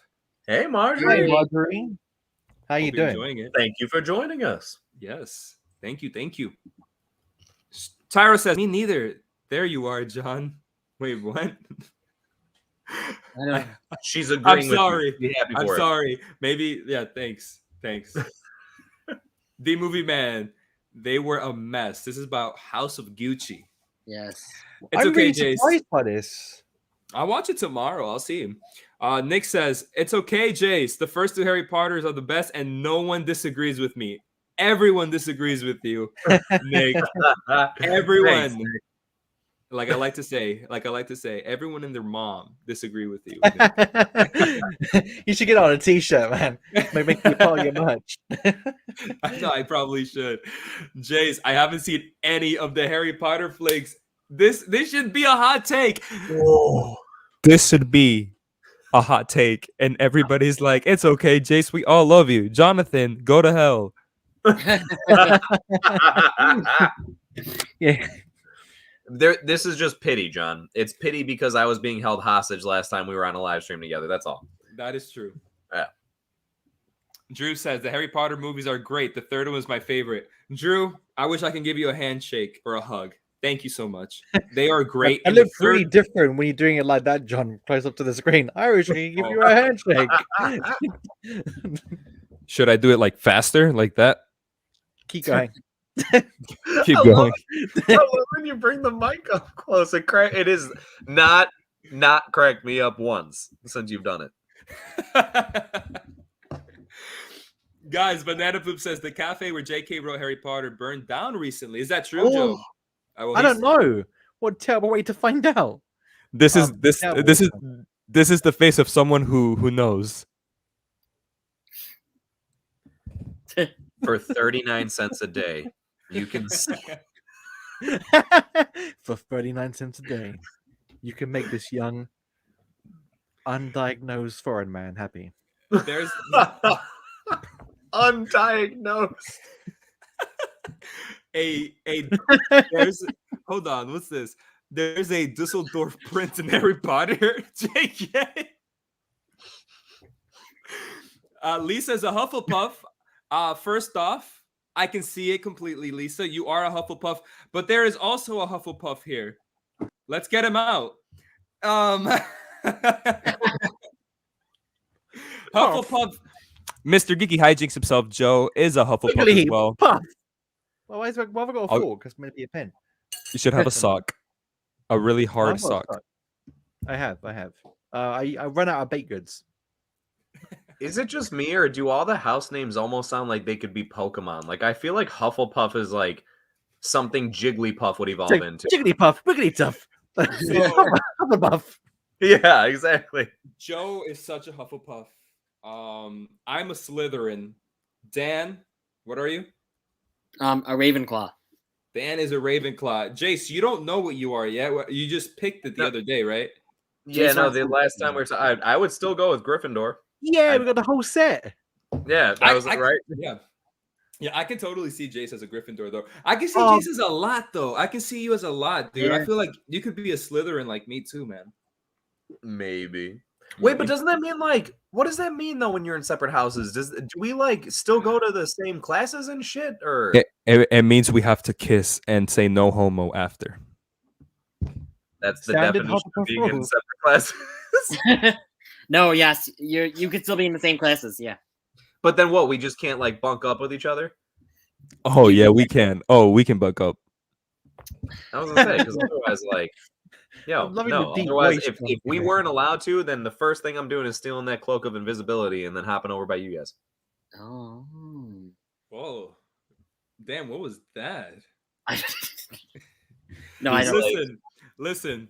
Dream about D that. Movie San says justice for Butterbeer, House of Ravenclaw. So D Movie Man, Ravenclaw, right with Yes. you, Dan. And justice Yes. for Butterbeer. No justice. There is already justice, D Movie Man. Butterbeer is my favorite beverage.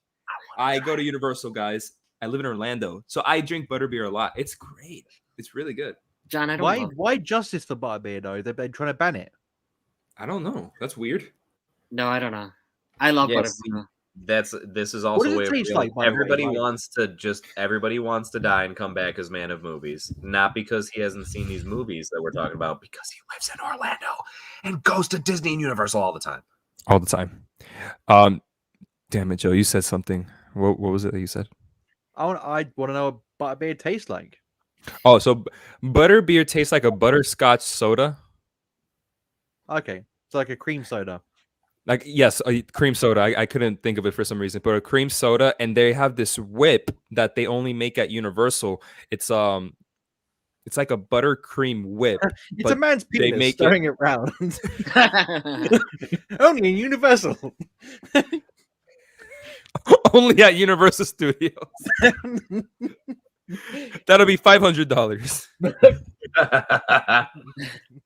It's a bargain. Nick is a Hufflepuff as well. Look at these Hufflepuffs coming out, There you man. go. See, we're taking over. They honestly, I love Hufflepuffs though. Can I say that? I really love Hufflepuffs. I kind of don't care for Ravenclaws. Sorry, Dan. Racist. Hufflepuff is It is because I'm racist. Bloody Ravenclaws coming over here, taking our jobs. By the way, do a side by side of a young Helen Mirren and Jennifer Lawrence. Dead Ringers. Really? I'm very intrigued by this.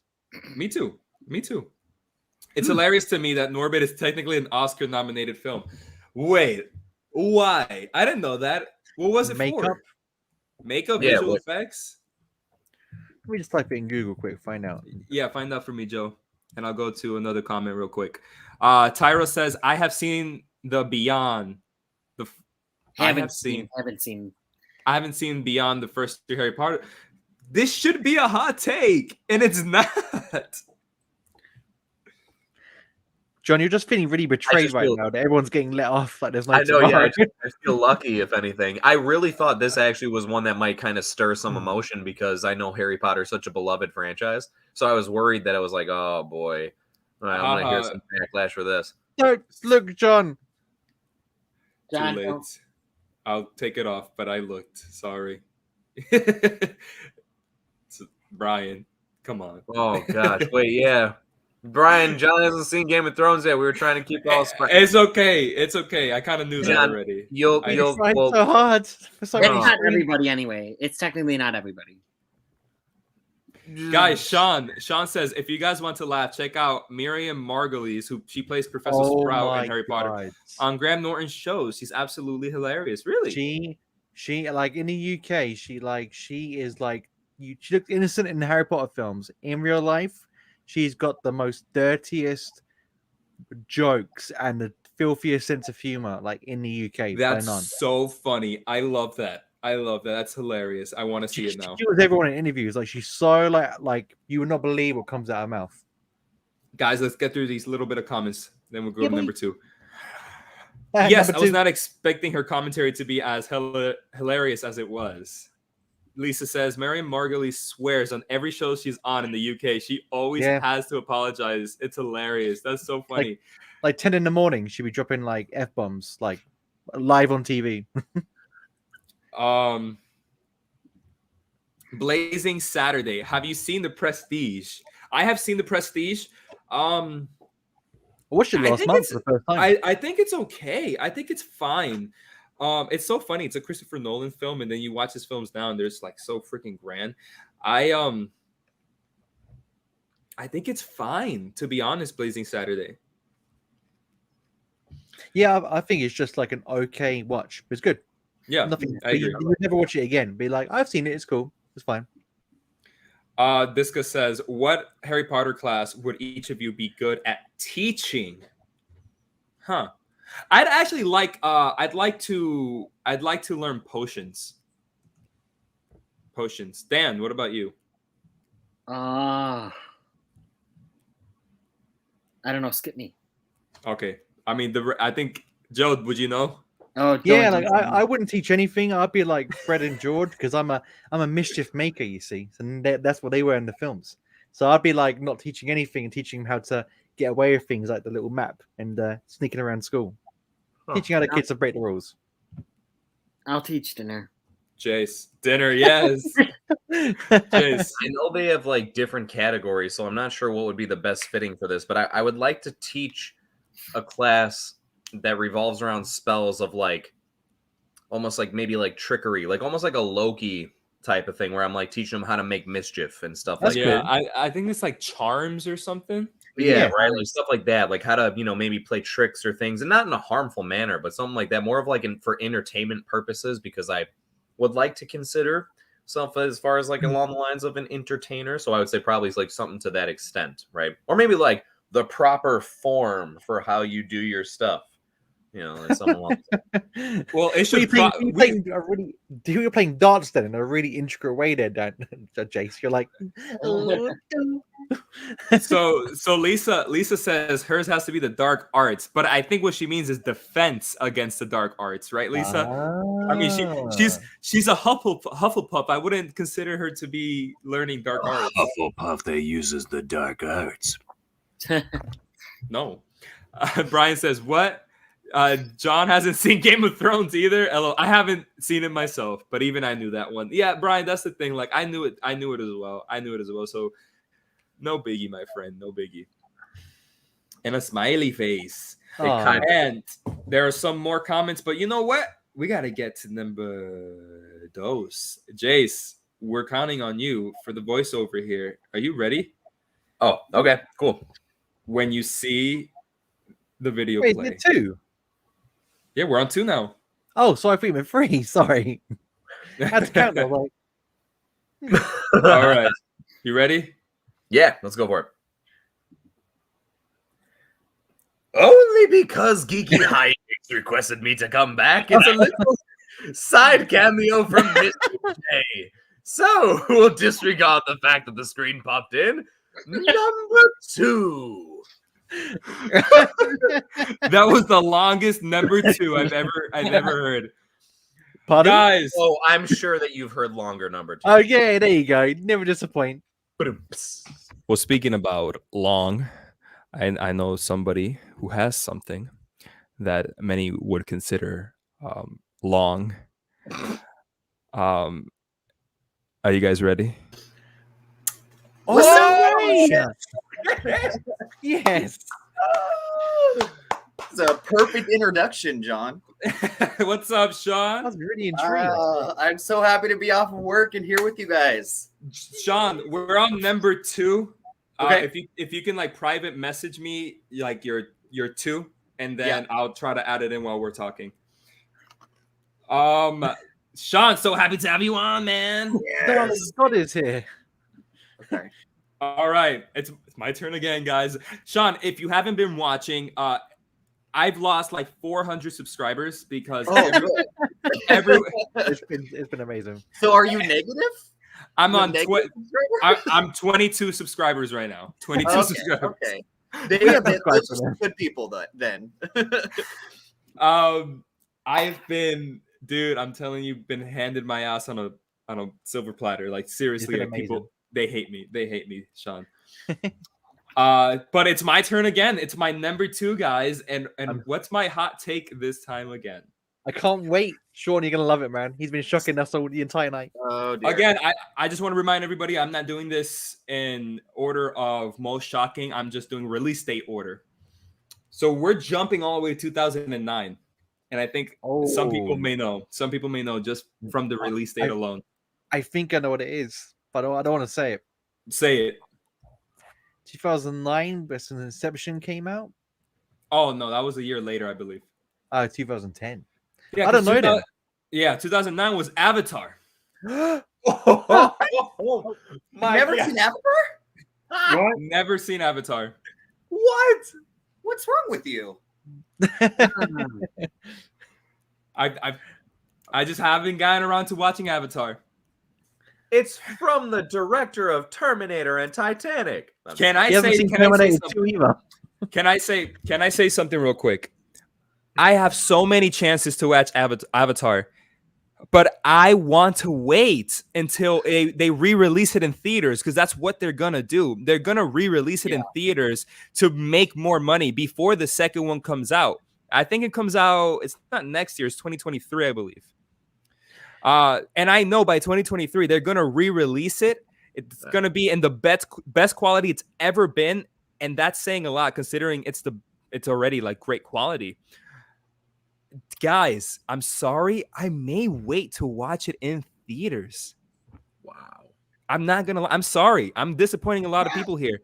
I will purposefully wait to watch it in theaters again. So I may not watch it until 2023 on purpose. it's tough. I can't fully blame you for that because obviously that is the best experience. Like, we would all be lying if we said otherwise, especially for a movie like this.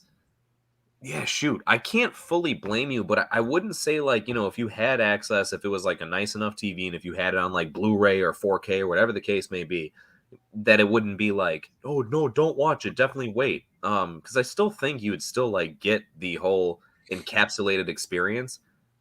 That's a tough one. I can't fully blame you for that, but yeah, I don't know, man. That's because it is a good movie. Yeah. I mean, it's the highest grossing film of all time. It beat Endgame again. It's monumental. It's monumental. I lost out on seeing it, and now I'm purposefully not watching it. That makes sense. I cannot wait to see. I mean, he's been working on this movie for 12 years now. The next 4 films. So I'm super curious to see what he's come up with. I'm hoping it's just as groundbreaking as what Avatar was when it came out in 2009. Yeah. It's more the technical aspect, John. Like I'm more shocked about because to see that film in 3D, was ridiculous. Like literally, like every scene, I couldn't believe my eyes what I was seeing. Like literally, like there's a scene, like near the beginning of the film, you see these big wheels turning when they're on like a little human bay, and it literally felt like the tire was about to crush you. That's how good the 3D was. So it's just amazing. Great soundtrack. The ending of the film is amazing, and like Shawn said, like he's been lining them up. But I think to watch it on TV, I'd rate it as you wait for it to go on the big screen, and then you can soak it in. Best way to watch it if you want to watch it for the first time.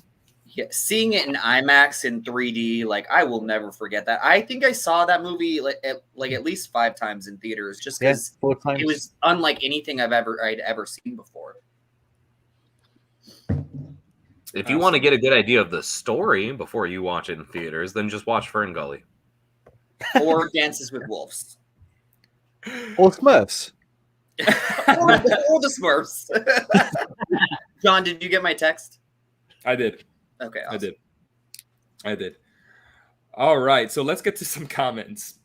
So we got Schofield Studios who says if we've seen Trolls 2, 1990. Hell yeah.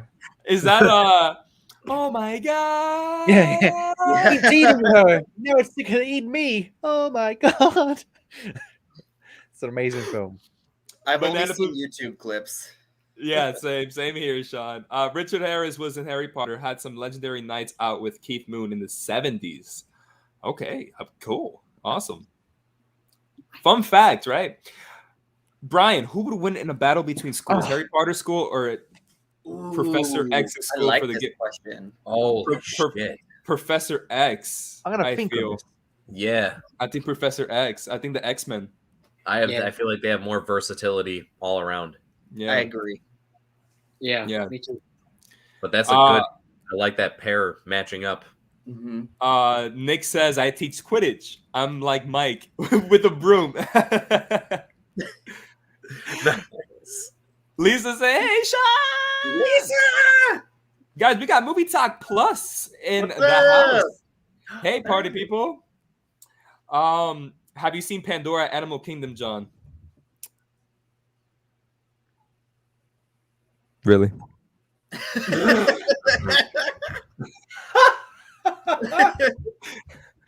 Lisa, I love you, Lisa. Absolutely. I've seen Pandora. I've seen everything. I'm always at Disney, Lisa. So I've been to Pandora so many times. It bores me at this point. Not really. It's amazing. I love it. Tyra says, so basically, John said, F James Cameron. Yeah, I kind of did. Not gonna lie. Dude, between this and Terminator 2. Yeah. I'm an Avatar defender. It gets way too much hate for what it is. Yeah, so I've been noticing that Avatar has been getting a lot of hate. People saying it's overrated, it's overhyped, all that type of stuff. It's just because of the fact that it takes some story elements from other stuff. But it doesn't mean it's not original. Like, John, you know how you look at The Force Awakens? Yes. Right? In comparison to A New Hope? that's all that I look at Avatar as. Like, yes, okay, we get it. It's a story that maybe you've seen reminiscent details of stuff before, but that doesn't make it any less of a project or a movie or whatever. And overall, it did a really good job of executing that. You know, it's something that Fern Gully may have exact story like details that are reminiscent, but you'll probably have more people see Avatar than Fern Gully. And it's, I don't know, again, it's the way that they executed it, the visuals mixed in with the story. It's the combination of both that are really nice. Yeah. And yeah, I don't think it deserves that much hate either. It's a shame that when stuff gets like really big, it's like all of a sudden it's like the cool thing to hate on it. You know what I mean? It's like when something is not that big, it's a cool thing for it to be a cult following and like you're hopping on the bandwagon. But then all of a sudden it reaches a certain point of popularity to where it's like, oh, you like that? Well, it's so overrated. Not to get into a tangent, but that's how I think about Frozen. I think Frozen is a great animated film that people now, oh, it's overhyped, it's overrated. Oh no, the film is not good anymore. I still think Frozen is a great film. I do too. I just think it's because you heard the damn song "Let It Go" on the radio so much. Like you just like for some reason I was just like that was way too oversaturated. It's just the song, I think. Even though it's a good song, it's just I heard it way too much, and now I'm like, I don't want to watch that movie because of it. But you're right, John. It is a great movie still. Yeah.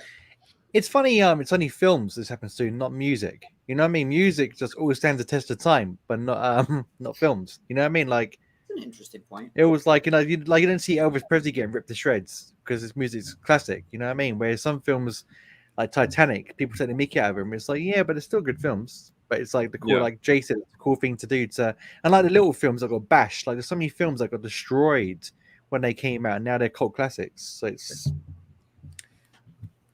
that's all I got to say. Hey, look at butterfly. So Banana Poop says, John, Avatar, I've come back just to leave again for F's sake. Banana Poop. I'm sorry, Banana Poop. It was awesome to see at the cinema. You're right to wait. Thank you, Lisa. Thank you. Tyra says, it's okay, John. If you've seen Dances with Wolves, you've seen Avatar. That is some. Everyone says that. If you've seen Dances with Wolves, if you've seen, I've heard even Pocahontas. If you've seen Pocahontas, I feel like Dances with Wolves and Fern Gully. If you've seen those two movies, then seriously, you've seen Avatar, basically. Jason Fern Gully, Jesus. I'm just I'm telling you right now. Well, first of all, I like that movie, but seriously, when you watch it and then when you do see Avatar, you're just like, oh, yeah, like they're very similar. That movie, yeah. Genius Gaming says, I think I'm the only one who doesn't like Avatar. You're not the only one. There's so many people I know that don't like that movie. I love this. Hold on. He says, haha, John, you're keeping your Avatar virginity for another few years? Wow, we should get you a Navi purity ring. You really should. If they sell one at Pandora and Animal Kingdom over here at Disney, I'll probably like buy one and be like, yeah, I'm holding it off for a few more years until I get married. Nick says, speaking of James Cameron, my popular movie I haven't seen is Aliens. Ooh, it's a great one. I want to. Oh, terrible. Great one. You can't hate. Wow.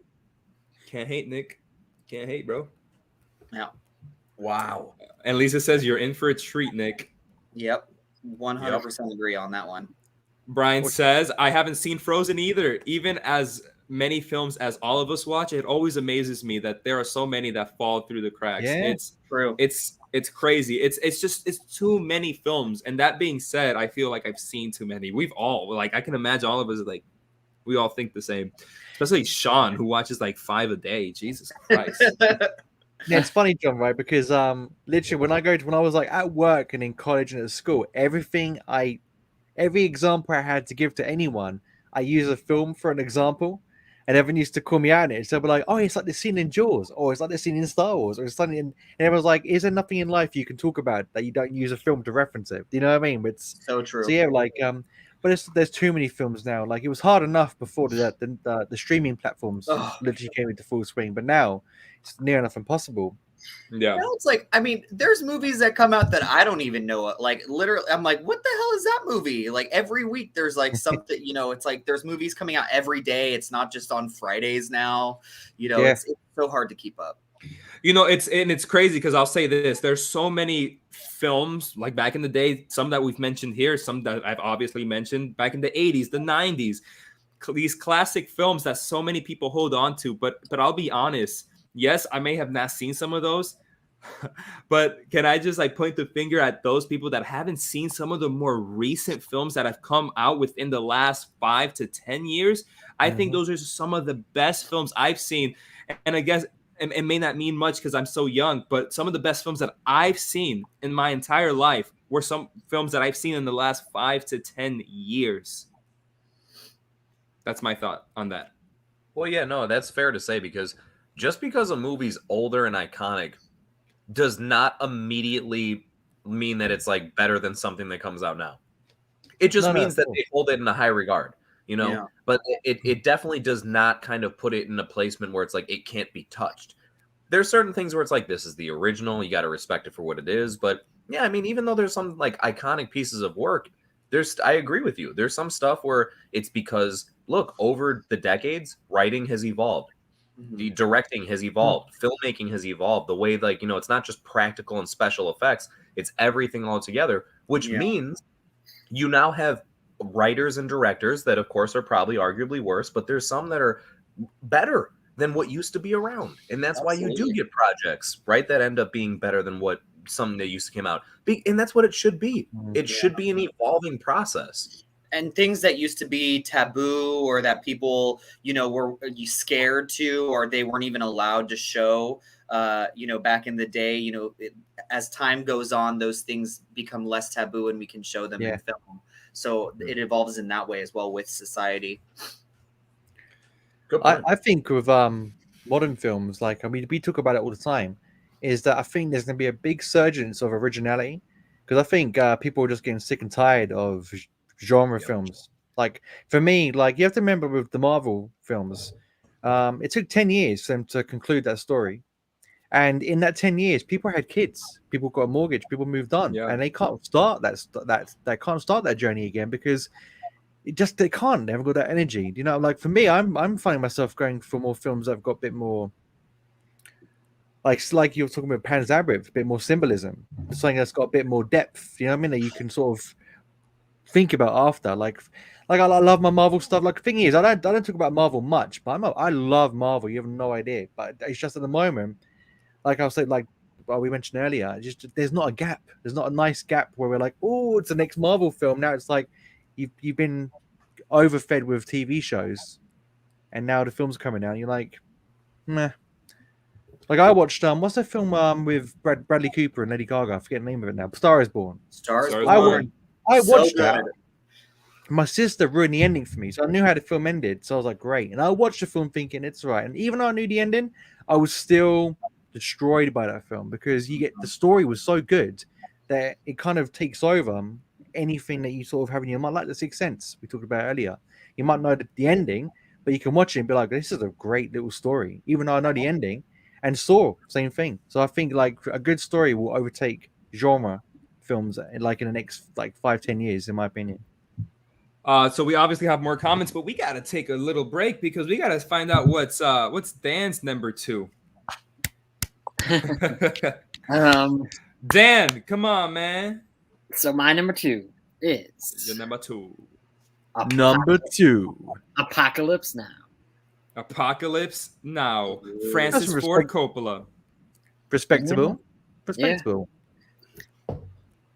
I haven't seen this either. I have no words. I haven't seen it either.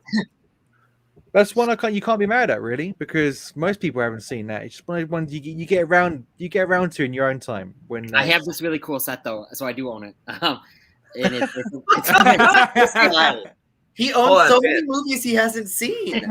Yeah, wait, Dan, do you own all the movies on your list that you haven't seen? Yes. No, because I'm the type I want to have. Like, I have Citizen Kane now. I do like that movie, but I would have it anyway because it's such an important thing in film history. So I like to have big movies and popular movies and movies that the majority love. Yeah, I give you credit. I could never see myself purchasing a movie physically, or I guess I don't know why I said it like that, or virtually, like as far as a digital copy of something. If I didn't know I liked it already. So think about it this way, though. I thought about this recently. You purchase music and albums without listening to the music. You purchase video games without playing the video game first. So like, it's true. The video game one I could definitely see as a good point, because you don't play the game, you don't get a preview of the game. Maybe there's like trailers nowadays or whatever. Music I think is different. You definitely have an embodiment of who the artist is, and you kind of have an idea that I haven't heard anything from them, but I know who they are and I would like to hear more from them regardless. But nonetheless, the video game one is a pretty good point, I guess. Books too. But I feel like here's the thing though, it's just that with movies especially, it's such a shot in the dark nowadays. Like there's so many movies that they sound like they got a great premise and they suck. They got a great cast, they suck. So that's where it's like, I'd feel like it's such a shot in the dark, or like a lottery, to buy something. Even if it was acclaimed by other people, we now know what it's like. There's movies that we know are acclaimed by others, and like we don't like them as much. So yeah, I like I said, give you credit. I hope that all the ones that you haven't seen that you own, I hope that they are all amazing in your eyes, because I hope they're worthwhile purchases. Plus, they're amazing. They're amazing sets. Like the Godfather trilogy is such a cool set. The Apocalypse Now is a really cool set. Yeah. I can't wait on playback to see the little flirtatious action between Shawn and Joe down at the bottom there. Shawn, have you seen Apocalypse Now? I have, yes. What do you think? I like it. It's definitely it's like Full Metal Jacket for me. Like I respect the film more than I like.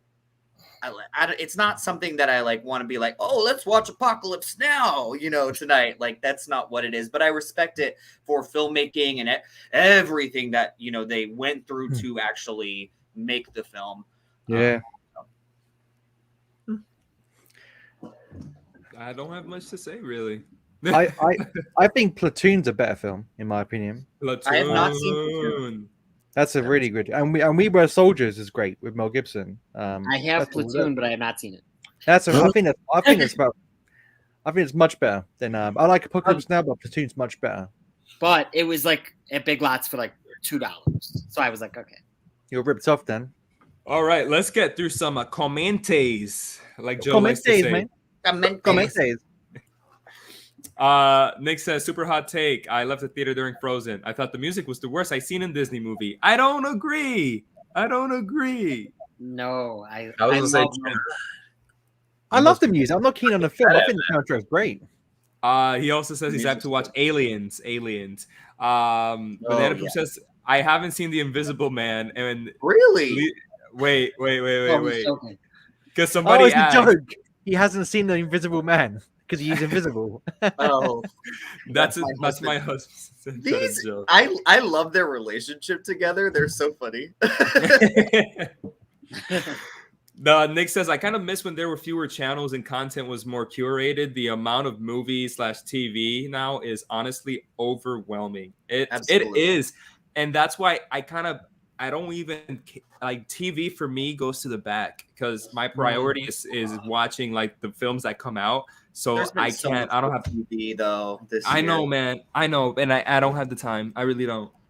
I'll throw real quick in here. You know why it makes me actually sad? This is a really good comment, and I won't like spend a lot of time on it, but like I feel worse, not for us, but for like younger generations. And when I say younger, I mean like younger generations who are growing up with the fact that there's too many choices like this.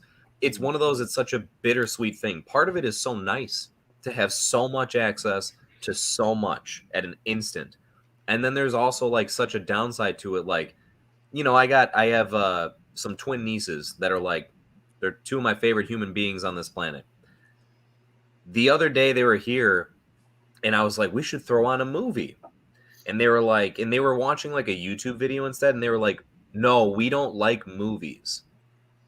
Excuse me? Now, don't get me wrong. I don't take that they're kids. And I have a strong feeling to think that opinion is not something to take in concrete, right? It's not in stone. There are movies I know for sure they like. Nonetheless, the fact that they said that, and then we kind of even went further into it, they're almost 8 years old. So it's not something to go huge off of. But what I mean is still the impact and kind of like what it's leaving as an impression on younger generations it's not what it used to be. And that's really sad that movies don't seem to leave, whether it's a movie or a show, to be honest, the same type of impact on people and a younger generation now, because it's not the same thing. You have access to too many other things now. You could watch, you could sit there and watch Lost in the Reel 24/7 for a long time before you feel the need or desire to actually watch any show or movie. And it's not saying it's right one way or the other. It's just something that's kind of like, it is disappointing. Like when I heard that, and I could see kind of a little bit of sincerity in them, that it was like, this is really heartbreaking to think that you don't really look at movies in the same respect or light. And I know that'll change over time, but still, just to throw in real quick. To your point, Jace, seeing House of Gucci yesterday and those annoying girls behind me who I wanted to choke hold, but they're on their phones watching TikToks, like literally, like, and they had the sound on, like not full blast, but probably about halfway. And they're watching TikToks during the movie, at a movie theater. And I'm like, they can't even sit through a movie. They don't have enough patience to sit through a movie because they need to look at their phone and watch TikToks. And that's like, they'd rather be on their phone than sit down and have the patience to watch a movie and a story unfold. My friends, I love the conversation we're having right now. Sorry, go ahead. Can Shawn do me a favor? To your left, can you rip that reserve seat right, like the sticker right off? Way. Wait, Because we got Mr. Anthony. Yes. Fever Dreamland Theater is here, ladies and gentlemen. Woo. What's up, fellas? Hey, The Cinema Squad. Not much, Anthony, other than my fucking night is made by you and Shawn being here. I missed your mean mug, Anthony. I missed 1, 2, 3, 4, 5, 6. All 6 of you guys. Even yourself. Even myself. No, let me see. 5. I'm a little drunk. I'm sorry. I'm counting the duck. No.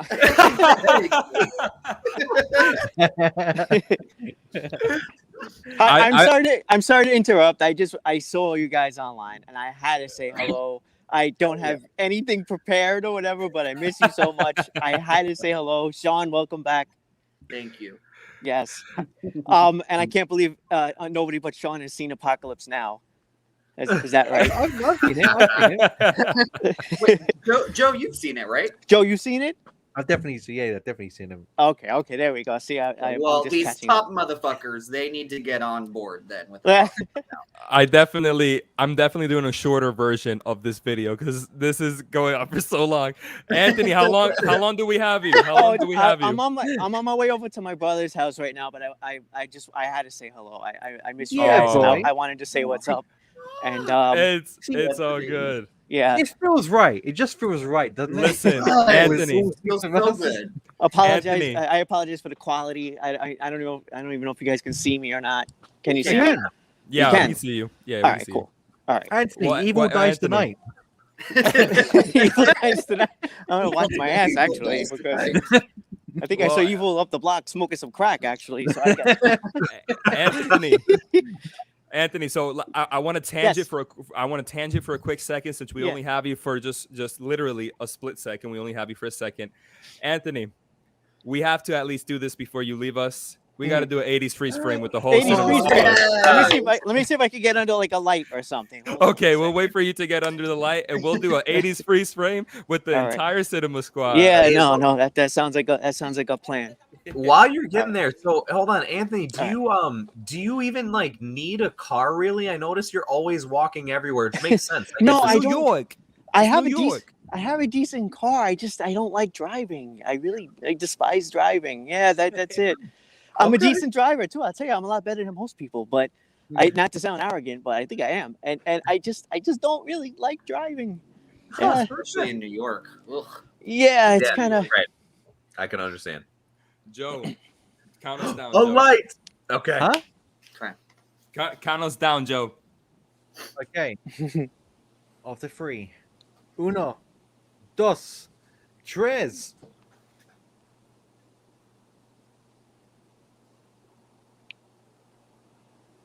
is a beautiful thing. I missed that. I missed that Funny, too. everyone frozen was the funniest thing. Anthony, so happy to have you on, man. What a Yeah, surprise. No problem. How have you all been? And I'm sorry to interrupt. I know I'm interrupting a little bit. No, don't say sorry. You're the best Yeah. interruption there could be. All right. Exactly. Good to hear. well, We've been good. We've been getting a lot of hate because we've had a lot of hot takes with our popular films we haven't seen yet, especially me. I haven't. Apparently, I just people hate me now. Anthony. Oh, People no. hate me.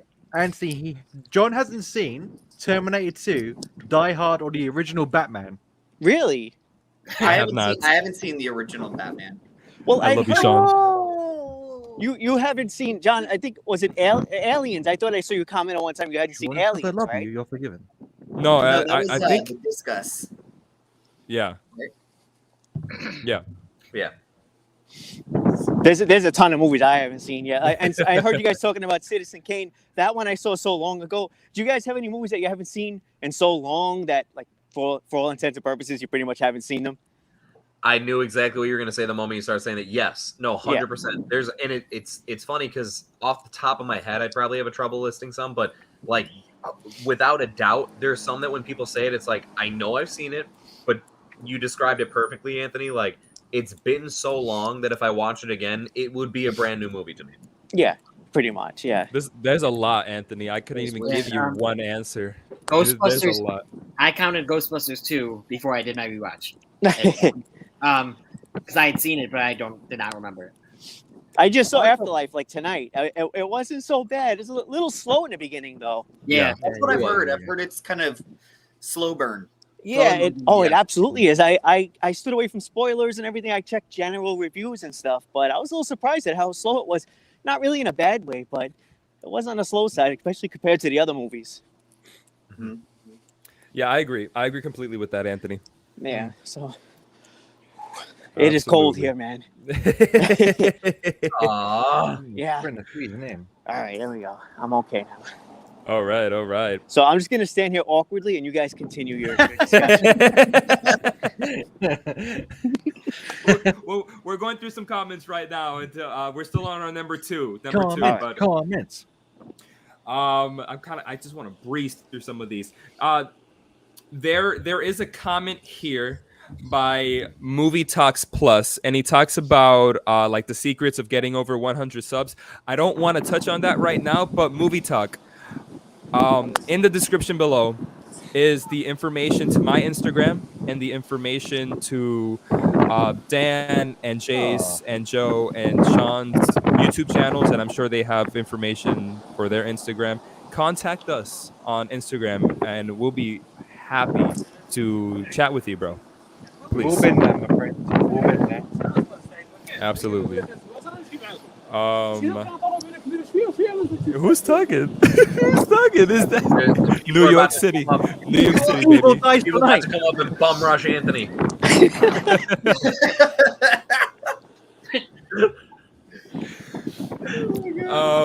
Katie, she says she's off of work. She's able to hang out. What's up, Hey. Katie? Come on, join the party, Katie.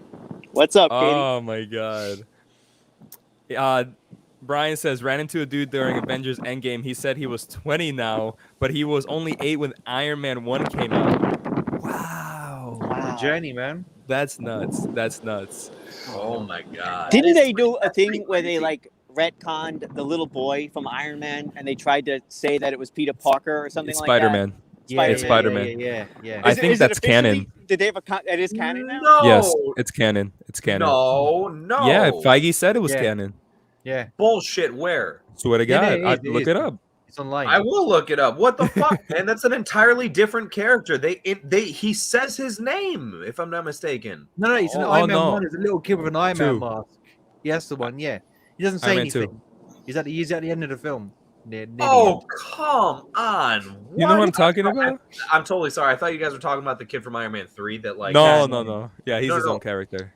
What the fuck? What an unnecessary thing to squeeze in there. It's cool. Isn't it? That's what she said. No, sorry. It's not nice. This is why I'm not allowed on streams anymore. Jesus Christ. Lisa said that's on her list, Dan. Oh, that damn list. Schofield asked if we've seen The Good Place. I've seen some of The Good Place. Yeah, I've seen it's some good. of it.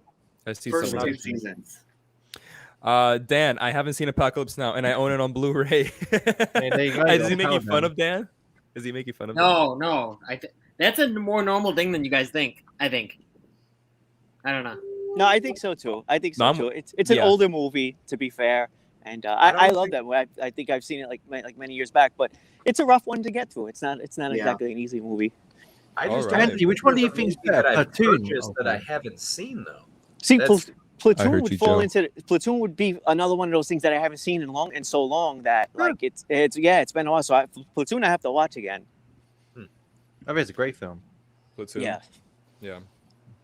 Tyra says, have to run. Just wanted to tell John and Shawn, it's been awesome to watch you guys' growth from where you were when we initially started. I just hit 3K for us little channels that could. I know she's huge on that because she understands like we came from nothing. She understands she came from nothing. Yeah, she came from nothing and now she hit 3K. And we grown. We keep growing. I mean, Tyra pumps those videos out too. Like, yeah, she does. She's so good at getting videos out. No, seriously, good for you. Congratulations. Congratulations. Yeah. Katie hasn't seen it either, Dan. Apocalypse Now. He has not seen it. Jace, I go crazy during Black Friday sales of movies I haven't seen and then just forget to watch them. I've roughly got 200 Blu-rays like that I've yet to watch. Oh my! I got some. That's Dan. And you know what though? I think I would feel differently about this if it wasn't for all the streaming services out now. You know what I mean? So I won't make a big thing, but that's like quick answer is because there's so much available consistently on so many different streaming services. I don't feel like the need to go out and really like just buy a bunch. If it wasn't for that though, I could probably see this being much more. Oh, but it's different. I love to have the physical copies. But if I watch, like, I have Stranger Things physical copies, but if I watch it, I'm watching it on Netflix. I'm not putting in the physical copy. It's like for the convenience, right? Yeah. I just love having something to show that what I love. To show what I love, yeah. So guys, there's so many comments. I don't want to get through all of them. Obviously, this isn't shooting the Shiznits episode. But I'll try to at the very end if we can like do a little like after party type thing where I'll edit this for Sunday or something. But just to get to the topic of the video, I want to go to, I guess we'll go in order now. Let's go to Jace, who's next to Dan. Jace, what is your number 2? Number 2. Number 2. Oh shoot! Yeah. Okay. So let's see. We're on. That's what we're doing here. I'm sorry. I got 2 different ones left. I always like to give a little bit of a clue so John knows what picture to grab. So the second to last one is a Western. And I know Western is not everybody's favorite genre to begin with. However, I feel like this is a Western that's a little bit more recent and seems to have a lot of like critical and fan acclaim behind it. And that is No Country for Old Men. Wait, who did that? I did not put that. Anthony. Sorry. You came online just to tell me.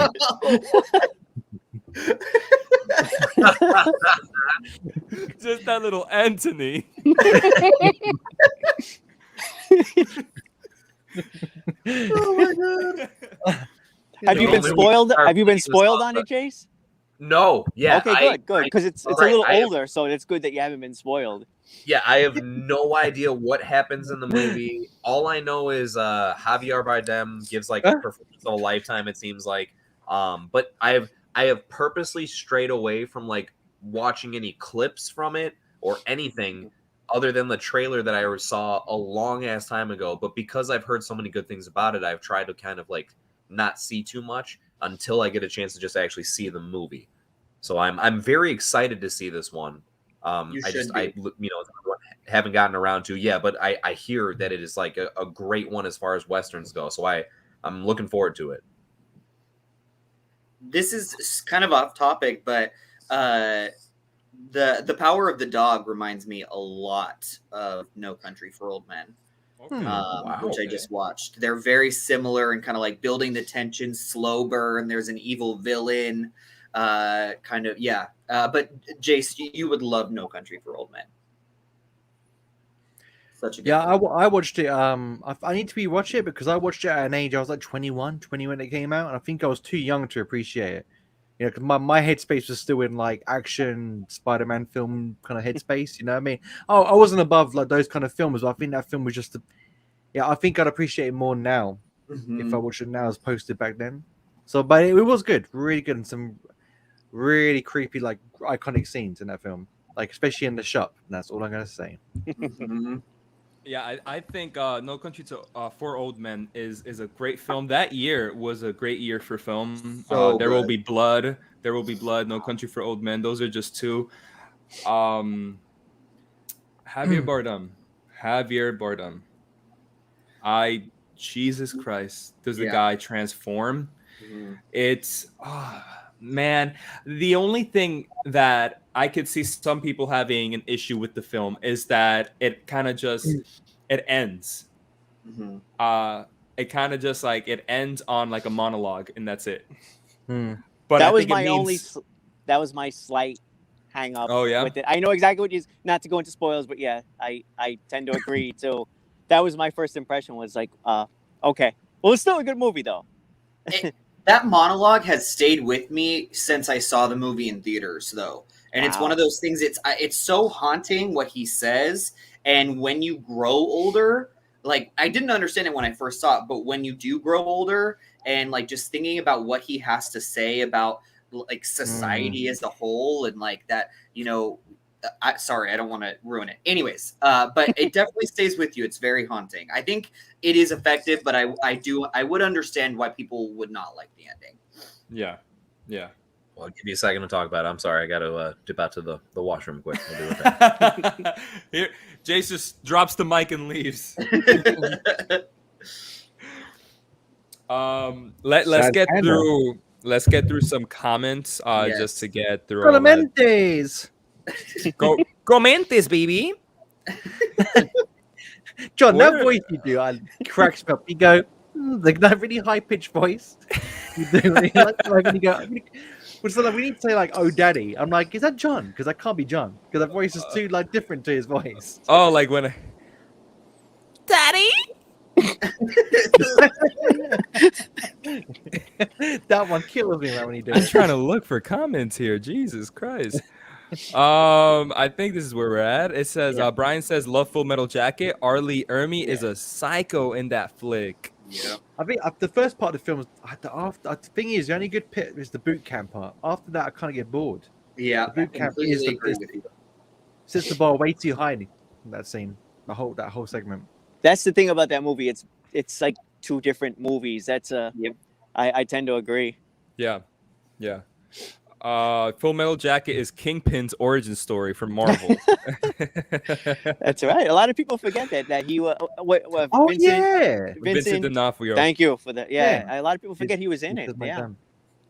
That was a great thing. Katie comes in. She says, "Wait, Dan, you have not seen The Godfather?" No, Dan has not. Just catching up. I know Anthony is ashamed. Oh God. Oh well. I mean, it's something fun to look forward to. At least the first two. Yeah. Exactly. Yeah, that's what I was saying earlier. Drew says that he hasn't seen the original Dune, but it's not that good. Yeah, I hear everyone I know over in UK, when I worked in a pub, everyone used to say to me I've never seen it. Everyone said I should see it. It's one of the best films made, and I was like, I ain't seen it. I haven't seen it. Same. And everybody, Anthony. Hey, Anthony. Hey, what's up? Hi, is that Lisa? How you doing, everybody? Hello, everybody. Yeah, Lisa, Dragon movie guy. And then Schofield Studio says that the original Dune is worse than you can imagine. Okay, that's interesting. Jeebus. Guys, this is my wife. Francis says, hey, guys. Hey, Francis. Francis, I don't even think she's home yet. I don't know. I haven't heard the door yet. I'm like kind of scared. Like she'll come in the door and like I'll be so scared because I'm like, who the heck is that? We can hear that fantastic accent, Anthony. That'll do. Hey. How's it going? Pepperoni pizza. Pepperoni pizza. And now I'm gonna move for pizza. Thanks. You brought it up. Me too. Me too. Me too.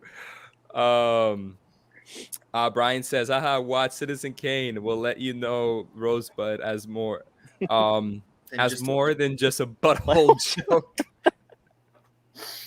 Oh, DMG. All right. There's so many comments. I'm just gonna stop there and we'll continue with the next one. Anthony, would you have a hot take, a popular film that you haven't seen? I don't have the picture up for you, but I can put a banner. Geez. Unfortunately, there are a lot of them. Like you're talking about like a Citizen Kane type movie, right? Popular, yeah, something that's popular. Popular movie. Casablanca. I think. Interesting. Yeah, that's one I want to see that, but I think I started it once, didn't finish it, and never got back to it. So that's like I know that's a well-known classic, and yeah, so that would be a big one on my list. Nani? There we go. So Anthony, Casablanca is not on my list, but it would also be on mine. I slack very much with the old films, the older films from back in the day. Yeah, I say black and white, but I've seen many black and white films, but a lot of the black and white films from back in the day, I have not seen. Casablanca being one of them. So I'm with you there. I have not seen it. I have a feeling Shawn has. Yeah, no, I need some flying saucers or aliens or something to keep me interested, but not so much anymore. Now I'm not an old-fashioned love story, Anthony. I'm actually nowadays I'm happy to try anything. It's just a matter of getting to it. That's all. Yeah. I gotcha. No, I ain't seen Casablanca, but I was lucky, like with my upbringing, I was just exposed to loads of old films. Mm-hmm. So like King Kong, the old original Mighty Joe Young, Gone with the Wind, all the classics, like those kind of films. Where Happened to Baby Jane, all those kind of films. But Casablanca, or like North by Northwest, but Casablanca I never saw. Always got past me that one. Again, I think overexposure of that film. Mm-hmm. Like, No, you have been bringing Mighty Joe Young up a lot recently. He loves that gorilla. You just love a gorilla. I just love gorillas. I mean, who doesn't? Joe, I like my Joe. Are you talking about the '90s one or the one from like I think? I like the old school one. The old school one. Okay. Yeah. Hey, Jace is back. Jace, read the banner. Anthony hasn't seen Casablanca? Nani?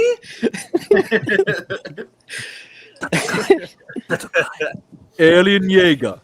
I've only seen Casablanca because of a film class in high school that forced us to watch it. Yeah. That's where I saw most of the, and I don't say that like it's a bad thing. It's the class that forced me to watch of classic movies. So like Casablanca, Citizen Kane. There's a couple others I could throw on the list, but the only reason I ever saw those movies is because of that class. But I am glad that I did. Whether they're the best movies or not is totally irrelevant. It's the fact of they are part of what started cinema. Yeah. And help kind of shape it into what it is.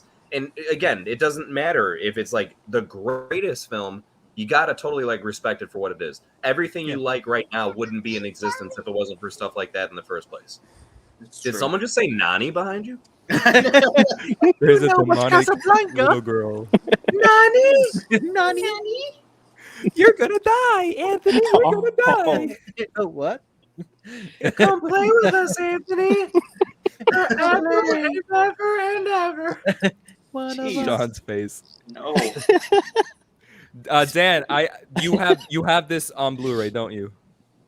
No, I don't, but it was going to be on my list. You're slacking, Dan. It was going to be on my list, though. It was on this I list. love that's the assumption. So Anthony has not seen Casablanca. So that is Anthony's little hot take. That's going to be my little contribution. Yeah. I think Jesus Christ, there's so many comments. You probably have to rewatch this later later on to see what people think. Oh, happily. No, there's no problem. I'm looking forward to it.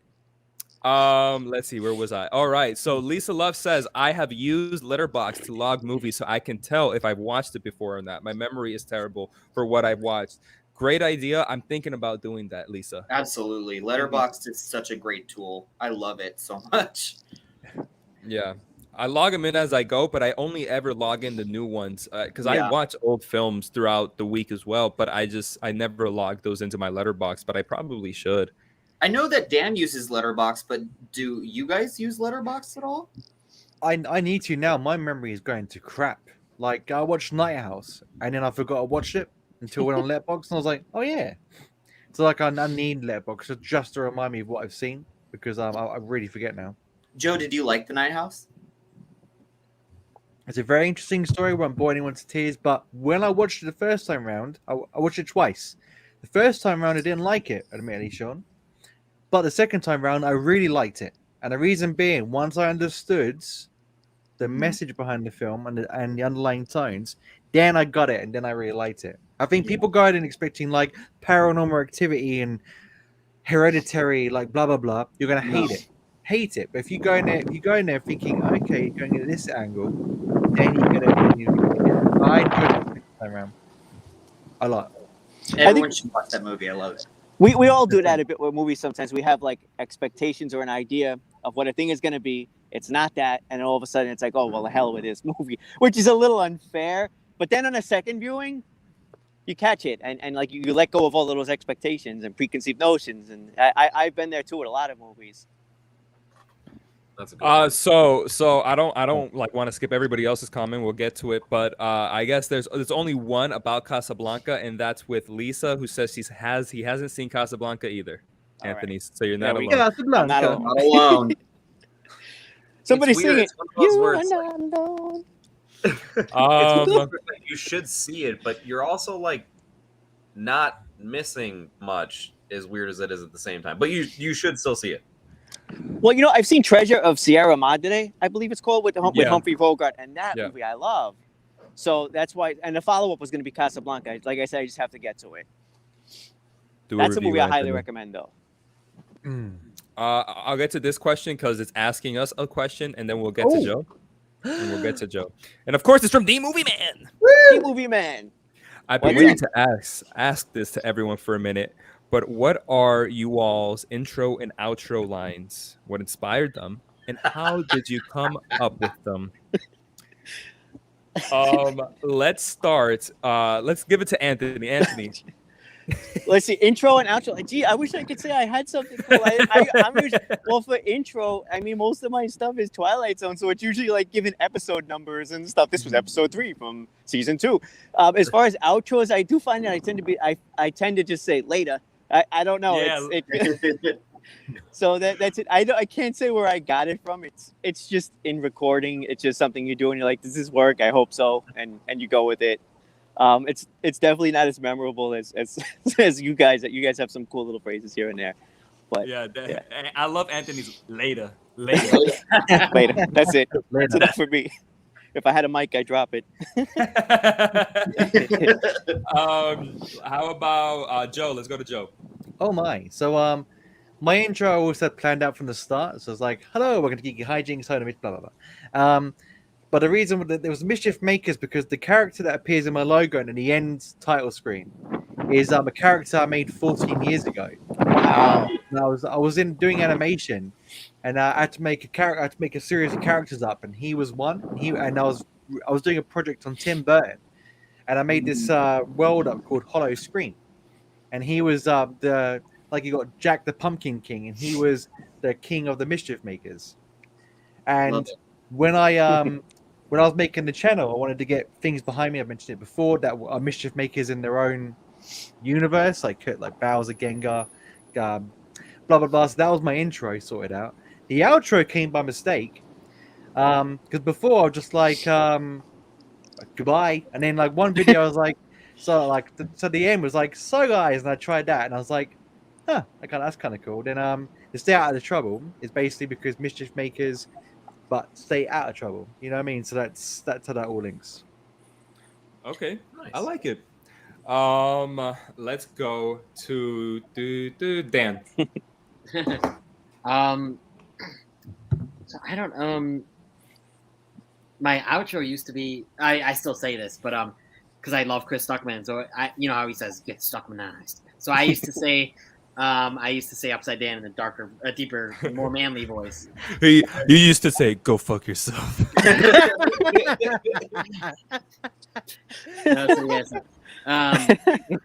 It just happened though. What I say and what I, I don't know. It just happened that way. Funny. Because it used to be, and I told you this.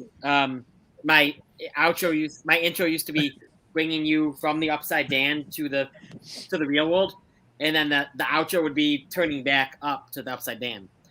But I don't really do that. Which you should bring back then. I like it. Yeah, I like it. It's cool. Jace, you're so patient. Go ahead, Jace. I know you want to say something. Well, I always want to say something. I feel that's part of my personality. So I feel like I'm opposite ends of the spectrum with my intro and my outro in regards to, I feel like my intros it's not the same thing every time. They're, for the reviews anyway, they're very unique. Obviously, excuse me, skits is not a fair thing to bring up in here. There's no real intro and outro to the skits. But yeah, with the reviews, intros are always different, unique. I try my best to always kind of make it a very unique approach, like a very attention-grabbing review where it's almost like I'm not even sure if I clicked on the right thing. What the fuck is he talking about? Type of thing, but on purpose, So, but and then the outros, and I love how Anthony likes that so much. The outros, it's the exact. I'm just happy to be here right now. Really, dude. Please know that the sentiment is the same. It's funny because I feel like for people watching, they're probably like, "I don't get it. You guys are a group. Why is it such a big deal?" Just know that it's a huge deal when Anthony's here. So the sentiment is the same, bro. I'm going to Vegas later. I'm going to put all my money on Black 21. Somebody always send me a link, because if I can get to it, I will. I'm happy to. Believe me. Just always send me a link. But I'm sorry. Anthony yes. is a grown man, and he has grown man things to do. So that's why it's exciting when he's here. I'm a little too grown lately. I get a little bit of a belly going now. Wait, all I was gonna finish with is like my outros are the most generic thing that you could possibly think of, because and it wasn't done on purpose at all. I feel like it's like what a lot of you guys have been saying so far. It just kind of fell into place where it's like, and catch you at the next review. Where I'll put it this way, it's like an elongated version of like the typical YouTube format stuff, where it's like, well, like the video if you like this content, subscribe for more stuff, and I'll catch you at the next review. Like it's that's very what I would consider to be, and please understand, there's no like bad thing about this, but what I would consider to be like the very cookie cutter format, which I honestly have mixed emotions myself of doing that. I feel like I should switch it up as far as an outro, but yeah, that's kind of what it is now. It's just a very simplistic approach, but then the intros are the opposite end of the spectrum. Okay. Jace. Mr. Lost in the Reel. Yeah, so I feel like when I first started, I kind of was taking little things from every YouTuber that I watched and I really liked, and then I tried to make it my own. With my intros, I decided to always ask a question to the audience to kind of like get them involved. So like, is it overrated, or like, are the critics saying something about this? Like, I want to get them involved, get them interested in watching it. So that's kind of how I've formatted that. And then the end is kind of just has always been, like just me being, like whenever I say goodbye to somebody, I wanted to feel like, like you're my friend and I'm saying goodbye to you, and, can't wait to see you next time. Oh, my heart, my soul. Your heart. Your achy breaky heart. As for me, oh, thanks, Joe. Yeah, let's just end there. Yeah. I was just saying it's a good question. I was appreciating it in the moment. Okay, let's move on. I'm gonna do my Bambi impression. As for me, April showers. I'm one of your Johns. As for me, I'll start with my outro. There's really nothing inspirational or that inspired my outro. I kind of just go till next time, movie fans, because if you're watching me, I'm guessing you're a movie fan. Till next time. It's something that kind of just came out while I was talking during the first time, and that's what stuck. Stuck is not even a word. It is now. It is now. Thank you, Anthony. Thank you. My intro. It's funny because my intro is what inspired my channel. What inspired me to become a YouTuber was my intro. My name is Jonathan, and I am a man of movies. That's what inspired my channel. Before Man of Movies was even written on Gmail, it's because my name is Jonathan, and I am a man of movies. I love film and everything that has to do about it. I used to say that back in the day in my intros. So that's what inspired my channel. And that leads up to me showing a clip to the movie I'm reviewing. And I really like my intro, and I repeat it. And I know some people don't like intros that repeat. I've seen a couple of videos of people saying that they don't like videos where they repeat their intros, but tough cookies, man. I really love my intro. Sorry about it. Yeah, I just think it's who I am and it's what I do. Jonathan, and I'm a man of movies. Too long or anything. No, yeah, exactly. And I point back, like when if you guys notice, like my name is Jonathan, I'm a man of movies, and I point back with both my thumbs because what I'm actually doing is I'm pointing to literally all the freaking movies I have in my thumb. Yeah. So that's my story.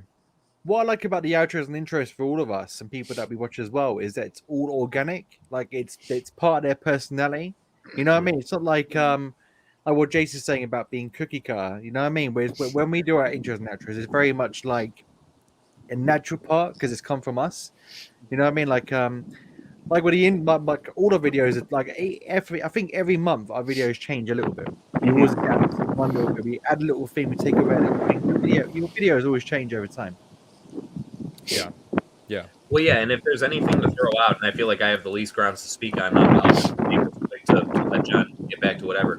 But for anyone that's like trying to be established on something like this, where there's so many people doing a similar thing, it's to basically find something of what we're all saying here is just be yourself. Yeah. And again, please understand, as I brought up last time, the whole cookie cutter approach is not necessarily a terrible thing. There's a reason that it's the default cookie cutter approach, right? What you would typically expect to hear from a YouTube video.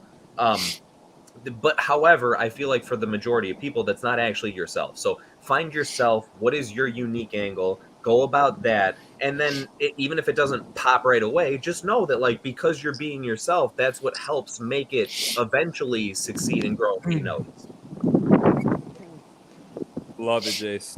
Love it. But with that being said, guys, we're going to go to Joe's number 2. Number two, Joe. And Joe actually, Mama. guys, I'm good to check out now. Oh, yeah, man. Awesome talking to you. And I so love you, I'll say Anthony. later. Later. Yeah, Later. and I'll catch up on the rewatch later. Bye-bye to everybody watching, too. It was awesome seeing you guys again. Anthony, Have a it was nice night. awesome. It Have was a good awesome, one. Anthony. Peace All out. right, Alrighty. take care, guys. Peace. Pizza Alrighty. out. Pizza out. That was amazing. Pizza out. So That was happy we good. got Anthony on. So happy we got Anthony.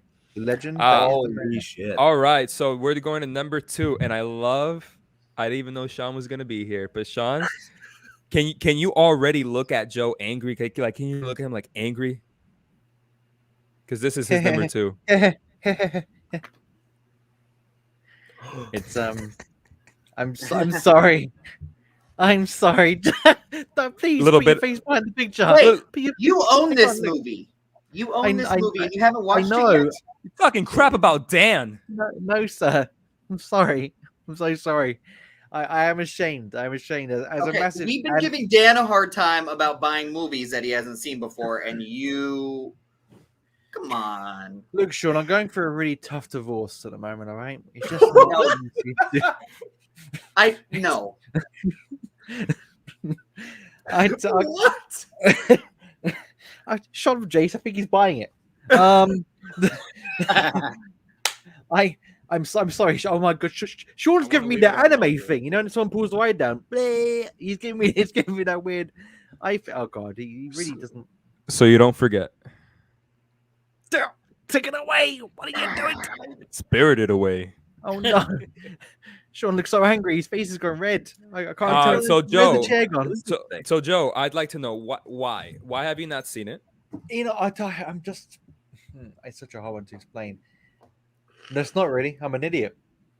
But no, like I love anime, love it to pieces. But for some reason, the live action films and I've seen him like Akira. I've seen so many live action films. This one, again, it's just a skate. I don't know what it was. I could have watched it when I had the chance when it first came out, and it looked kind of boring to me. Like when I first, and then it fit like just. I think, like I said, with Old Country for New Men. Is that what it's called? It's like I think I was a bit too. I wasn't ready yet. I think I'm ready for Spirited Away. I haven't watched any of. I haven't watched any of his films. Studio Ghibli. I haven't watched one. You haven't seen any Hayao Miyazaki films? I've never seen one, Sean. Okay. Well, bye, everyone. Jesus Christ! I'm out of here. Sean, no. No, Sean, don't do it. No, Sean, don't leave. But Sean, we're going to Planet Hollywood tomorrow. Jonathan. I knew you would come back. I knew that would get him. Oh, now he's gone. No, he's gone for real. No, I got to put him back again. Hey, Dan, did you call him Jonathan? No, Jonathan. No, I said Jonathan. I didn't do it that time. That was him. That was Sean that time. Look. I'm sorry, Sean. Oh my God! Look at her face. I'm strangely aroused. These honor on your cow. He's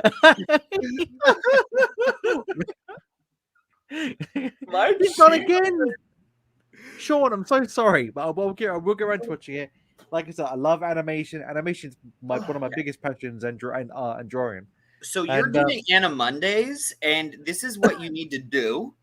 You need to start watching like Hayao Miyazaki for the first time. Sean. Like, he is one of my favorite directors of all time. And if you are an anime fan and you're doing Anna Mondays and you haven't seen a Hayao Miyazaki movie, Sean, I like your hair.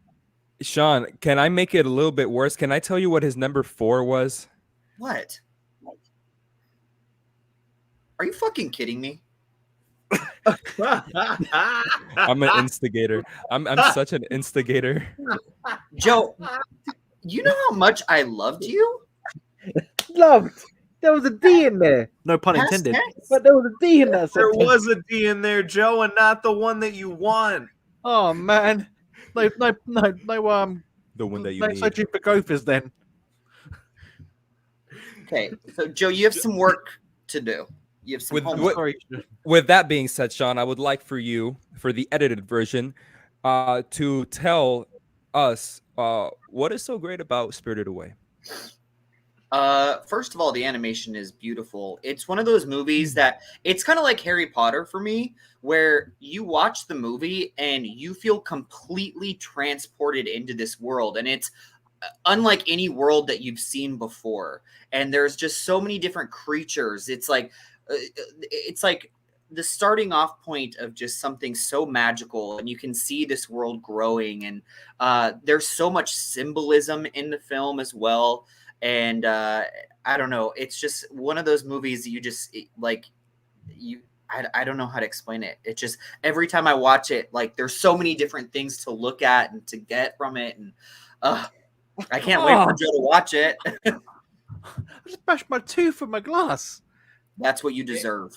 It seems very for me, Spirited Away, the best word I can use for it, and I guess in a way is a pun, because this is what kind of happens in the film. It transports you to an entirely different world, and in the way that a Harry Potter does. So I agree with what you're saying there, Sean, because it is such a world in there. Not necessarily a lore. There's not really a lore, but there is a culture there that it made. I really like Spirited Away. I think it's one of Frances, if not her, number 1 favorite film of all time is Spirited Away. I knew I loved her. She got me into it. I saw it the first time with her, and I really liked it. I saw it English dub. I don't want to watch it in English dub. I need to watch it subbed. I think the English dub is quite good, actually. Well, they get voice actors. I've seen both of them. I think the English dub is really good. For Hayao Miyazaki, like Hayao Miyazaki's movies, I mean, Disney and John Lasseter. I know John Lasseter's canceled or whatever, but like they do a really good job. But definitely watch it in its native language if you can, or if you're okay with subtitles. Yeah, Beautiful, beautiful animation, Joe. It's emotional, and it has a very like a I want to say gut punch, but it's not really a gut punch. It's very satisfying. It's so satisfying. The ending, I find the ending so satisfying, and yet a little bit of a gut punch because not a spoiler, but you kind of don't want to leave. Yeah. You know what, guys? It'll be the first episode of my Anime Mondays. Yes. Yes. It'll be my first one. I'm even more excited now. Oh God, I really hope you do it, Joe. Jace or Dan? 100%. Jace or Dan? Have you seen Spirited Away?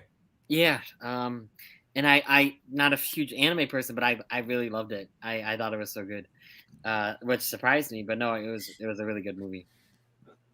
Jace. I haven't seen it, and to deflect the hate that I might get for not seeing it, instead I'm going to go ahead and take a moment to say, for some odd reason in the midst of us talking about this, I have no idea why, but I'm going to take a moment to say it anyway. As Anthony went ahead and exited, I didn't get a chance to ever really say, even though we kind of said it to each other in the group chat, but not in full detail, happy Thanksgiving to everybody. It just happened to pass by. And you know what? I took a quick moment as we were talking about all that, and as I don't have much to say this, and I just really let this sink in for a moment.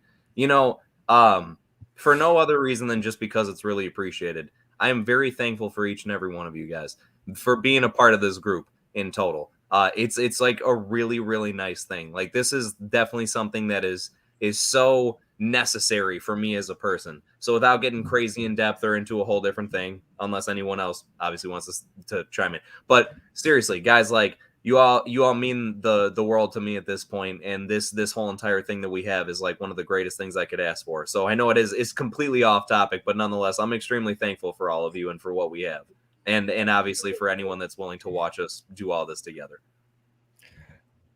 Jace with his classic heart on his sleeve. That's why I love him. That's why I love him. Jace is the best. I have a little journal, and it like asks you a question, and like you answer it like a question every day of the year. And of course, on Thanksgiving, the question is like list 5 things that you're thankful for and why. And you guys were definitely on that list. Oh. Yeah, I don't want to go to a tangent, but we've said it a dozen times. I'll say it a dozen more times. You guys have been such a huge part of my life. Of course, I didn't have anyone to talk movies with, and here I am. But not only do I have people to talk movies with, I have people to talk life with, and that's the most important thing. Amen. That I get out of this is I talk life with you guys. And that's the best part. Best part. Well, I'll touch on it. Like my whole family, like, see you guys as like existential family members, man. My mum and brother and all that love you guys. You know what I mean? Like I do. You know what I mean? Like YouTube for me was fun doing the videos, but it's been like boosted by 1,000 times more because of what we have. You know what I mean? Like we're definitely friends for life. That I'm not even doubting that for a second. You know what I mean? Whatever journeys or paths we take in the next 10 years. We'll always be tight. You know what I mean? So and like I said, if you ever come to London, my mum's got a bed ready for you guys straight away. So yeah, like even John, like even if you want to come down with the other half, like you, John, with Francis, my mum's got like a double bed, put you up, and we can shoot into London and have a good time. So yeah, you guys are great. Like some of my bestest friends I've ever met. So I'm very thankful for you guys, and yeah, all day long, I've got your backs. Joe, I think I love your mom better than I love my blood family. No, my mom, Jerry loves you guys. My mom the other day, I went to my mom's house and she was at the dining table and she had headphones on and she was laughing her head off. She was like crying with laughter. And my sister was like, she does this every day. And I'm like, what's she doing? She watches our live streams from start to finish. She doesn't skip. And she just loves the banter we have and the jokes we have and stuff, and she was just dying of laughter. Like she just likes you all. She goes like, "What a lovely bunch of," to quote my mum, "What a lovely bunch of lads they are. They're such nice guys." I love your mom. Yeah. That being said, we got to get those tickets to Nebraska. Oh my Inside- god. Help me. I'm gonna have such a hard time keeping myself composed when we finally get a chance to do a live stream in person all together. Oh know my that. god, I cannot wait. That'll be Also, amazing, man. before we move on, I also want to say to, like, I feel like we've made a family with, not just us, but like, all of the supporters who come and watch us on Fridays, and like just this film tube community. There's so many amazing people, so So I'm good. thankful Well for said, them Sean. too. Like Yes. everyone in the chat, Lisa, like everyone Lisa. else, like Eric, No, thank V, they're great. Thank Katie, you, Sean. all of you guys. Yes. Yeah. Before I get to the next comment, just real quick, I think I mentioned this. I forget to who, but I haven't been on YouTube lately, and yet I try to keep up with everybody because you guys weren't just my supporters. I'm not talking about you guys. Like, you guys had your moment, so get out. No, I'm playing. I love you guys. I love you guys. But this is more just targeted toward like our other supporters who are not on screen right now. You guys are not just my supporters, and I hope I'm not just a supporter. You're not my competition, and I hope that you don't think the same thing. You guys are my friends. You guys are a vital part of my day-to-day life, big part of the community. I really appreciate each and every one of you, and I see everyone as my friends, and I hope you guys see me as your friend as well. Of course, my horse. That's for the people not on screen, Joe. Jeez. Sorry, sorry, King Dongalong. Dungalong. Brian says that Afterlife was great and it was full of the feels. I felt the feels, definitely, Yes. Brian. Yeah. Brian says he agrees that Kevin Feige did retcon it. The kid from the end of Iron Man 2 is Peter Parker, 100%. So this was a while ago, but Nick left. Nick. Yeah, Nick. Hi, Nick. Hi, Nick. Peace out, Nick. I was predicting True Grit. I wonder who that was for. I think it was for Jace. Oh, the Western. Jace. Yes, the The Western. I was thinking Django Unchained. I already know what it was. Django Unchained is like my favorite Western movie. Yeah, mine too. Can I just say, like, I'm just Oh, craving McDouble right now. No, guys, the harder they fall might be my favorite wrestling movie. I loved The Harder They Fall. Damn, that's a big. I gotta see it. I'll watch it. Brian says collecting the Blu-rays for me is like other people collecting books or comic books. I love the picture quality on Blu-rays better too than streaming. Yeah. I like collecting too. I got movies here I haven't seen either. I'm just taking the Mickey out of. Damn, did I say it right? Did I say it right? Did. Yes. I'm so proud right now. You get a platinum trophy. It didn't even click with me at first. Nicely done, John. I'm slowly becoming the British man I want to be. They grow up so fast. Love No Country, best drama from the Coen brothers. Yeah, I would say it's my favorite Coen Brothers film. Mm-hmm. Same, I Sean. would say that too. Yeah. Did they do the one with George Clooney? Like the one where they go around America, like Oh, Brother, Yeah. Where Art Thou? Oh, That's my brother, favorite where one. art thou? Yeah, What's That one's definitely good. I like No Country a little bit better though. Was that really Clooney singing in that movie? No, it wasn't. It wasn't him. Oh, was it? Nah. Oh, okay. Brian says, "Got a jet, fellas. Got to do some more Black Friday shopping and buy Blu-rays I won't watch for a few years." DMG. Yeah. It was a while ago, but thank you, DMG. No Nice, Country for nice. Old Men. Yes, Dan. Yes, Dan. Did you guys hear about Steven Sondheim? What? No. He passed away. Who? What? Steven Steven Sondheim. Sondheim. And not only that, but that voicemail at the end of TikTok Boom was him. I don't know who John, that is. John, Steven Sondheim is Steven like Sondheim. He's Brad Whitford played him in Tick Tick Boom. Oh, I'm sorry, guys. I'm sorry. Steven No, I've Sondheim never. is like one of the most classic. No, yeah. Like Mhm. musical people. No, yeah, I know. I'm sorry. I just don't know who that is. Wait, who is he in Tick Tick Boom? I'm sorry. The guy that that comes to Andrew Garfield's like assistants and calls him at the end and says that he's a really well-known like music person. Oh wow. Wait, he calls him? Music person. Okay, let's look up everything that Steven Sonnen has done. I think And he while done you- Sweeney Todd, didn't he? While you're Yes. looking that up, I feel bad. I can't remember because I just saw Tick Tick Boom. You guys know so the dad from Get Out. Do you guys know the dad from Get Out, Bradley Whitford? Is that the Yeah. one where they take over the people's bodies and stuff? oh, I know what Yeah. you're talking about now. Yeah. I know what you're talking Yeah, so about. he plays in Tick Tick Boom. The as real person died. John Knight. The real person, The real not the person. actor. died. Okay. Yes, the real person. He wrote the lyrics for West Side Story. Wow. Wow, that's crazy. I still have to look it up. Yeah. Into the Woods. Wow. Sweeney Oh, Todd. My. Sunday in the Park with George. Wow, crazy. So they're gonna make a movie about him next? I'm sorry, that's too soon. But seriously, Way that's, too soon. Probably though. Probably they could. They will definitely. I mean, that's the only reason why I said like I'm half joking because I could And actually say that. Bradley Whitford would actually be good. They should get him back. He would be really right. good. Yeah. I was gonna say, realistically speaking, I mean, again, it's not to make a mockery of the event. It's more so to say, like, couldn't that actually be something they could possibly spin? It's Yeah. okay, Jace. I would have done it if you didn't. Thanks, John. Now, Drew says haven't seen Frida, but I hear it's really good, and it has Alfred Molina. Never Alfred seen it. Molina.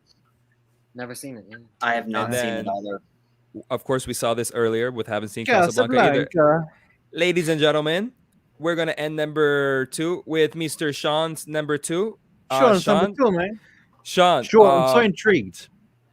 I don't have it up yet. Give me a second. I gotta Oh put my. I gotta put the picture up, and then. But you can start talking. It's uploading. Okay, so this is actually it's a collection of films. I think there's at least 10 of them. I don't know. There might be like 7 or 8.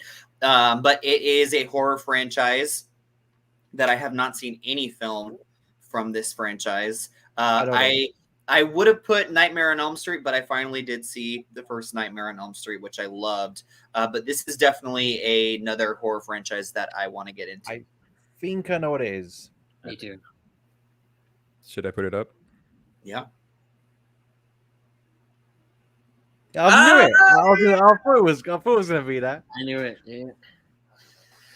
The only reason I haven't gotten into this is because I've just heard that the first one is so schlocky and not very good. But I definitely, I mean, it's a classic, so I definitely need to, and I love horror, so I definitely need to watch this franchise at some point in my life. The first one, it's the only issue with it is it's not what anyone's expecting. You know, we've gotten to the point where we're so used to Friday the 13th being immediately correlated with Jason Voorhees and the hockey mask and the machete. And that's not really what you get from the first one at all, like in the slightest. And I think that's why it's kind of jarring for some people because they're like, what am I watching? It's almost like if you told a Halloween fan of Michael Myers to go watch the Halloween 3 Season of the Witch, and they'd be like, what exactly is going on here? I feel like it's somewhat... That's a stretch, but it's kind of to the same extent. Nonetheless, though, any of the ones after, obviously it's a toss-up as to which ones are good, but any of the ones afterwards would give you a pretty good idea of what you're actually looking for with Jason. Well, I have a question. Jace, yes. How did Friday the 13th turn into being so correlated with Jason Voorhees? When does he become a part of the series? I think with the second one or the end of the first. The end of the first, basically, it was going to be something else. They realized it wasn't as popular at the time as like with the mom is the main, you know, kind of antagonist of the first one, if you will. And What? she's really like the one that's like kind of like the big focus of everything. And again, Jason isn't really focused till like the end. And really what they did was they noticed that there is the popularity of Halloween at the time with Michael Myers. And they kind of, I don't want to say completely just decided to copy that, but they realized that the hockey mask and the machete was their version of what Michael Myers is with the mask and the knife and, you know, a non-talking killing. That came in the third be film. almost superhuman to an extent. No, the hockey mask came in the third film. The second mask was the brown sack. That's true. Yeah, that's and true. then the That's third true. mask came in the third one. So, That's do true. you guys have any favorites from the series? Like, should I Whoa. start with the No, first no, one, no, or no, no, should I no, just no, start no. with? Start with the first, Oh. Sean. Go in order. Yeah, Which one is that? But it is one of those where I don't think you need to start with the first one. That being said, Shawn, I say that while I hold the other oar because we're in the same boat. I've never seen it. Really? Oh shit! Okay. Never seen it. Wow. Yeah, no, again, trust me, you don't need to start with the first. It's one where you should see the first at some point or another, but because everybody knows it is like revolved around Jason, I'm not sure which one to watch first, but I wouldn't start with the first. I would say, Shawn, just watch them all back to back. My favorite's number 7. Number 7. Because that's the one. That's a lot of Friday the 13th to get to number 7. No, because that's the one where that's the one where it knows what it is and it has fun with it. Okay. You know what I mean? Like I won't go into it but it's a fun one, really fun one. But the only thing that ruins the fun of fantasy. The only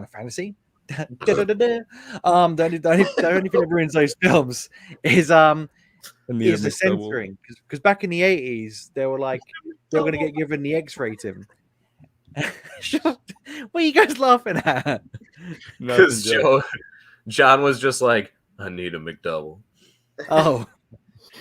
No, because I think the only problem with the Final Fantasy. Oh my god, the Friday the 13th, the Friday the 13th. Video games on your mind, Joe? I do. He still hasn't noticed the banner. I know. That's how tired. Shut up.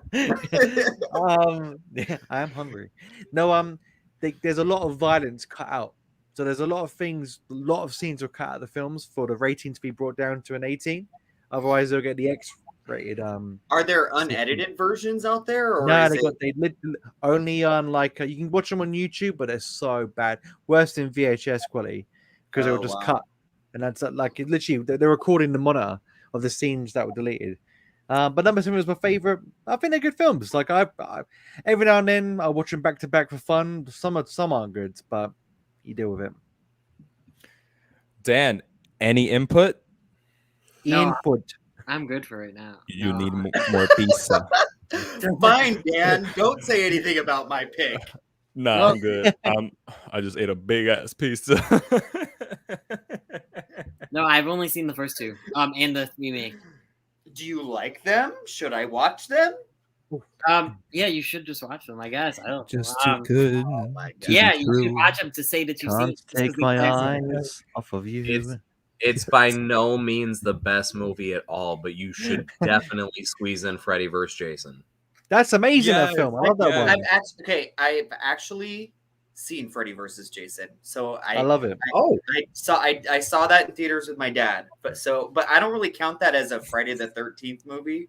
It's more of a Nightmare on Elm movie. I think it's more Nightmare on Elm Street. It probably is, but it's a beautiful blend though. It's a totally sensible way to bring Jason into that. Absolutely. I agree. But that being said, in theaters though, so I don't remember it at all. So I would definitely watch it if I'll tell you in order. Even if anything, it's also it is one of my favorite performances of Robert Englund as Freddy. Even though it's not the best movie overall, seriously, he fucking brings it as Freddy. I think that was his last performance as him too. Yes, sir. Who said that? Glebe? No, I'm just... All right, guys. Shawn, good pick. Let's watch it together. Let's watch it together. In the shower. Yes, with Dan. Yes. I mean, Dan's always in the shower with you, so. So guys, let's get through some commentes. Haven't seen so Drew hasn't seen all of Sin City. Lisa says it's incredible, so effortlessly cool. I haven't seen Sin City either. So good. First one is so good. The second one sucks. Jesus. The second one's so bad. Yeah, the second one's doo-doo. Oh, it's so boring. Eric is saying, "Whoa, you guys are still going?" Which I had to respond. Stamina, my friend. There's definitely going to be an edited version. Definitely. Eric says, "Hey, Shawn Anthony, he's back. By the way, he was on a live stream. He watched us, went to do a live stream, and came back. That's how long we've been on." Well, that's okay. That's what you get when you watch the Cinema Squad. You get absolutely meaty material. You get a meaty material. We've been on for a little bit. Absolutely. He also hasn't seen. Drew hasn't seen The Aviator, which I love. I love Aviator with Leonardo DiCaprio. I don't think I've seen all of that. I haven't seen it. But do you know it, Sean? Yeah, I know of it. It's Martin Scorsese and Howard Hughes. It's the way of the future. The way of the future. I think I've seen Way of bits the and pieces, future. but I haven't seen the whole thing. We had the future. Way of the future. Jesus, it's a good film. Tonight. Get out, get him off. Someone has to do it. That wasn't me, Jace. The savagery on display. And then Eric goes, "No, extended cut all the way." The Snyder Cut. It's been on my haven't watched list too, Joe. That's Spirited Away. It's one of the ones I want to see, but I haven't. Sean, seen look much away. anime. It's okay. It's more just real disappointment in you, Joe. Why are my screenshots hide on Misaki movie? I give Jace a pass. It's really just you. This is hilarious. Eric, I liked Spirited Away, but I've had to watch it again. I just remember people turning into pigs and the terrifying old lady with the giant head. Yep. What? Yeah, that's what I remember too. Joe's like, what? Dude, that one was perfect. What? Eric says, I think Lord of the Rings are the most transportive movies I can think of. Yeah, definitely add that. One of them. They transport me right to sleep. Oh, Sean, are you gonna take that? Oh, Sean, Shots man. You saw the door. You saw the door and frame and everything. Shots fired. They transport me right to sleep. No, I'm. This is great promotion for the upcoming YouTube battle of Eric Thorpe Reviews versus the Upside Dan. If he doesn't come back, as What if fat you ass guys man. just saw behind me, like a rope come around my neck, and then I want to know how Sean gets his green screen looking so good. It's a I mystery know. to me. Bro, are you kidding me? It's not even a green screen at this point. He's just got a legitimate brick wall that he has. He's got perfect lighting environment. Eric is asking what was my number 2. My number 2 was Avatar, Eric, but he knows that later on in the chat it was Avatar. I know he's disappointed in me as well. Yep, it was Avatar. Lisa saying she's feeling the love. This was after Jace started. Yes, Dan. I'll come to Florida with you and watch Avatar in theaters. In 2 years. I've seen it, but I've wanted to watch it in theaters for so long now. He's back. Guess who's back? No! Why is he doing He it? wants me to be gone. What's he doing? He probably wants me to be gone. He does. I feel like He that wants door me to is be like gone. an Alice in Wonderland thing. Like you go there and it's just like it's taken him to a whole different universe. It doesn't even mess up the green screen. Isn't that awesome?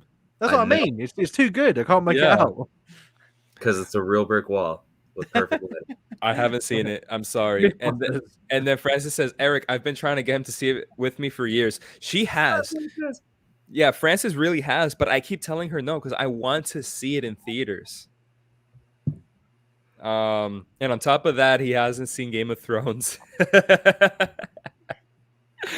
Oh my God. Your time, Francis, keep pushing him. You're his only hope. All right. All right, Eric. And I'm about to say, John, do you want to get in there? Defend yourself. I see you as my friend, John, and all of you. That's why I bug you to watch Game of Thrones because I care. I know, Eric. I know. And one day I will. I promise. I promise you one day I will. I promise you. That being said, guys, Jesus, so many comments. I will stop there because we are going to our number 1. Sean. Woo! Sean, have you been seeing the way that we've been counting down? Yeah. You have? You sound like droopy. No. So Sean, we all got a number, and then because I made little videos, I made like a little video. Okay. We all got numbers, and we make like a funny voice. So for like number 5, I was like number 5, and then like for number 2, was it Jace? That was like Yeah, it took way too fucking long, so don't do that. yeah, and It's then like a monologue. and then Dan was like number 3. So you got to make a funny voice while introducing it, okay? Or wait, not yet. When you see I the was video. Joker Wait, from I that. have to make. Do I say it? Yes, yeah, you say it. It's your time to shine. When you see the video start, you say it, okay? You say number one in whatever way, however you want to say it, but say number one when you see the Jared video. Leto's accent. Do You the ready? coolest voice you could do. Or whatever. Jared Leto's You- accent. All right.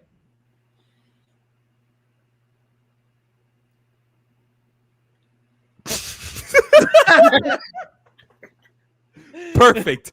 wait, okay, do it again. Check the gate. I didn't Check know. the Okay, gate. so I thought I would say like Jace is number one. So I just say number one. Like Yeah, number yeah. one. But say it funny. You gotta say it funny, or however you want to say it. All right, let's do this again. Number one.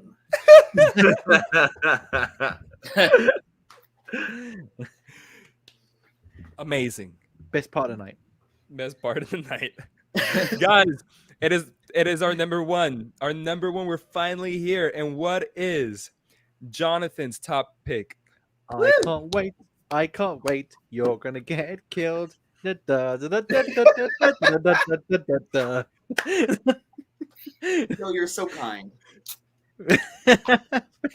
I try. Okay, so a little bit of explanation here, of course. So this is a film that maybe some people might have not even seen. Everybody's seen this film. You know what? Let me take that. Let me take that back. Let me take that back. Everybody's seen this film. It's more for me. It's more for me, though. It's more for me. I'm disappointed in myself. As you guys know, my favorite production studio in the entire world is Pixar Animation. Oh no. I have the Luxo lamp and ball tattooed on my calf. I adore them. I have not seen one Pixar film. Huh? And it's and while I say it, like, I've seen all the Cars, by the way. I've seen all the Cars. Just in case you guys think it's Cars, it's not. I've seen all the Cars. I think I know which one it is. Me too. I'd like to hear it. I'd like to hear it. Shawn? The Good Dinosaur. Okay. Dan? A Good Dinosaur. Okay. Maybe Joe, do you want to guess? Jeez. I want to say The Incredibles. Oh, wow. That would be a hot take, huh? Wow, That would yeah, be a that's hot take land. All right, Jace. The Incredibles 2. Oh. That's not a real guess. I truly have no idea. I'm shocked that this is actually what even the category Yeah, that it's in. I know. I don't know. If it's Finding Nemo, I will This cry. is saying something because I feel like I've gotten a chance to know you guys a bit. So I'm genuinely shocked right here. Is The it one Wall-E? film I have not seen from Pixar. What? Whoa! John, no. Wait, I have- Really? That's shocking to me. I've not seen Up. I have not Wow. seen Up. is it because you don't like to cry? I'm confused. What? I'm just confused. Why is that the one? Like everyone's seen that movie. I have It's one of the not gotten best. around to it. I haven't gotten around to it. I have not gotten around to it. That's it. It's one of the best. One of the best. It's like top tier Pixar. Like, you Can I can't just get enough. say, like, I feel like Dan right now, like, it's right here. So confused. Dude. Just make sure you don't have to get up and go do like something important right afterwards because you're gonna weep. Yeah, I know literally, what it happens in the makes me movie. cry every time, without Yeah. a doubt. Like guaranteed touching. tears. Like Yeah, Marley it- and me. You're Oh, gonna die. I know what happens in the film. Obviously, everyone and their mom knows what happens. Hey, merchandise. How does me? And Up, I know the characters, I know their personalities, but I haven't seen the entirety of the film. I haven't. You know what's nice though is like this is real quick. I'll say it's one of those ones where I don't feel like knowing what happens ruins it at all because it's seeing it portrayed, right? And that's in itself what makes it so like beautiful to see. So even knowing what it leads to, obviously it'd be different if you didn't. But nonetheless, like actually seeing it play out, it's a beautifully made like little story, Yeah. man, and it's very touching. I have a really hot take. I'm probably going to Oh lose my subscribers goodness. from this. What? Inside Out and Up are in my bottom 5 Pixar movies. Huh. Oh my god, about Yeah. Inside Out because I haven't seen Up. Up, I love like the first like maybe like 20, 25 minutes of it. and then with the dogs and the evil man and like the floating island, like it just doesn't work for me. I don't know why. That's fair enough, man. No, I gotta agree with Shawn. I think after that, the sad part that people know, Yeah, that's when it's not as good. and I like when Russell meets the old man, and like I like the beginning, and then it just kind of like goes off the rails for me. But I know people love it, and I understand why. I really enjoyed it. I really enjoyed The it. beginning is the beginning is definitely the peak. You know what I mean? Yeah, I I disagree. I reckon like that there's like a revelation towards the end, and that's just as like as impactful as the beginning, in my opinion. Oh, I love this. I love this. Jonathan, your wife is disappointed in you. Oh, she said that. Oh no. You're sleeping on the couch tonight. I was hoping she surprised me with McDoubles. That's not gonna happen. Oh. Yeah, she knows it though. I always tell her because she loves Up. She loves Up, and I don't know if it's her grandma or her grandfather. Her grandfather, I think, passed away years ago, and that was one of his favorite films is Up. So she holds it very near and dear to her heart. And the fact that I haven't seen it. So I have not seen it since theater, so I have to watch it again. But I'm worse. I haven't seen it, and so I'm even worse. That is Joe. completely shocking to me. Yeah, that is. It really is. I would have been fine with the Good Dinosaur or Brave. I would understand, but yeah. So wait, it was almost on my list, but I have not seen Coco. But it's not. Coco. I love Coco. Coco is fantastic, man. That's probably one of my favorite Pixar films. Yeah, definitely one of my favorites. Man, I don't know what it is, but I literally can just watch paint dry, and there's 15 comments telling like, John, what the heck, John? Hey, there goes your 22 subscribers. Only one, Frank. I got Francis, and that's it. And John. She's and John disappointed Bond. in you, so she might unsubscribe too. Yeah. Poor honestly, John, man, he's got it tonight. I really have, and it's finally over though. It's finally over. I have no more to say. The truth. Can you imagine if this was 10, John? The original 10. Yeah, it's a good thing we narrowed it down to 5. Yeah, it's a good thing we got to 5. We'll be here for 10 hours, Joe. Charity room. Let's get through some comments, guys. I want to try and shoot through. Blu-ray is so much better than streaming. I agree with 4K. Back here, I have 4K copies of Pixar films, and I gotta say, guys, the 4K resolutions in these Pixar films are better than even the Disney Plus 4K resolutions. Well, that's because so I it's agree. based on your internet speed, isn't it? Yes. Yep. Yeah, Joe, you're right. Oh gosh, this is getting so much into my job. John, do you have a 4K TV? Yes. Okay. Then you're a smart man. Yeah, I have a 4K TV. It looks great, Jace. It looks great. I'm just saying that it's better in the 4K is all. No, believe me, then you're right to say that, because the only reason I ask is because some people think they'll grab a 4K disc, right? And then they'll go but then if they don't have a 4K TV, it doesn't mean shit. Absolutely. I hate to burst anyone's bubble, but two things. It's a two-way street. Number one, if you have 4K stuff and you don't have a 4K TV, there's nothing to fucking brag about. Number two, it's the opposite way. If you have a 4K TV, then you just think that it makes things look better. I'm sorry. No, it doesn't. That's not how they work. People are just like, oh, man, look at my 4K TV. It makes everything look nice. That's not how it functions. A 4K TV is just able to play things in 4K resolution. It's not able to take things in shitty resolution, just make them better. It's a totally common misconception, and I feel bad for anyone that ends up purchasing it for the wrong reasons. No. Just keep that in mind. If you're going to get a 4K TV, make sure it's because you have a lot of 4K content to watch and no other reason. It's not going to make other things look better. If you're watching this, if you were watching this on mute, you would think like Jace is just talking about how great No Country for Old Men is. It's the best film I've ever seen. Drew says a popular movie this year I haven't seen is Old. Hot take. I love that film. Love is a little bit... When did it come out? This year. Oh, but you said it's old. Joe, I haven't kicked you out all night. Nani, I'm still here.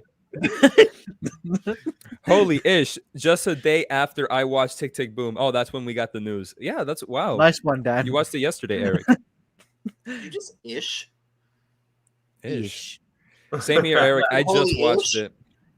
That's a very nice picture of Lisa, by the way. I think It we can all really agree. is. It's she looks so cute. Lisa loves.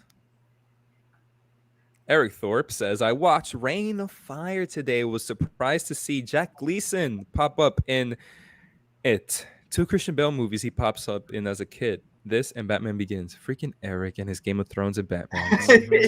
Dude, I feel like he was off of Game of Thrones for a little bit and was on James Bond, and now it's like back to Game of Thrones again. Here he is Because again. Richard Madden, Kid Harington popped up in Eternals. That's why. Gotcha. So I think Friday the 13th, maybe the first movie that's been one of your picks that I haven't seen. I guess that's in total. Wow. So Eric, you've seen a lot of films actually. You got to talk with us a bit more about those other films, not just James Bond. Yep. Please. And Game of Thrones. I will watch the rest of the stream over the weekend, folks. It's 3:15. I gotta take 2 kids to see Encanto tomorrow. Encanto. I'm watching it tomorrow as well, Lisa. Lisa, I'm surprised you even stayed up this long. I really appreciate you being here, honestly. I really Love appreciate you, you being Lisa. here, Lisa. Honestly. Bye, Yep. Lisa. Hector from Everything Horror is here, and he says, my favorites are the final chapter and Jason Lives. What do you think, Joe? Okay. I don't know what number they are. That's your Like, answer. if they're not numbered, I don't know what they are. The duck is unimpressed. I love that duck. I know, he's amazing. I love that I duck. do love that duck too. So do I.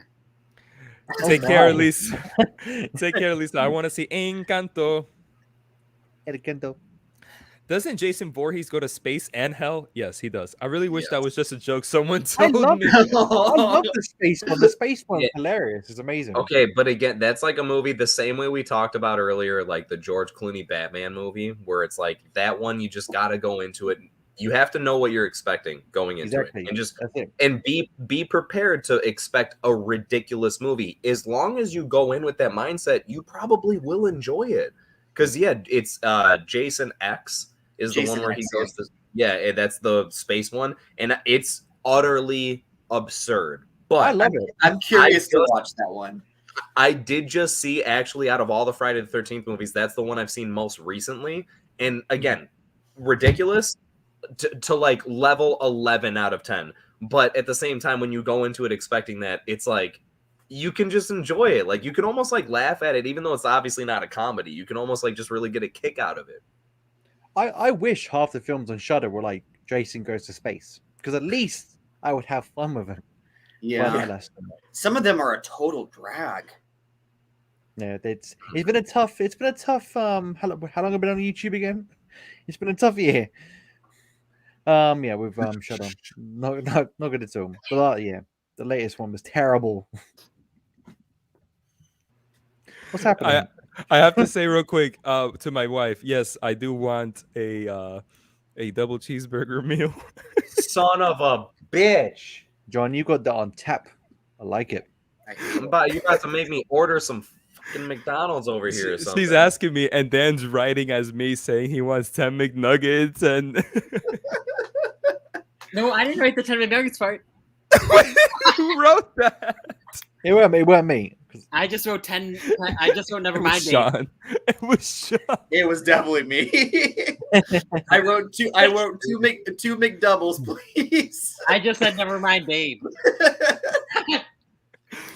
All right, guys, let's get at least 5 comments. Okay, let's do it. Let's get like five comments. Every movie franchise needs to go to space at some point. It's a fact. Fast and Furious Not just did it. F9. What about James F9. Bond?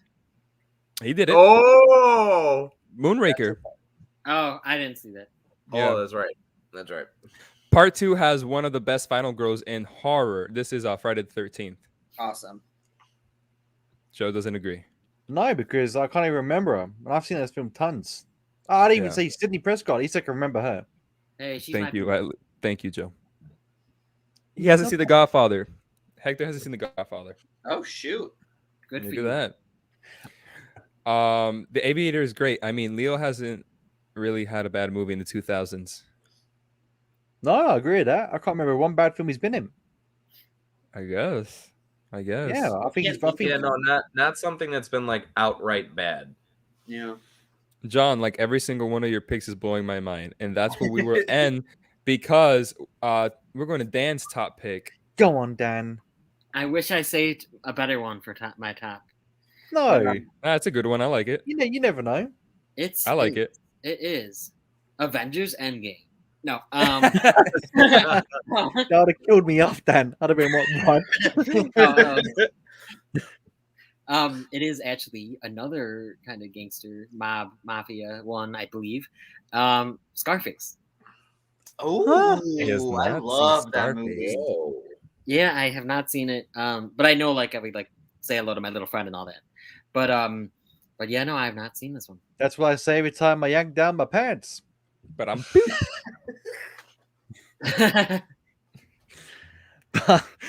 Sorry. But that's the thing is like, even if you know, like, I know the saying, like, I see dead people from The Sixth Sense, but I've never seen The Sixth Sense, so it's not the same, right? So it's like the same thing there. Like, you may know, I know my little, or say hello to my little friend, but like, when you see the context of the scene it's in and everything happening, like, that's when you understand and appreciate really why it's an iconic saying from the movie. Yeah, that's great. Yeah. It's a great film. I love It that is- movie, Dan. You should definitely watch it. I forgot people I forget- fucking hated Al Pacino for his accent after he did that movie. Yeah, that I wouldn't thought it work was today. cool. I thought it was cool too. Tony Montana. No, yeah, so did I. But like the people who Little were cockroach. yeah, no, like he got so much flack I fucked the after years, it brothers. originally came out. So Scarface would actually be one of those films that, to answer Anthony's question, I think it was Anthony, it's been that long. I haven't seen Scarface in that long. I remember the scenes, I remember sequences in the film, but I know that there's an underlying tone, an underlying message in Scarface that I didn't get because I was way too young. You know? Yeah, okay. No, I think Scarface. You'd have such a different level of appreciation for it if you watched it again. Yes, I would. If you are going to watch Scarface, though, there's two versions. There's the normal version, and then there's the made for TV version, which I highly recommend watching straight after because they alternate. They make it really. They basically, in a nutshell, there's a scene in Scarface where he's talking to his mate. I'm gonna be a bit explicit now, but I'm quoting the film, and he's like, "Hey, do you know how you get the girls? Eating a pussy, man." And then and then in the uncut version, literally, if you watch it, it's like, "Hey, you know how you get the girls?" And then they dub it over his voice, "Eating pineapple, man." And it's like, well, that's still alluding to something very dirty. No, it's like, Oh what? my god. That's amazing. But the thing is, I saw the uncut version. I saw the cut version first. So I went to the shops and bought about 20 pineapples. Went to school the next day, and no one really got it. Would you like a pineapple? No. Guys, because we're not gonna get to any Scarface comments. I want to like go straight because obviously we've been going on for so long. I want to go straight to Jace's top film. Yes. Oh shit. Okay. Well, it's tough because I don't know if any of these ones of the picks of mine were in a specific order, and I think probably a lot of us could say that. Nonetheless, the only one that I have remaining is one. It's probably the most recent of the films that I've picked, and I really feel bummed out because the same way that John wishes he could have seen Avatar in theaters, I wish that I could have seen this in theaters. And my last pick is Interstellar. Ooh. Interesting. And here's the thing, I kind of have a good gauge of what the story is at this point. I'm aware of some surprise appearances, for lack of better terms, but I still don't know the full scope of it enough to where I feel like it's been ruined for me. Again, my only disappointment at this point is the fact that I feel like this would have been such a nice movie to see in theaters, and I'm really bummed out that I don't think I'll ever really get to experience that. Nonetheless, I really, really want to see it. It's right up the alley of movies and the type of genre that I like. So I feel really kind of silly that I haven't gotten around to it. This is a hot take. Interstellar is my second favorite Christopher Nolan film, right behind The Dark Knight. Inception. I absolutely love I like Interstellar better than Inception. Shit. Yeah. Jeebus. I love that movie. It makes me like cry like my eyes out every single time, and the score is incredible. Whoa. Nice. Wow, more than Inception. Yeah. I'm waiting for Frances to want to watch this. I was talking to her about this about a month ago, and she was like, when I was explaining the movie to her. I want to watch it. I want to watch it with her. She hasn't seen it. Wait, watch it like again with her because you've seen it already? Yeah, I was explaining to her like scenes in the movie and stuff like that to see if she would like it more, and it was like, oh, I don't know if I like that. It's not easy to follow. Definitely not. Am I the only one that hasn't seen it? Yeah, I've seen out it. Out of us. I've never seen it. It was actually on my list of the top 10, but it's not in my top 5. Pardon? Who said that? Losers. No. Oh, yeah, okay. Oh, it was Dan. I'm personally not a fan of it. It was just too long. It looks good, but it was just too long. Inception's my favorite Christopher Nolan film. I love Inception. I love Inception. I understand. Best soundtrack for me, Inception. Dreams Clap season. Hey, I'll make this super duper short. Did you guys hear recently? I don't know actually how recent it was, but there was an interview with Michael Caine, and they were talking about the whole ending of Inception. So sorry for anyone, just a quick, spoiler. If you haven't seen the ending of Inception, there's the whole twist of like, you don't know whether it's real or not. So I'm not even sure if this is a spoiler actually, but there's that it's kind of ambiguous as far as the ending. You don't know whether it's a dream or not, right? When the whole, the top is spinning and it starts to, go back and forth, but you can't tell if it's going to fall over or not. Anyway, Michael Caine said in an interview that when he spoke to Christopher Nolan, and he said he himself was asking about the ending, and he said, how do we know what's a dream and what's not? And he said, whenever you're in it, it's real.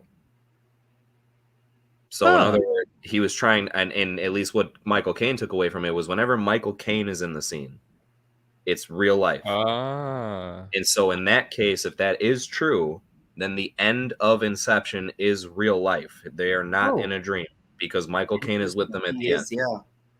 So that's interesting.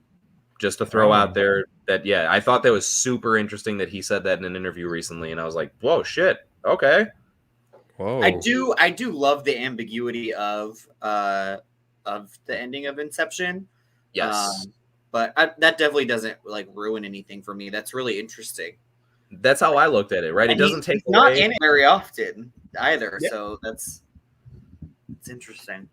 Yeah. I think the ending's really scary. Like the fact that it's got like a twisted ending, really. When you think if he's still dreaming, you'll never, ever know. And he'll be stuck in that dream, never really escaping enough. I find that concept terrifying.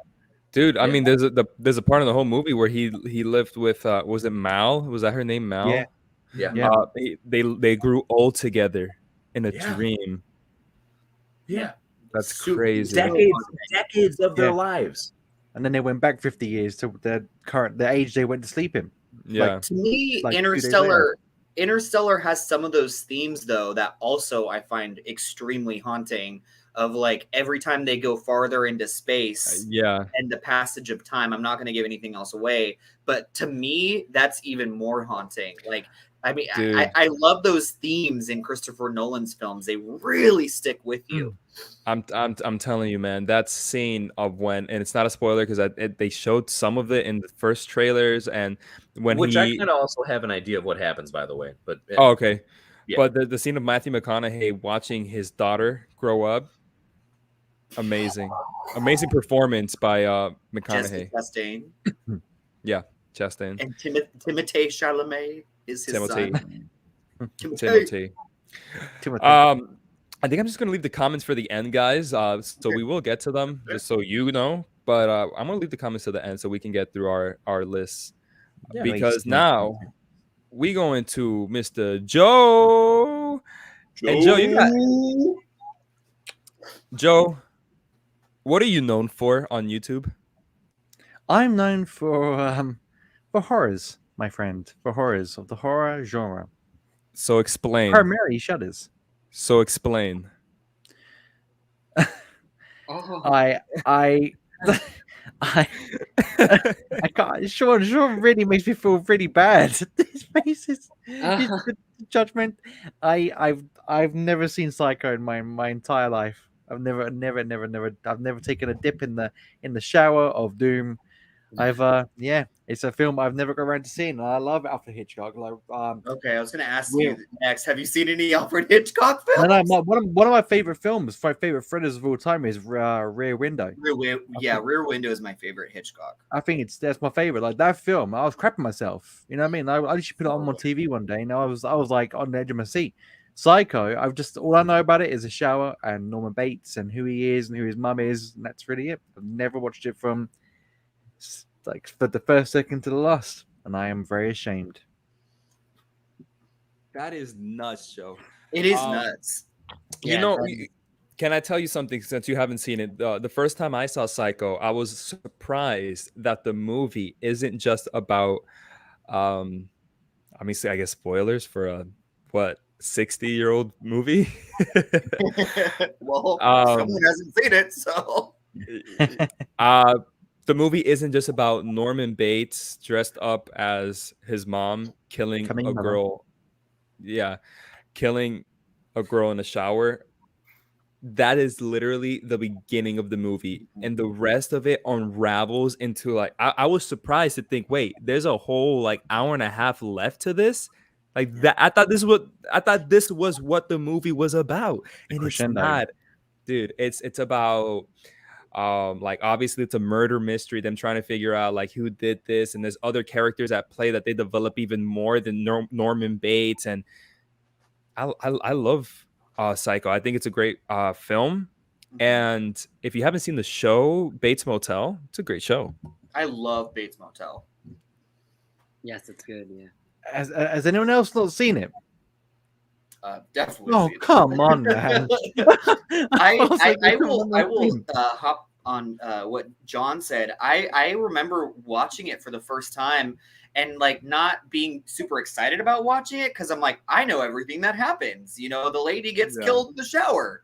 And I was shocked as well. Like, holy crap, like this is the beginning. And you can really see like how Alfred Hitchcock with Psycho, he like broke down barriers and conventions in cinema that had never been done before. Like there was so many surprises. And I think even though, you know, some might say like, oh, you know, like someone wrote here, even if you haven't seen Psycho, you know what happens. Yeah, but there's still a lot there that you probably don't know. So I definitely think you should check it out, Joe. Yeah. No, it's on my list. I'm ashamed. I've seen The Birds. I've seen Rear Window. I've seen Vertigo. I've just seen all of them. Apart from that, I don't know why. Rope is one of my favorites. Have you seen Rope? Rope.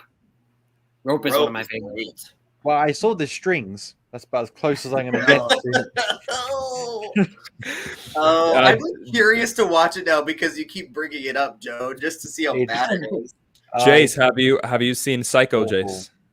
I have. And it's definitely something that I feel like when you see it, you could tell why it's such an iconic piece. It's another one of those where you know, it's been redone a couple of times, but there's nothing else that's really like it though. Yeah. Like you know what I mean? There is no horror movie or anything that you could watch and be like, oh, this is like another version of Psycho.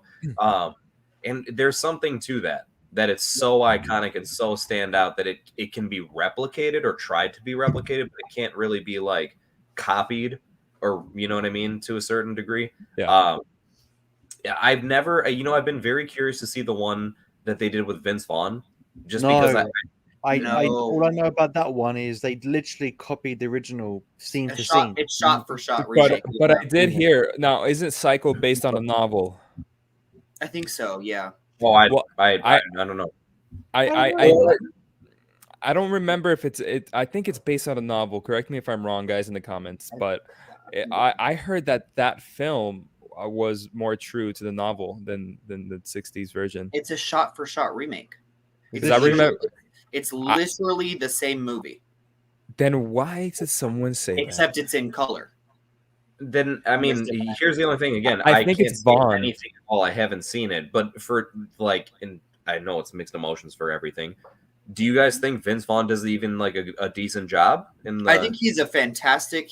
Vince Vaughn is a fantastic villain. He's in this movie Domestic Disturbance, which isn't very good, but he's extremely creepy in it.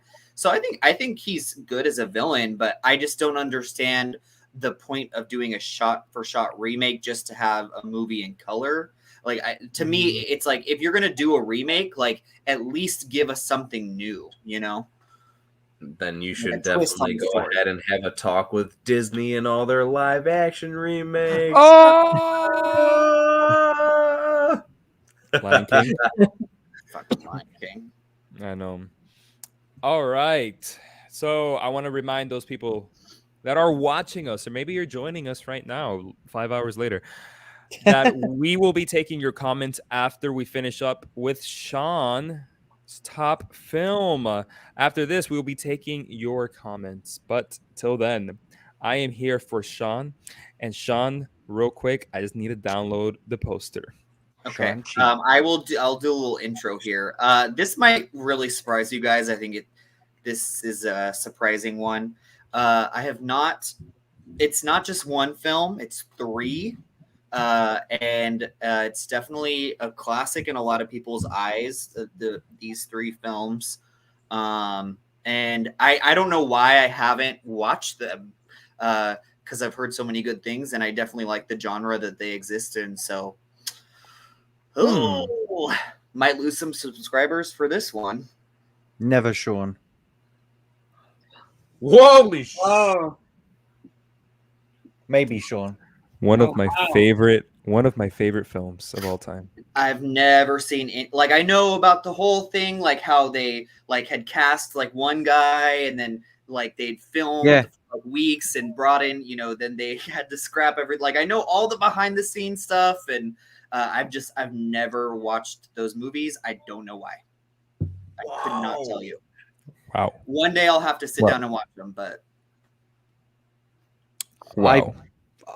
They're some of the best films made. Like, literally, like the pure escapism. Like we talk about films you just drop into. That the first one especially, when we put that film on, everything around that screen, whichever screen you're watching it on, just disappears. You are like literally boom in that film. It's an amazing film. In my top 10 easily, because they literally drop you into it. There is no context beforehand. There's no why are Marty and Doc best friends? They're just fucking best friends, and it goes straight into everything. It's actually kind of funny how like there's no mention as to why they're actually so close. Oh, Jace, you just flipping jinxed it, man. They're gonna make a prequel film now where they flipping like how do they become friends? Explain why they met up and everything. Oh my god, yeah, dude. It is. There's a reason why it's an iconic film, though. Even though it's arguably got one of the most like weird and convoluted plot lines that's to it. Because I mean, let's be honest. Especially Shawn, if you're saying you know what's going on, I mean, like a big portion of this movie is like him not trying to bang his mom, which is like, what on earth is happening here? And actually, I love being able to point this out now. I know a lot of us in this particular squad, and hopefully a lot of you watching, are a fan of pitch meetings. And I love being able to point out that, like, so if you happen to be a fan of pitch meetings, the reason this ties all together is because John Mulaney, who is a stand-up comedian / writer / other stuff, happens to have a little stand-up bit where he talks about Back to the Future. That little bit of him talking about Back to the Future is what inspired Pitch Meetings, the entire YouTube series. And it's funny because, like, when you see that, it's basically John Mulaney doing a pitch meeting of Back to the Future and him describing, like, how weird the movie really is. Yeah. Even though it's still extremely enjoyable, though. Fair enough. Extremely enjoyable, pure escapism. The comedy is some of the funniest comedy I've seen in a movie. The whole premise... Well, what's happening? What's happening? No, I just appreciate Joe's appreciation for the whole. Yeah. The premise, for as weird as it is, works so well. The chemistry between the two actors, Shawn, Christopher Lloyd, and I was gonna say Marty McFly. Might as well be, I guess. Yeah, might as well be, right? Tangible, and without context. Yep. Man, I don't know what to say. It's the most Spielberg film that I love to see that wasn't even directed by Spielberg, you know? Robert Zemeckis. Zemeckis. So the soundtrack is amazing. The Oh, score is iconic. And a film and a film that ties in its sequel so seamlessly. I think that's all I gotta say. I love it. You should definitely watch it. I definitely will. Like I said, I don't know why I haven't. Like, I've definitely thought about watching it, but then I pick something else. What did you guys? Dan, do you have anything to say? His nose. No. No. I love these movies. They're so fun, but that's really all I gotta say. Okay. They're great films. So guys, those were our who's doing that humming?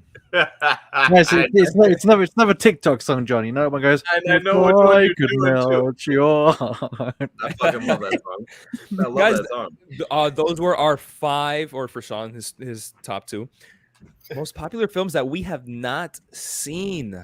We got a lot of hate today. I definitely got a lot of hate today for my choices, but it was a fun journey to go through, finding out some of the films that you guys haven't seen, I've seen.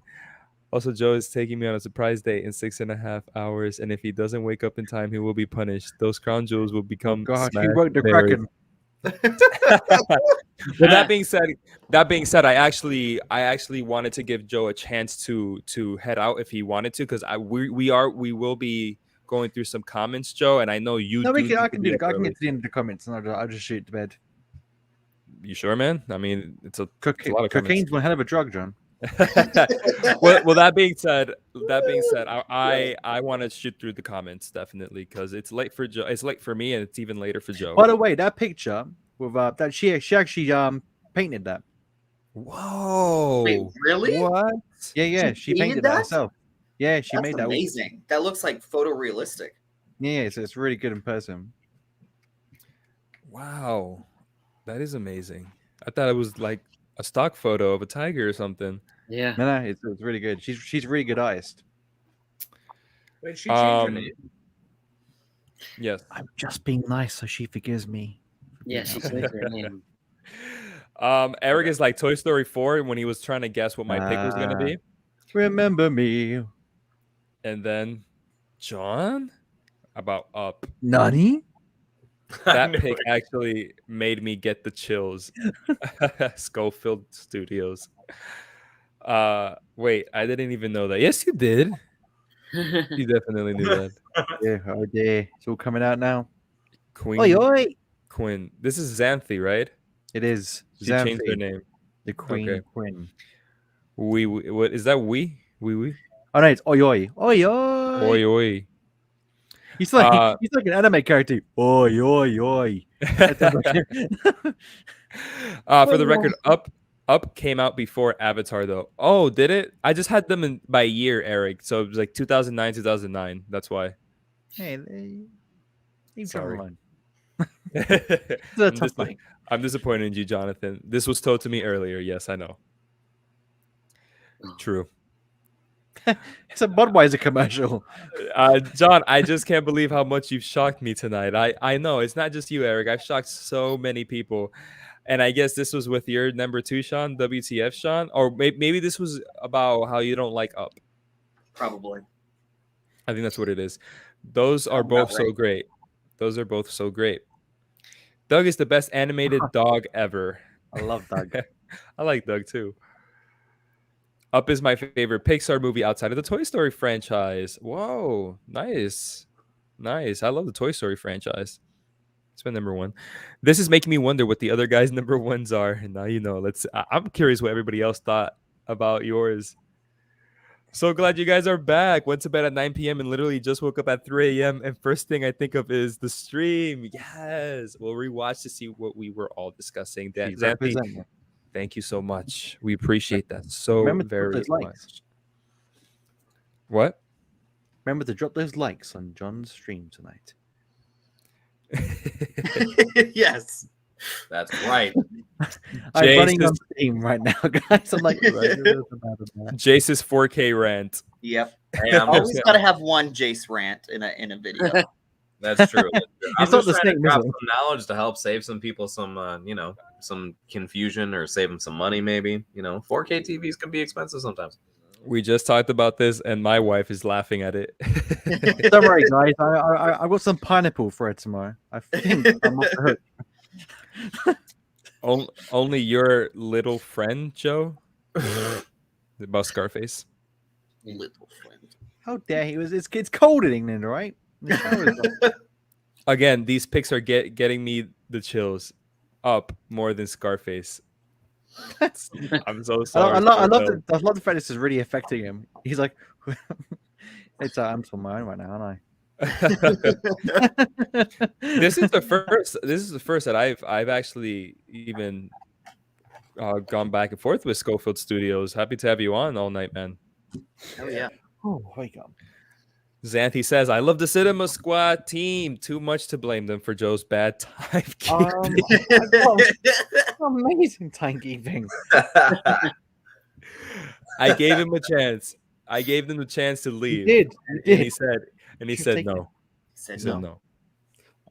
I'm here to the end of the comments. Interstellar is a stunning movie. Stunning. Yes. I can't wait to hear what you think about it, Jace. Xanthi says, "Oh my God, John, yes. I saw Avatar in 3D when it came out in theaters, and it was literally the best cinema experience of my life. And that's what I want too, Xanthi. I want that as well. And that's why I'm going to wait for it." Jace, run. What, Dun, Jace? dun, dun, dun, dun, dun, dun, dun, dun. Well, that's it for me, guys. My room's fucking haunted.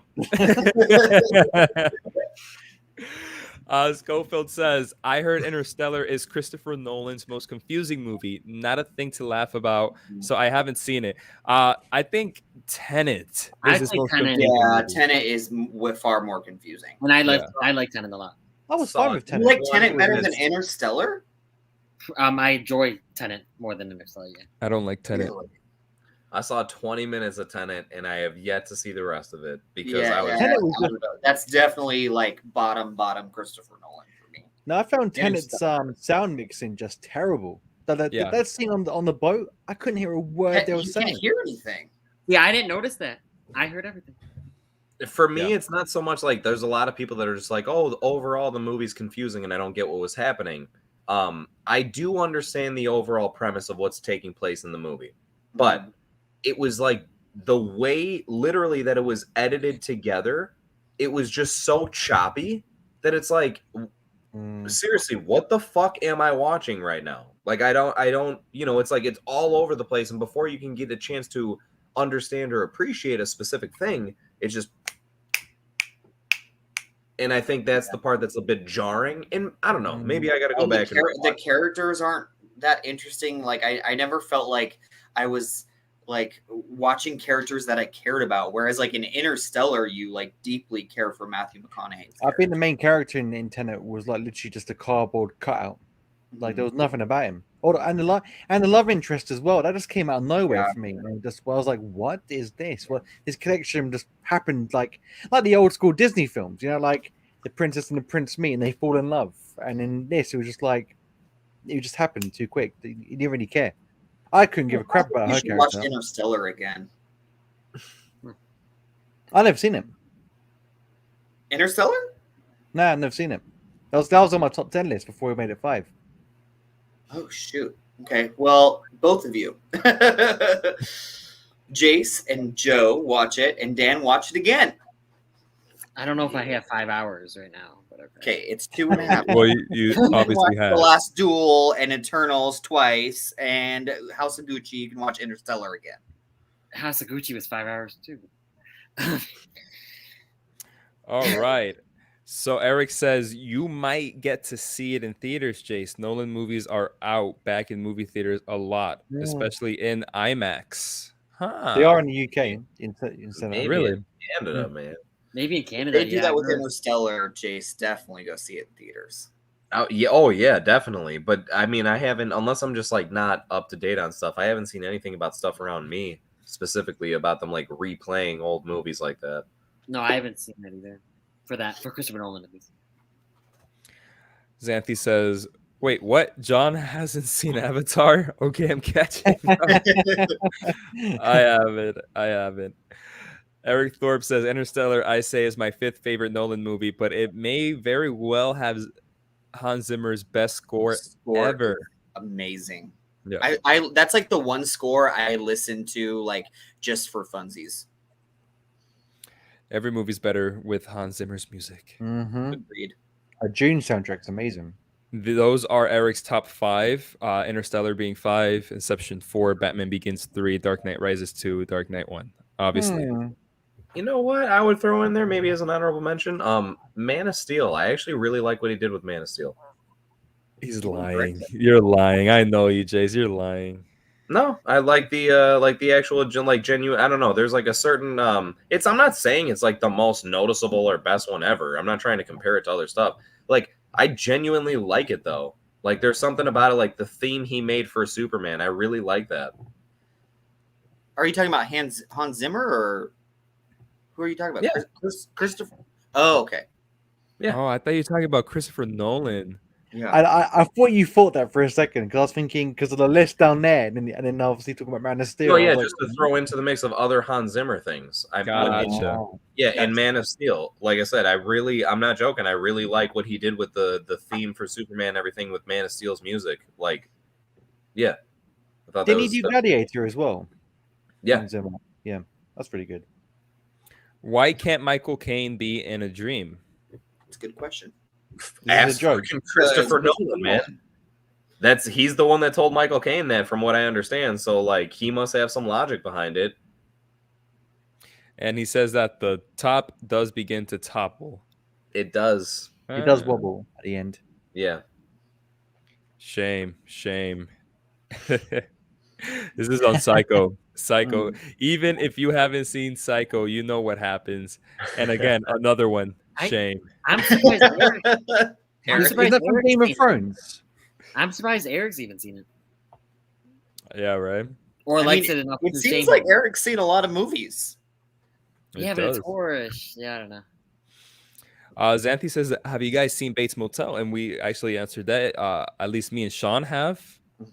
Bates Motel is a great series.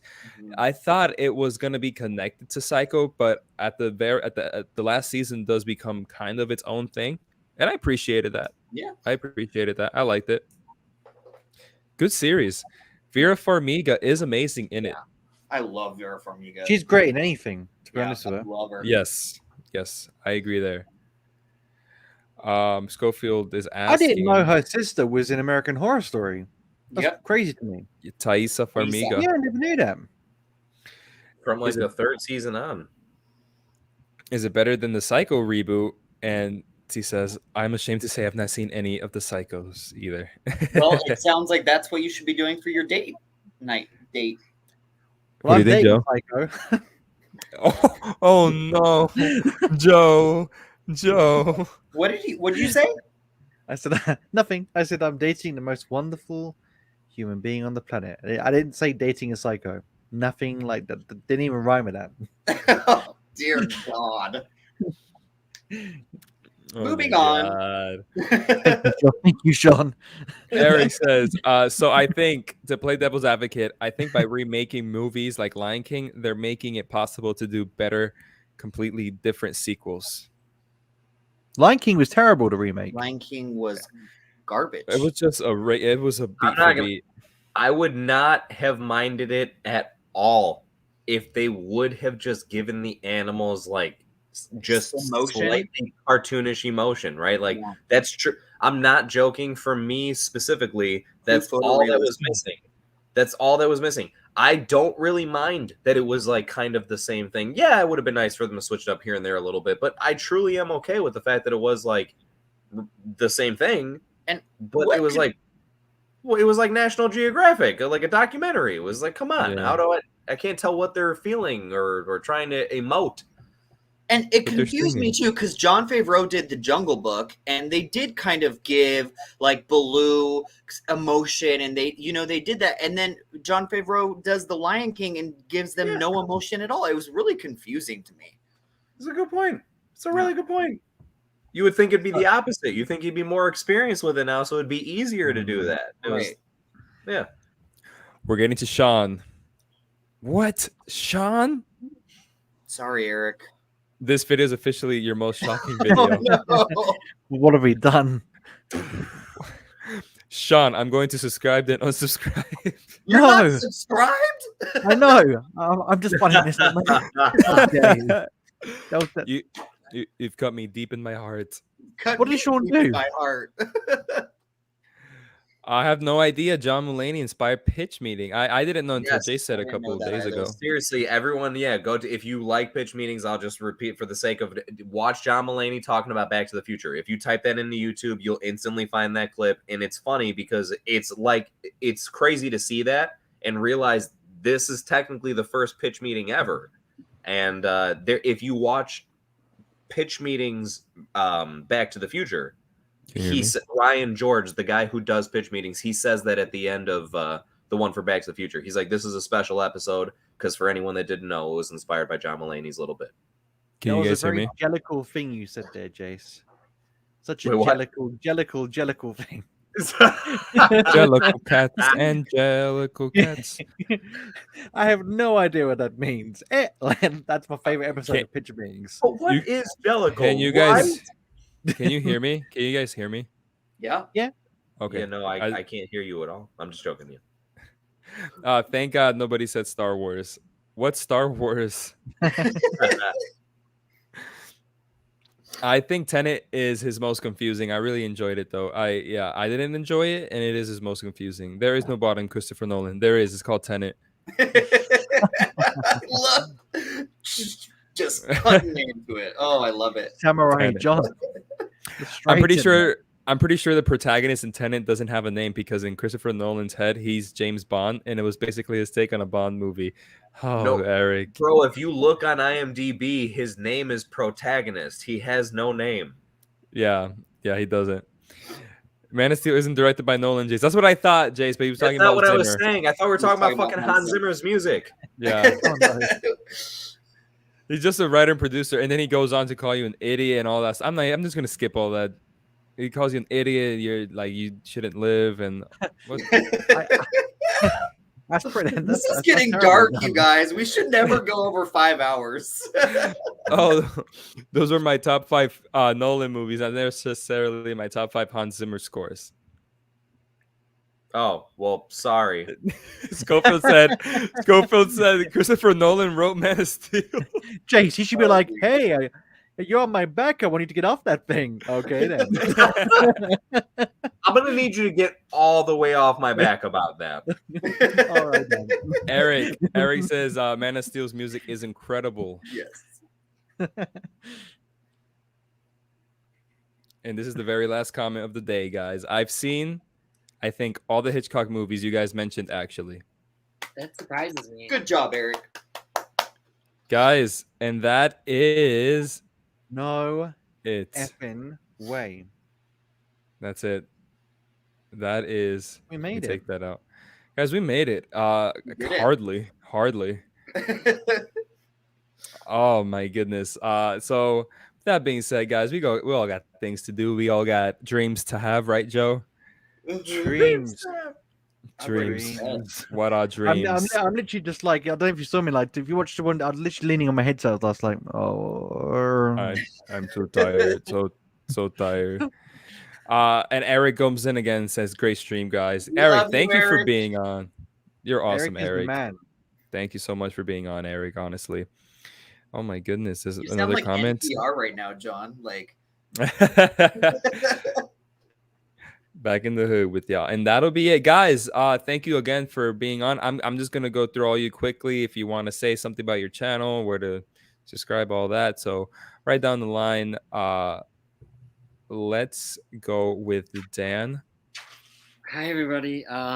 He's drunk. It's Steve Jobs. No, I have not. No. So Tick Tick Boom. I have a Tick Tick review. Yeah, a Tick Tick Boom review that just came out today.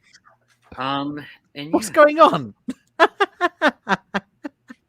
up, guys? That was so random. But no, that's pretty much it. Welcome to the Upside Down. You have a That's pretty much Spencer all I have. review. You have a Clifford review. Yes, but I just am done. It's been five. A whole something bunch. Hours. It's been Whole 5 something bunch. hours. Yeah, Clifford, Spencer. Clifford's my favorite movie of the year, everyone. No, And no. that's the Upside Down. All right. Subscribe to Dan the got a- Upside Down. Yep. Dan's All- got a fucking review for everything right now. Yeah. Oh man. Dude's on Links. fire. All channel links are in the description. That being said, we're going to go right down the line, like I said. So we're going to Mr. Geeky All right. Hijinks next. Really caught me off guard then. Hi guys, I'm Joe from GeekyHiJynx Reviews. If you like movies and like them being reviewed in really unorthodox, random, and crazy ways, come down to my channel. I've got a few things coming up down the line, like Anime Mondays, trailer reactions when I can, many reviews show the films as bad as they are fun to review. But until next time, why am I signing out? I'm so used to saying goodbye to everyone this way. But yeah, come down and check out my channel if you wish to. Yes. God, you're sexy. Would that be it? Oh my god. Just him? My mind's telling my mind's telling me no. But my body Perfect. That was telling me perfect. yeah. Players wanna perfect. play, lovers wanna love. I just All What's right. up, people and people? My name is Burja Rocar, and I Jace. have a YouTube channel named Jace. Actually, What? it's the opposite. Jace, I wanted to show this. This is what Eric just wrote in. Some kind of newsroom. I am, dude. I That's- mean, if I'm trying to keep it separate, but if I turn the laptop enough, you'd see Dan. That was hilarious, by the way. It was so random. It was like we snuck into somebody else's house and they were decorating their room. And I was like, "Who's this guy?" Well, it's just the fact that a fucking ghost knocked over my poster, so I figured I'd Sell go ahead yourself. and put that back up. Sell yourself. Yeah, I'm gonna go ahead and sell myself. Oh all right, my. so I am Jace from the channel Burja Rocar. Check it out if you so desire. I would really appreciate it. I got an abundance of reviews as well as skits has kind of become something that is a passion of mine that I have had reignited lately. So if you happen to enjoy a bit of comedy in your life, because I feel the reviews can provide that as well, then check out my channel as it covers a lot of mostly superhero and maybe sci-fi related content. But again, also skits of all different sorts. So I appreciate in advance. Thank you so much. Appreciate you being here with all of us. I speak on behalf of the whole Cinema Squad when we say we love all of you guys that are watching. Thank you. Very well said, Jace, as always. And with that, we will end this with Mr. Lost in the Real. That's Hi okay. guys, my name is Shawn. Look at that hair. I have the the channel Lost in the Real where I Hey, cover sexy. and I cover film and television. I really love to cover maybe films that film and television that you might not have heard of. I love hidden gems. I love sharing hidden gems with people. So make sure to check out Lost in the Real. And like Jay said, we love you all. Thank you so much for joining us today. And we will see you very, very soon. Very well said indeed, Shawn. Thank you for that. Thank you all for that. It was a great night today. It was so cool to hang out with you guys, hang out with my bros. I wish Joe didn't live so far away so that he could have more time to sleep. It's I feel fine. bad. It was totally worth it, guys. I appreciate that, Joe. It's fine. Guys, with just 3 comments, great stream. Schofield, he will sub to all of our channels. Thank you so much, Schofield. Well, I will sub to your channel. Yes. Yeah. Same here, man. You got our support. Honestly, that's what we're all about good. here. That's what we're all about here. Support. Naseem, nice to Naseem. finally see you. Woo! Great Whoa! stream. Yeah. Loved it. Hey, what's up, And- Nazim? Okay, I'm in. And Eric with the last word. Loving the skits, Jace. Oh, thank you, Eric. Man, that means a lot. Guys, thank you so much for watching us. And if you're just joining us, we're sorry. I know Goodbye. we're going on for so long. There will be an edited version of this. I will edit down, and this will be purely about the topic. So be expecting that soon. It should be a fairly easy edit. I'm just gonna cut out all the comments. Yeah, I'm just cutting out all the comments. That being said, guys, I don't have an outro except to stay safe, be safe, and I cannot wait for the squad to come back together again, including Anthony. Bye, guys. Let's all wave. Bye, Except guys. me. Love you. I can't wave because I have to say bye.